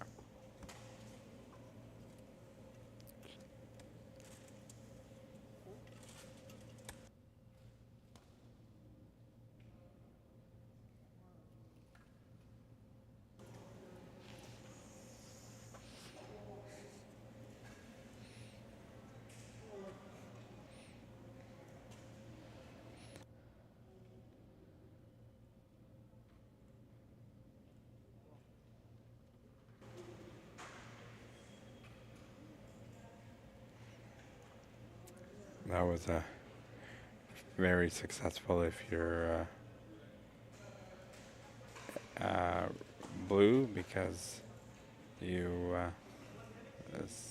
separated it, and now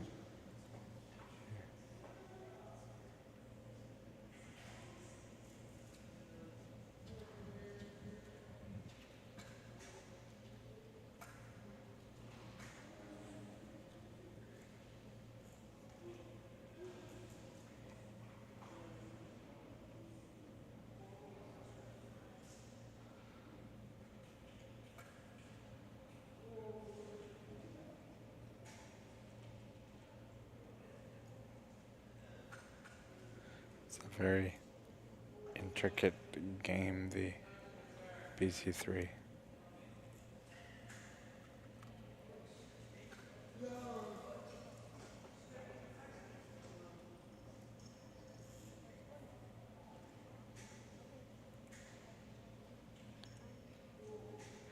So the ramp, as you can see, is over the sideline of the box, and that is okay in this game because you have to be able to get the right angle.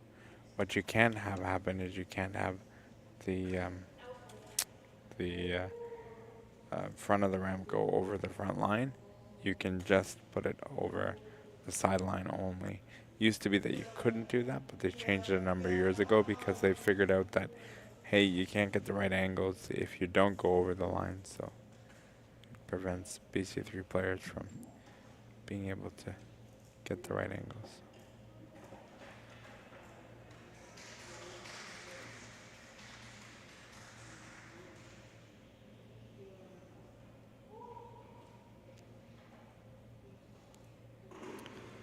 Gotta get a draw in there now. If you got space, you just have to have a good draw.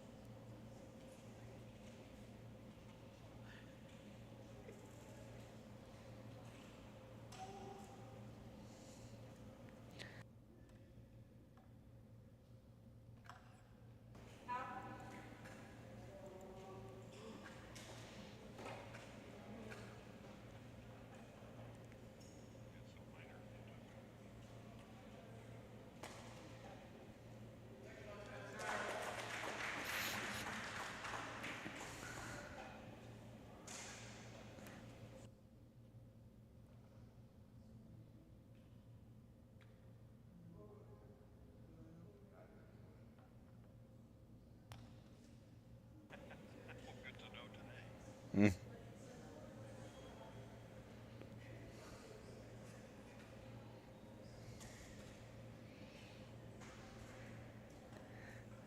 The movements you're seeing are just so minor in order to make or miss shots, and if you don't get the ball on the right point of the ramp, that is unfortunately what can happen. But it's actually in the line of the ramp, so maybe he realized that he he can't can't go, so he put it in front. But I don't think so. I think it mistakenly didn't go where he wanted it to go. 30 seconds. 30 seconds.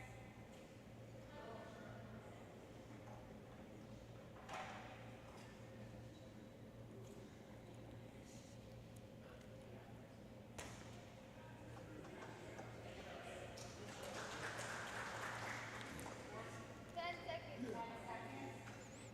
10 seconds. We might have some challenges getting this last ball off. It has to be pushed there. It should be okay. Yeah, it's good. The time is not in play once the ball is rolling.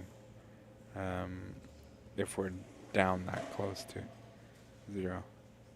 Should be some opportunity here to score some points.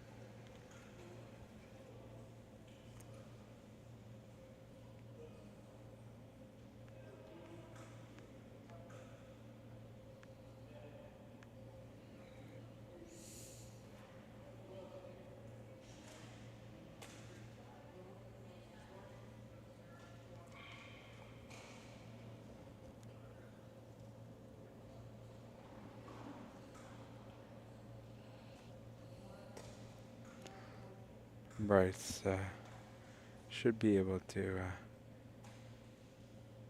score some points here. See where he puts it on the ramp to see what kind of strength we're expecting here. I don't think it's a lot of strength coming. I think he's looking at drawing.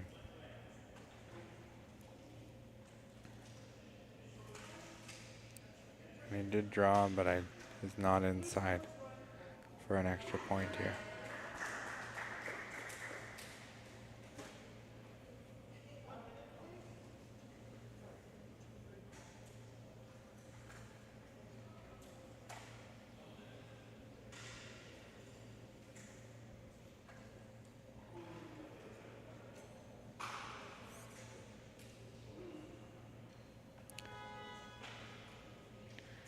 If he chooses to, he could push the ball he just put there.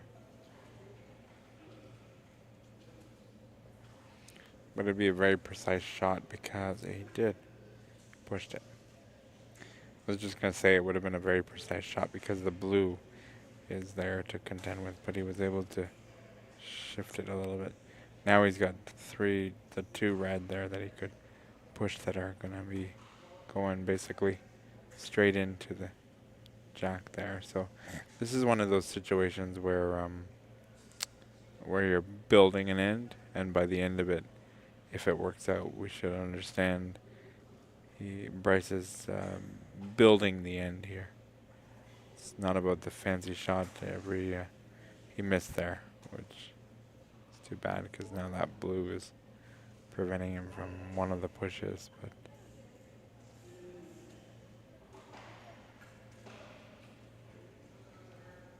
I think it's still just the one.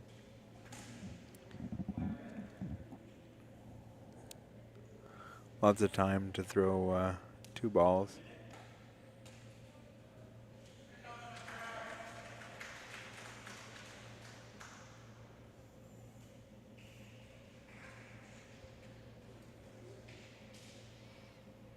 I think if he can just get it just right, he might be able to nudge one of those reds just inside.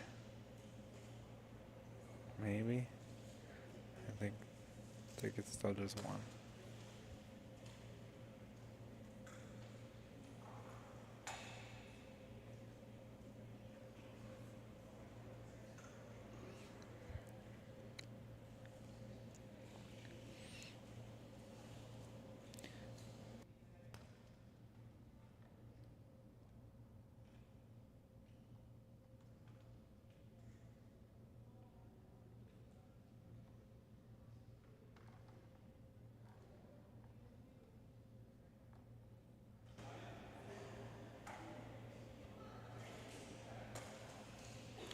He's just not that blue ball that you see there is just preventing him from being able to push it forward.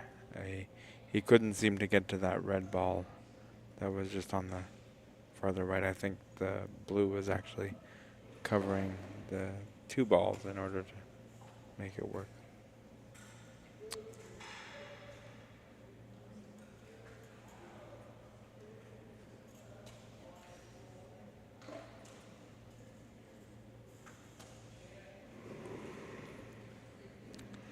I think if you're Bryce, probably gonna get one here. Looks like we're measuring. I don't know if we're measuring based on the referee or based on Everett's request, but it looks like it's Everett's request for the measurement. I think the referee's yeah, she's gonna go on the other side. We're gonna get blocked out here. Oh, kind of.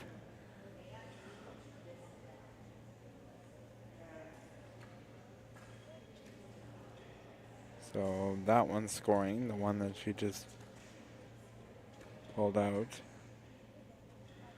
And is the second one scoring?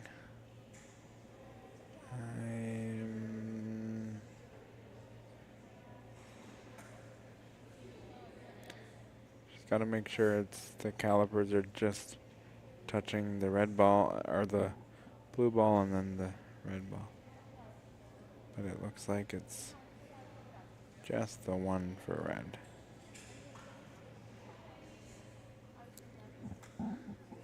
I love when I see the two attendants, sports assistants, communicating a bit. Like they're allowed to watch the measurement, but it'd be interesting to know, what kind of conversation goes on between the two of them. Is it just like, "Hey, where are you going for dinner tonight?" Or is it? I wonder how we got to this point. it's probably the second part of that, but it's really good to see two sports assistants, even though you're opponents for the next 3 red. Wow, it didn't look like there was 3 scoring, so that's impressive. So he must have been able to nudge them more forward than it appeared on the video board there. Walk behind here.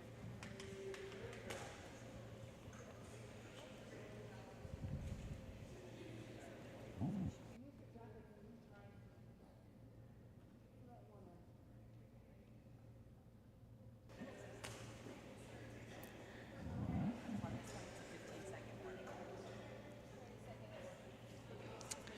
If you're Bryce, you're very satisfied with that first end. And if you're Everett, you're like, yep, my opponent made some nice shots, required measurement, and scored 3. I'm gonna see what I can muster up here. Lots of game left.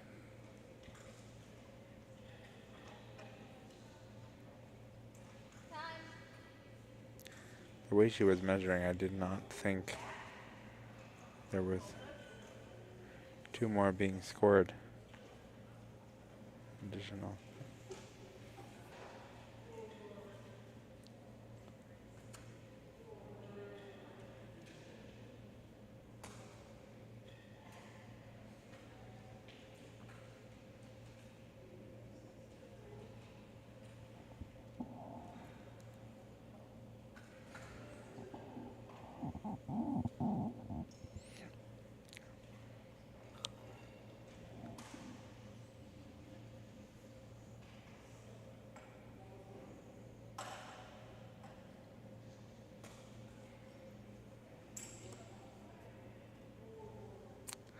The ball has been placed by Everett in his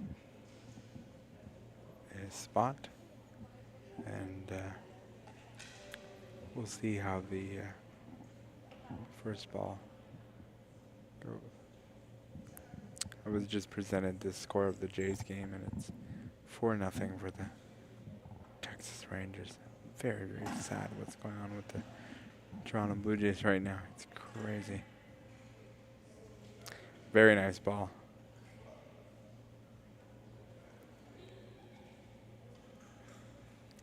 That's the perfect way to start an end. That would be a perfect ball. It's blocking Bryce. It's right on, almost right on the jack. Perfect way to start if you're Bryce.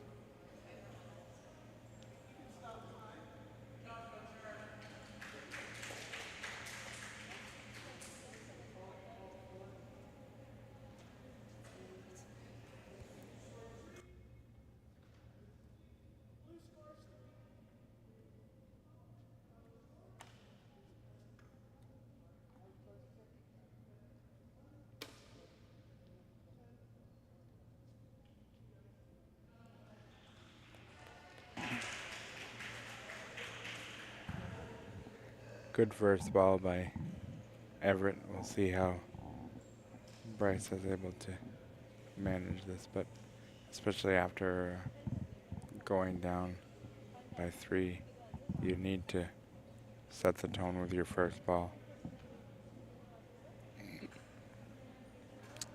And now you know that it's at least going to take 2 balls to take over the ball. So.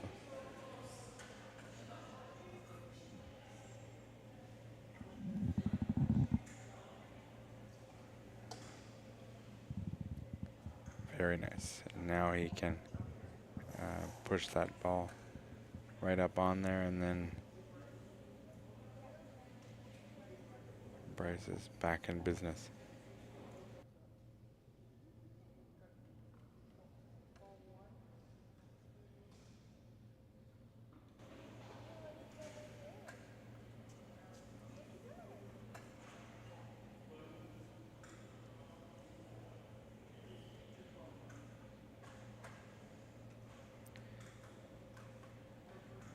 And this is not to take away from Everett's first ball. I mean, that's what Bryce just did is really tough to do. And he made it look seamless and simple, and you heard the cheer of "let's go." Yeah, I would be yelling "let's go" too. That's a really, really great shot. Wow. And just does it, like, doubles it off and just does it. Now, I do think the jack is exposed a bit on the left side if you're ever, I mean, it's not exposed by a lot, but he is coming from that angle where I think he does have a little bit of it. So if he could get back on it again, that would be ideal.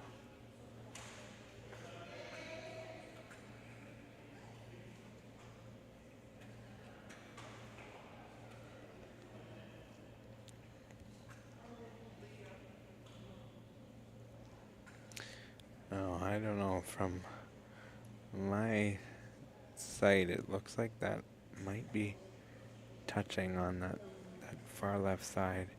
If it's not, it's paper thin above the line.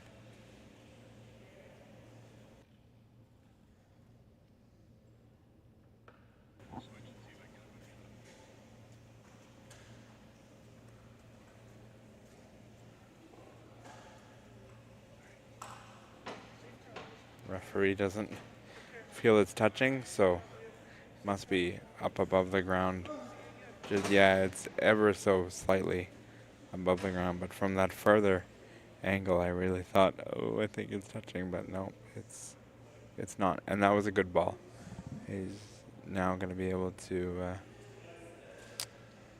push that if he can hit it in the right spot, and if he can get really lucky and sort of push it and push the jack back a bit, you'd be in real business.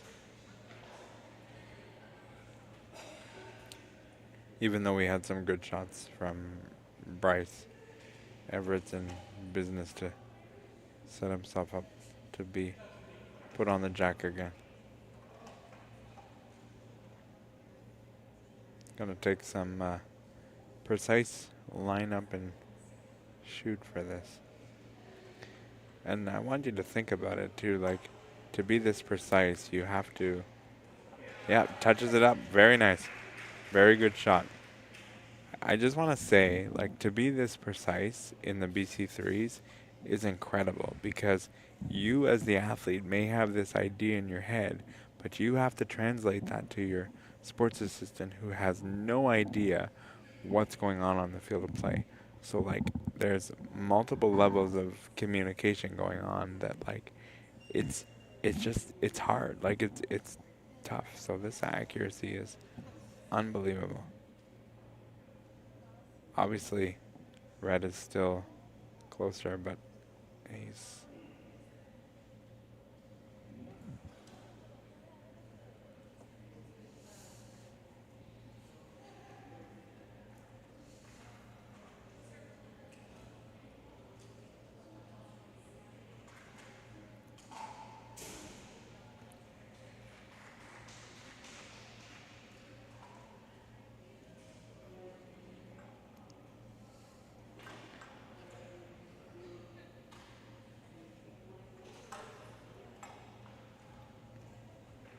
Oh, wow. Touched it, but I'm not certain it's closer.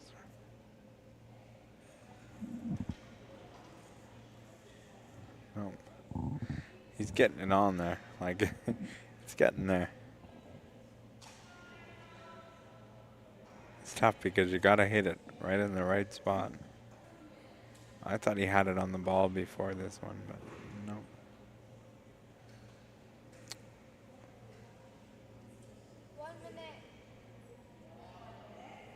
One minute.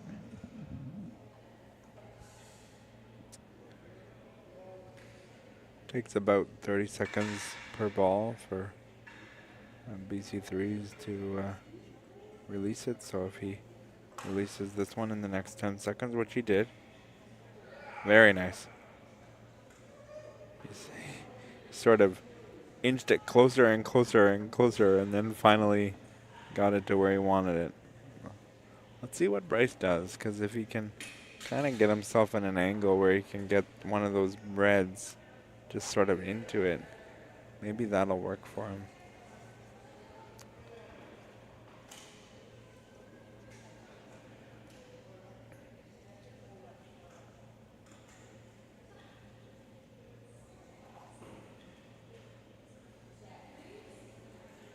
think he's trying to get an angle on one of those reds to promote it and maybe um, dislodge the blue. Even though the wheelchair doesn't have anything to do with the ball release, the wheelchair does have to be in the box as well.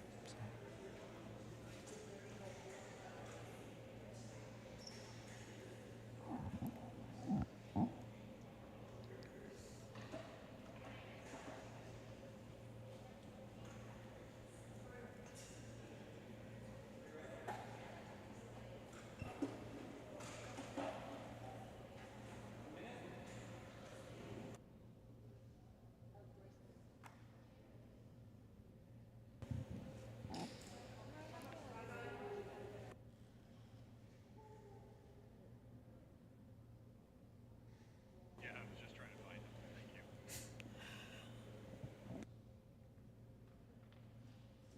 Stay still. I went to yellow, turned it off. I'll see or I'll mention it.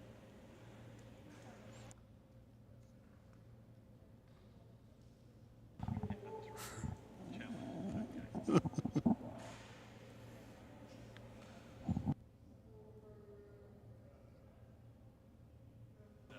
Challenge.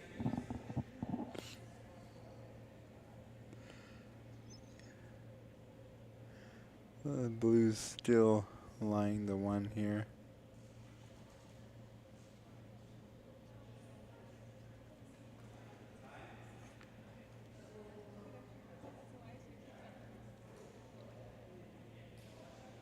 Real incredible shot making in this end in particular. Think about the fact that Everett had a perfect first ball and Bryce dislodged it in one shot and then got on it in two. So just incredible shot making in this first two matches. One of the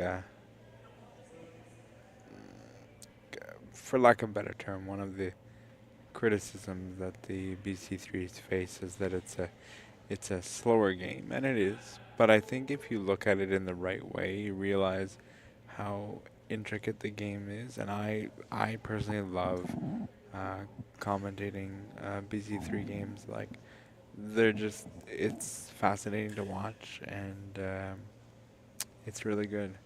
Tomorrow we'll have 3 matches.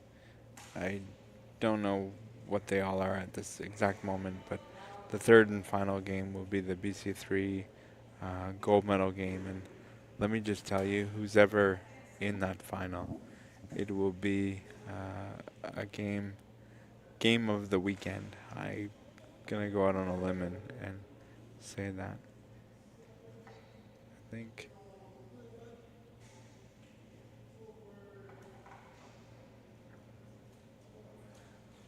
I don't know if Everett is trying to get the attention of the official, but the official should not be acknowledging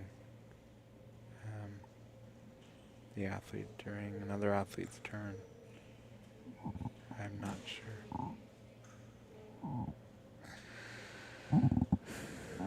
The referee seems to be acknowledging that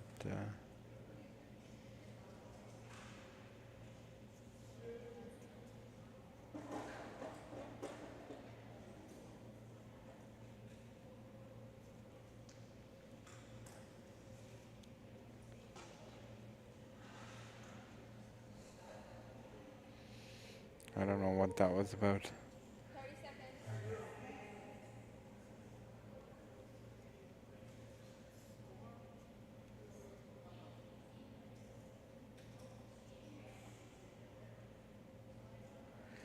30 seconds. 15 seconds.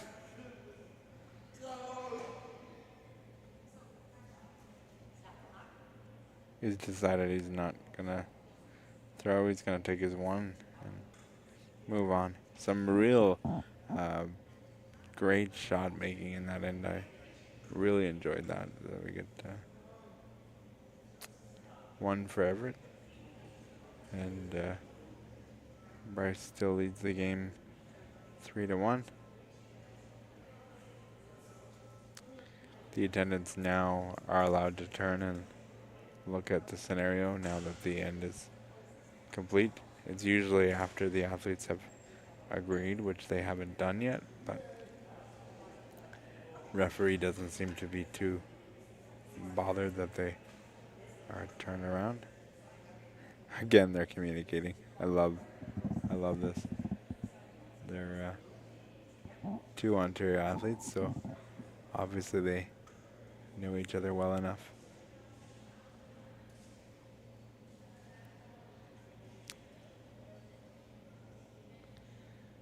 Obviously a measurement was asked for, and you can see there that the second blue is not close enough, so it's just a 1.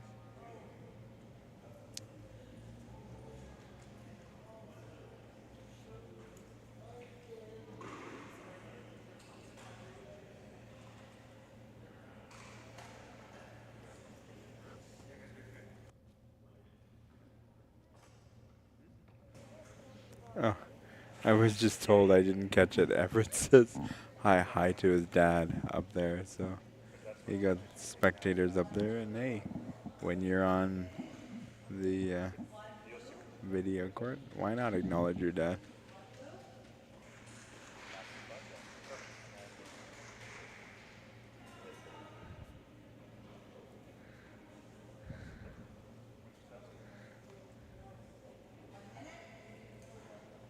One blue. We'll move on to the third end.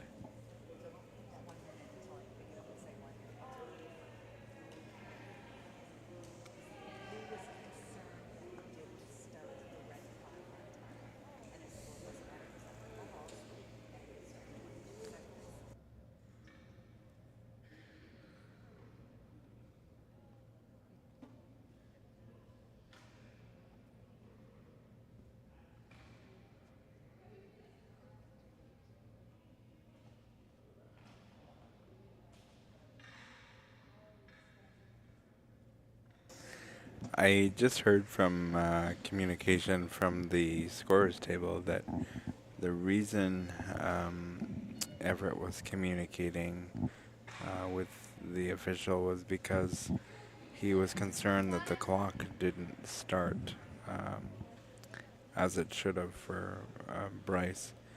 But the referee didn't seem to budge because she said it didn't matter because he was out of balls. So.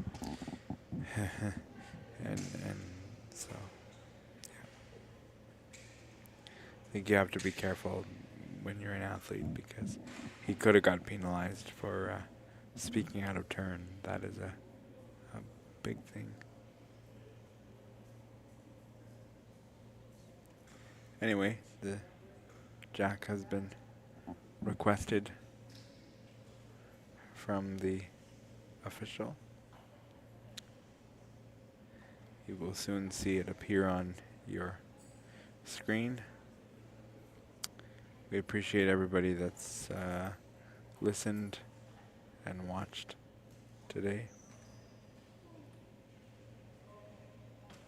It's a legal jack, so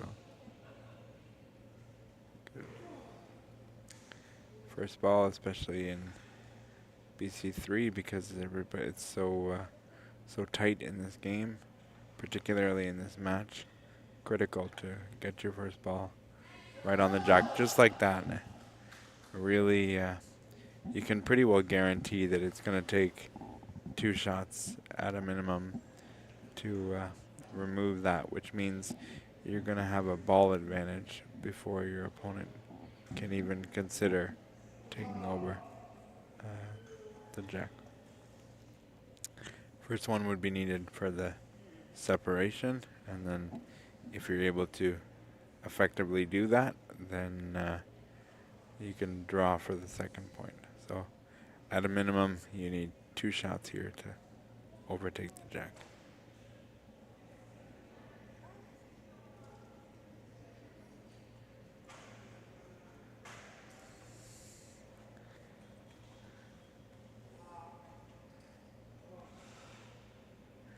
There's two athletes here at the tournament that I've seen that wear patches, and it's Carter and Everett.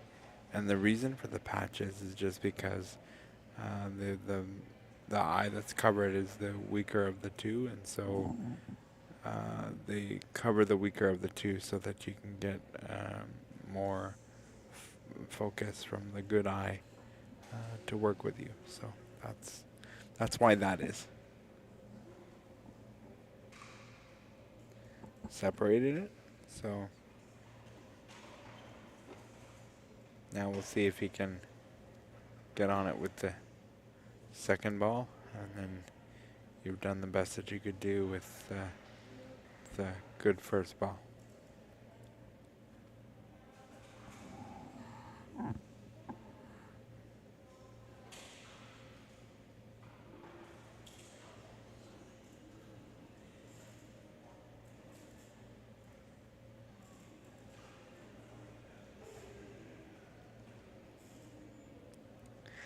That device that's being slid up and down is used to hold the ball. Back in the early days of bocce, you would have to have the attendant or the sports assistant holding the ball until the athlete grabs onto it. He separated it, and then it came back. So back in the day when they didn't have those holders, you'd have to have the sports assistant holding the ball on the ramp. But the challenge with that is if the sport assistant's holding the ball, and say for instance they're the last one to touch the ball going off the ramp, then it becomes a dead ball. The athlete has to be the last individual to touch the ball on the ramp. It cannot be the sport assistant, even if it's inadvertent. You have to. The athlete has to be the last one to touch it, even if it's with an implement that they're using.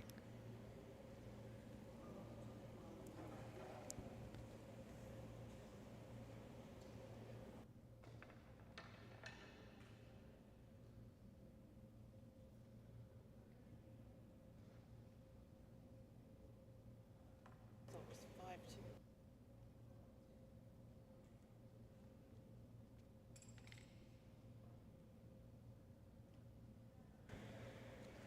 That's certainly a challenge because you separated it, but then you've now hit it back onto the side of the jack. So this is a challenge for Everett, but Bryce is over there quite happy with what's going on.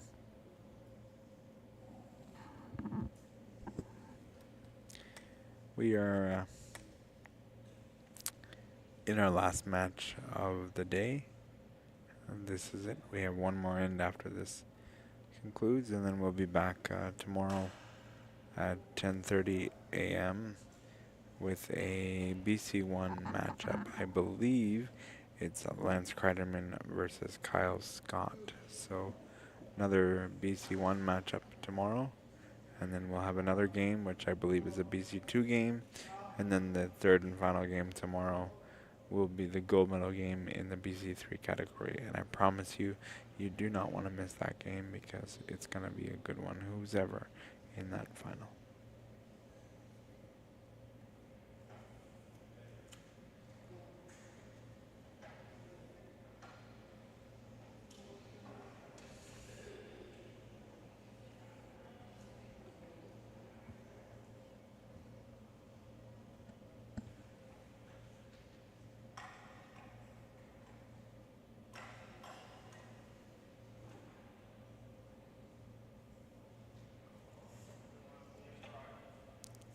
It's a nice attempt.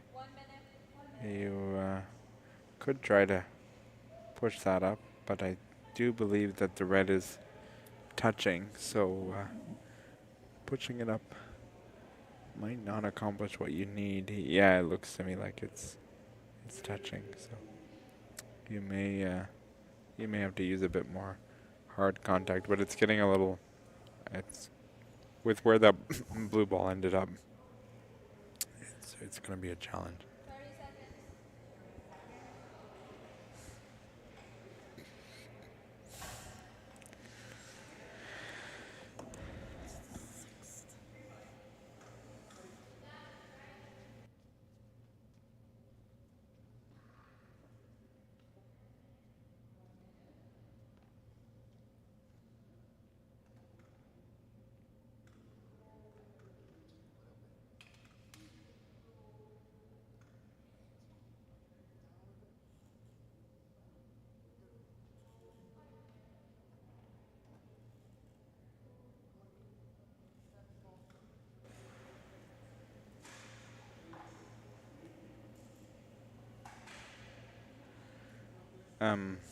Because you see a nice shot of the bib there as they were lining up.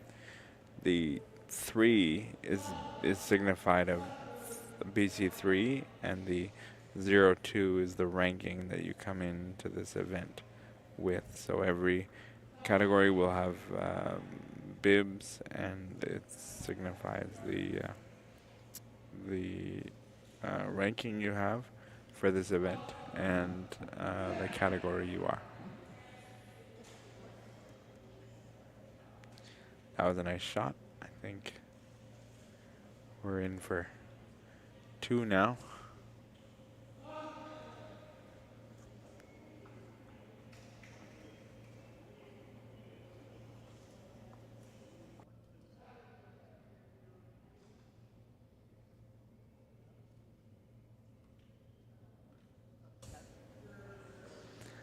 There's another game going on further down, and there's some excitement happening on there in the passion. It's court 3, and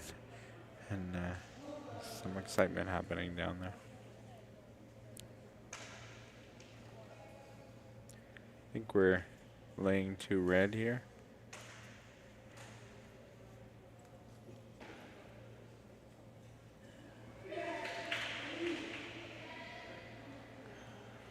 What really makes me just admire the athletes is there's such focus and such determination from all athletes who have cerebral palsy for the most part. That's a nice shot again. Cerebral palsy for the most part, and I have cerebral palsy as well. We face so much with our body and adversity, and yet you see all these athletes out here, whatever category it is, you see them all, giving it their all and giving you and I their best, and watching the game. So.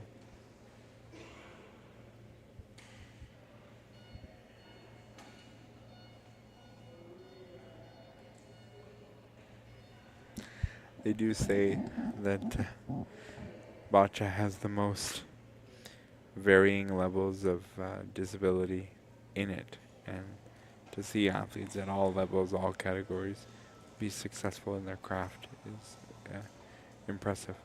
That was an interesting little shot. It kind of pushed up the 1 red next to the jack and then kind of bounced off, which tells me that that ball that was just thrown by Bryce was harder.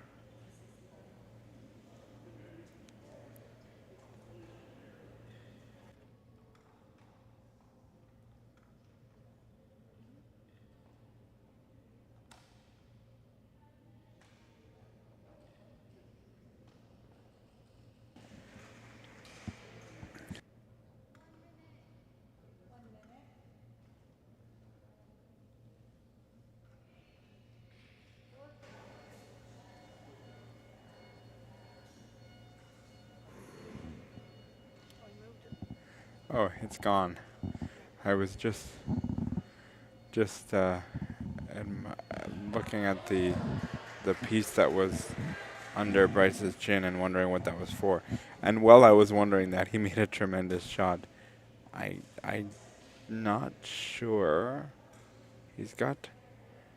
Oh, you know what? That's what's moving his wheelchair. So that there is what's moving his wheelchair. Imagine the control you have to move your wheelchair by your chin. Like that is unbelievable. That's incredible. I think the referee has.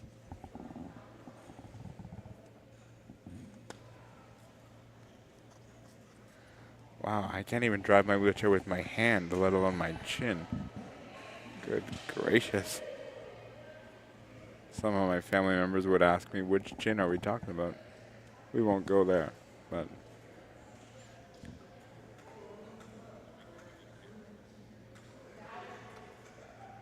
Yeah, don't put me on camera. We don't need to see how many chins I have. I'm thinking we're at least 3. Possibly a 4th.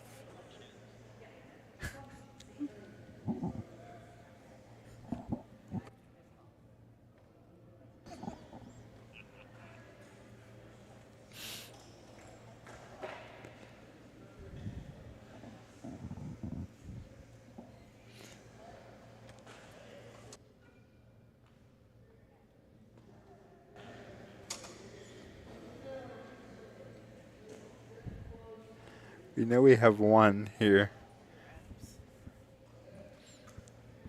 We'll see. We'll see how many we come up with. I'm going with 3. There's 2 now.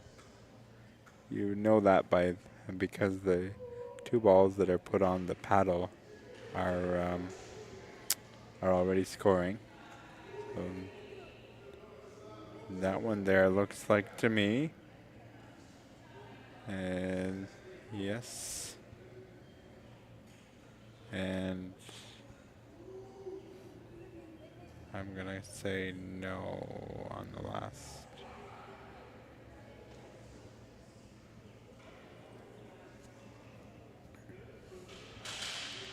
She's come up with her last decision now.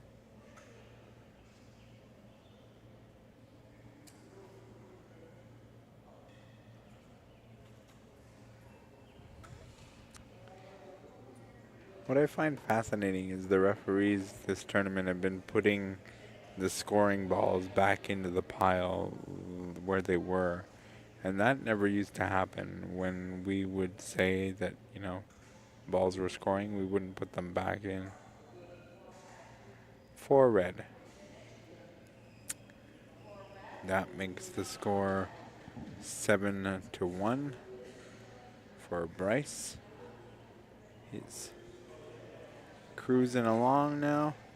We do have to play the final end of this game, even though it's almost out of reach. Not quite. I mean, if we were to score 6, we'd have a tie game, but we do have to play the final end for plus-minus purposes, points for and against.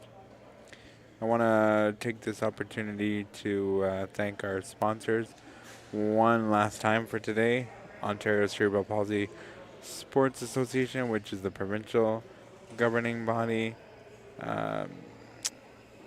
Visit Mississauga and the Government of Ontario.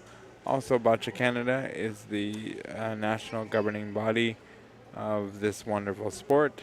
It's a pleasure to have everybody on board because without your contributions, it just can't happen. I also want to shout out Dutch and our tech team for doing a wonderful job this weekend so far. We've done 12 games so far, and we're going to conclude tomorrow with 3 more. So 15 games over 3 days on 1 court is a lot, and we've had the vast majority of 6 courts running all day, and so to run that all and put it all together is a feat. So we appreciate everybody and their contributions.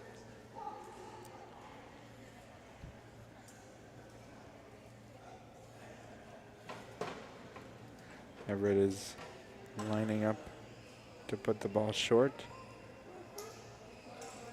in that spot.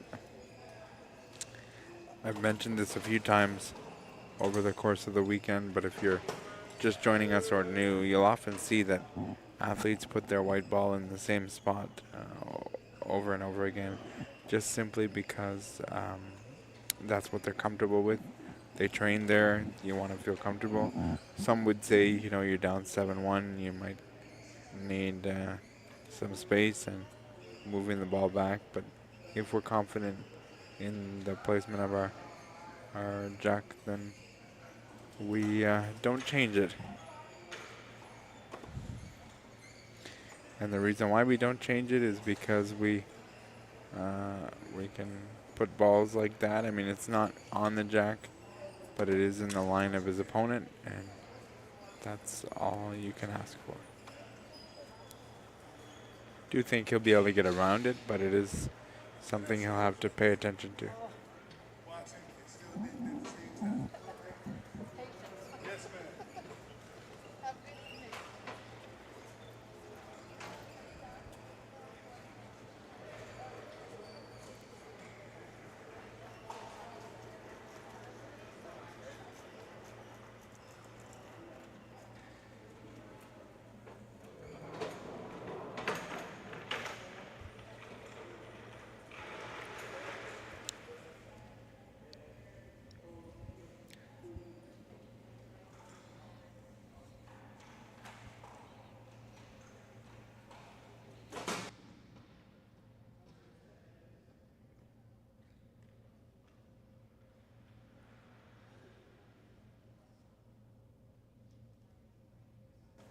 No, it must be one of the girls over there. Must have sprayed some perfume or something.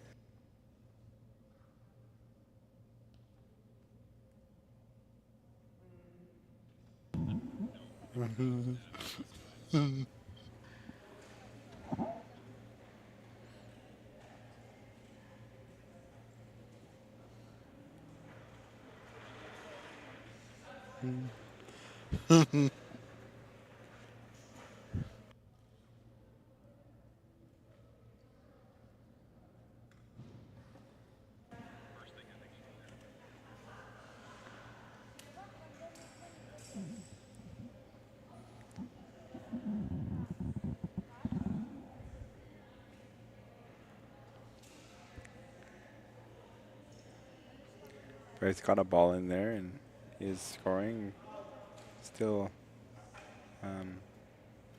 accessible to Everett.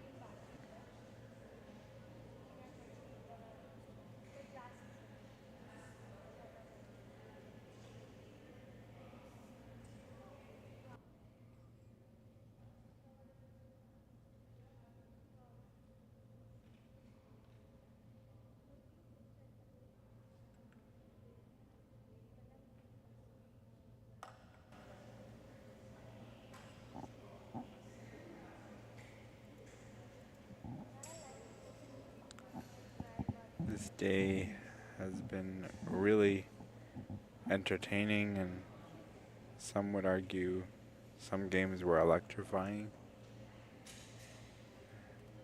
I look forward to commentating the final 3 games tomorrow. See how it turns out.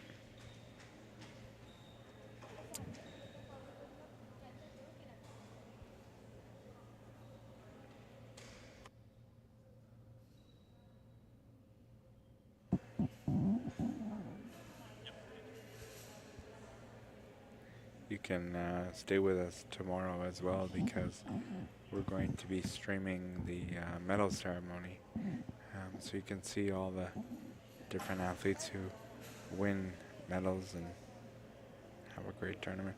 That's a nice ball. It's not exactly what he would have wanted, but it does give him the opportunity. It's still open, and he can push that blue if he chooses, or draw right between the 2 blues.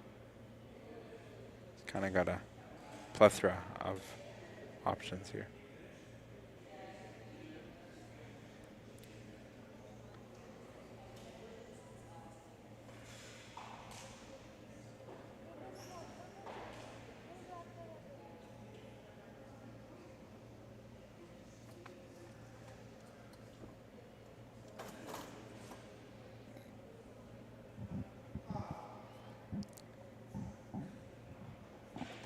Just about 2 minutes remaining. Should be enough time to get the balls out.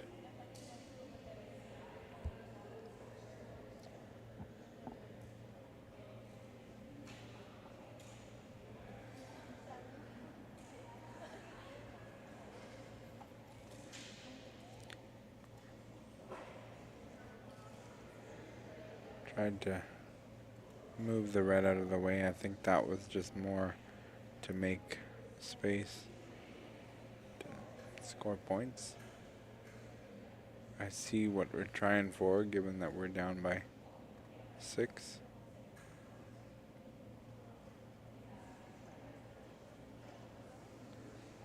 If he could do that one more time, if he chooses, he would be alright, but I think you'll probably see a draw or a push on either the red or the blues in front. Depends how aggressive you want to be. If you're down 6-1 and he got the blue. I think he was actually aiming for the red, but got the blue instead, and that's fine. It forces your opponent to go, and it's also in a really good angle. Like it's not quite on the jack, but it is scoring. So if you try to, get in there, you may run the risk of pushing the blue onto the white.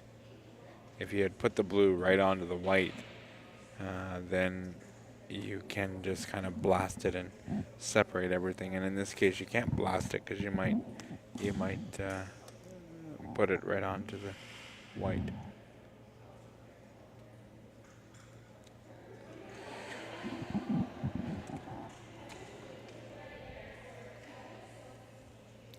Certainly think Bryce has shown why his bib says 302.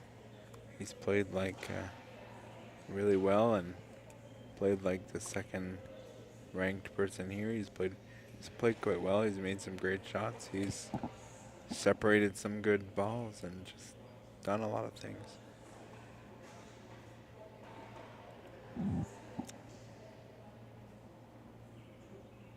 Red to play still.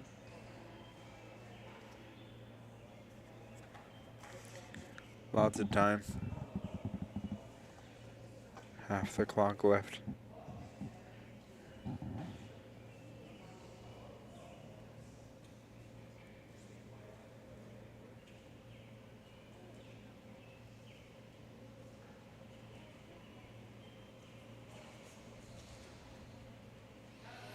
Nice.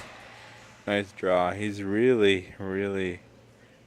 made some precise draws, precise hits, all those things. It's not right on the jack because what he did was he hit the jack a bit too hard, which carried it away.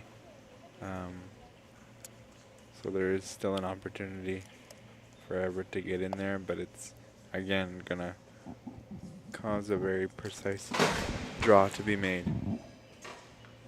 30 seconds.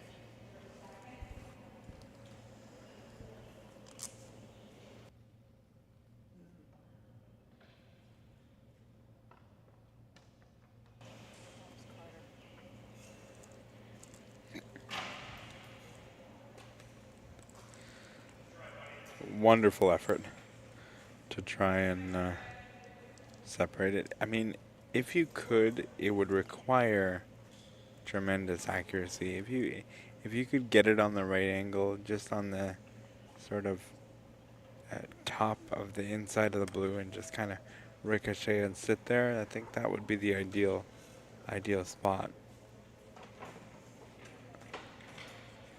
I mean, that's easy to say as a former Paralympian who could never do that on command, but I think if that was the play, I think that's what I'd be trying.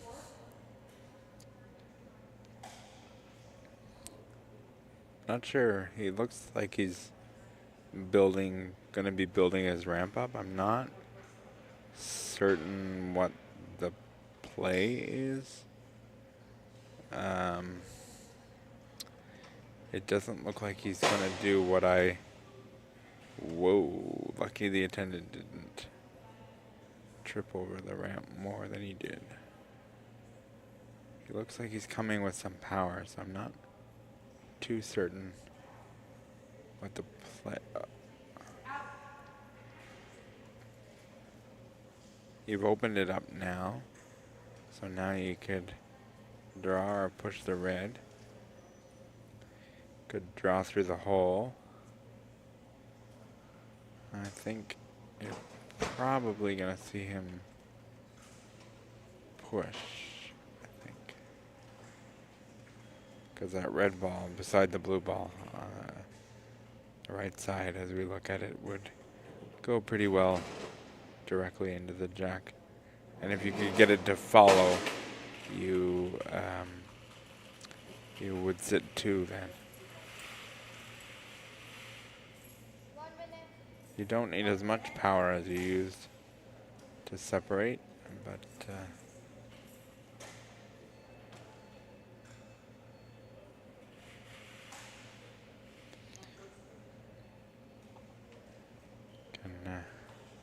as the time gets ticked away, you can see the assertiveness come from the athlete of polite aggression. Do what I want you to do and do it quick. Yeah, that push gets it on the jack. Blue is out of balls. Now he's got his point. He's got his point. He wins 8-1. Satisfied with that. I think Bryce would be very satisfied with that game. Really, some really good shot making occurred. Even Everett, like, I mean, he had a couple of really good first balls, but just, you know, Bryce just made the better of the shot, and you really can't do much regarding that when you have an opponent who just makes better shots than you. And I don't think the score was totally indicative of the play.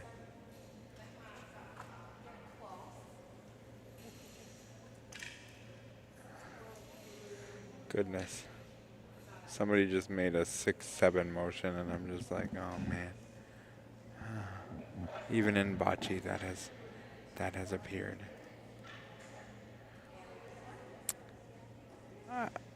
I don't see a world where it's more than 1. I think that blue is the next closest. I was wrong once today, so.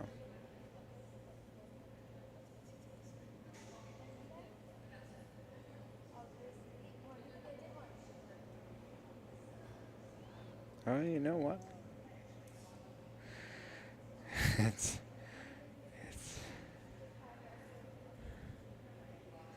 if I'm wrong again, I'm not making predictions tomorrow.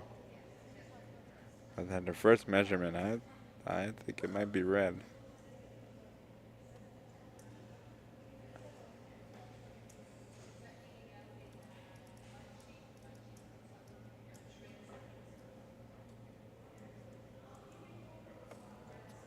Yeah, it's red. You could see the little jiggle that she did. No, she's calling over the head referee, but you could see the little jiggle that happened, which means that the stick at the top of the measuring tape was not touching the blue.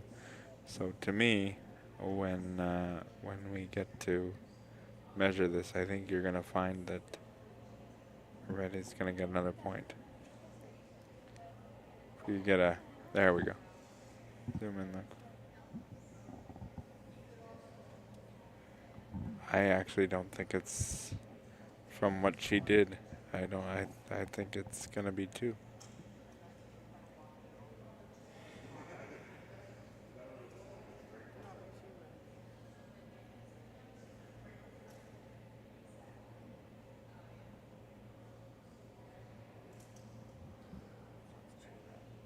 It, it is.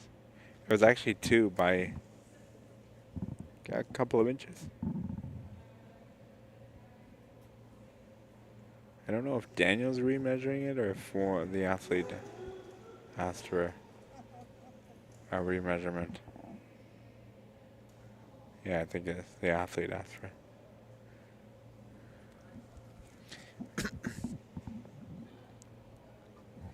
At a certain point, though, Daniel can say it's 2, and I'm not remeasuring again.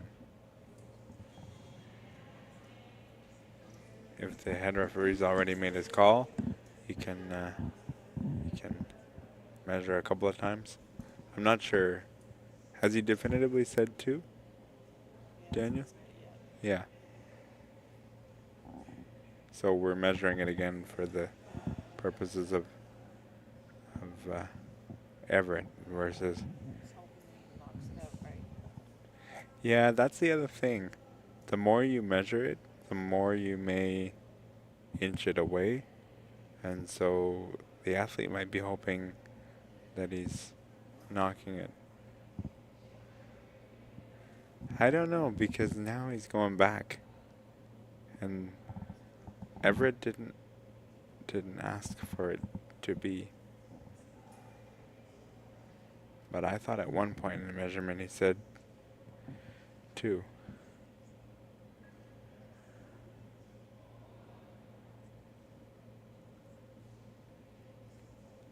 Now my concern is the blue ball moving just ever so slightly that now it's not, because when the referee originally did the measurement, it looked pretty clear to me that it was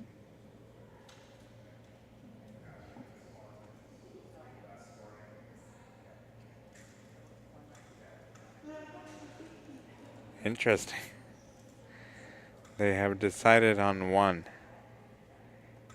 I don't know if maybe the ball moved, and whenever it was asking for it measured a couple of times, it went away. But by the camera angle, it looked, especially on the first measurement when the referee did it. I have to ask. I won't be able to do it on broadcast, but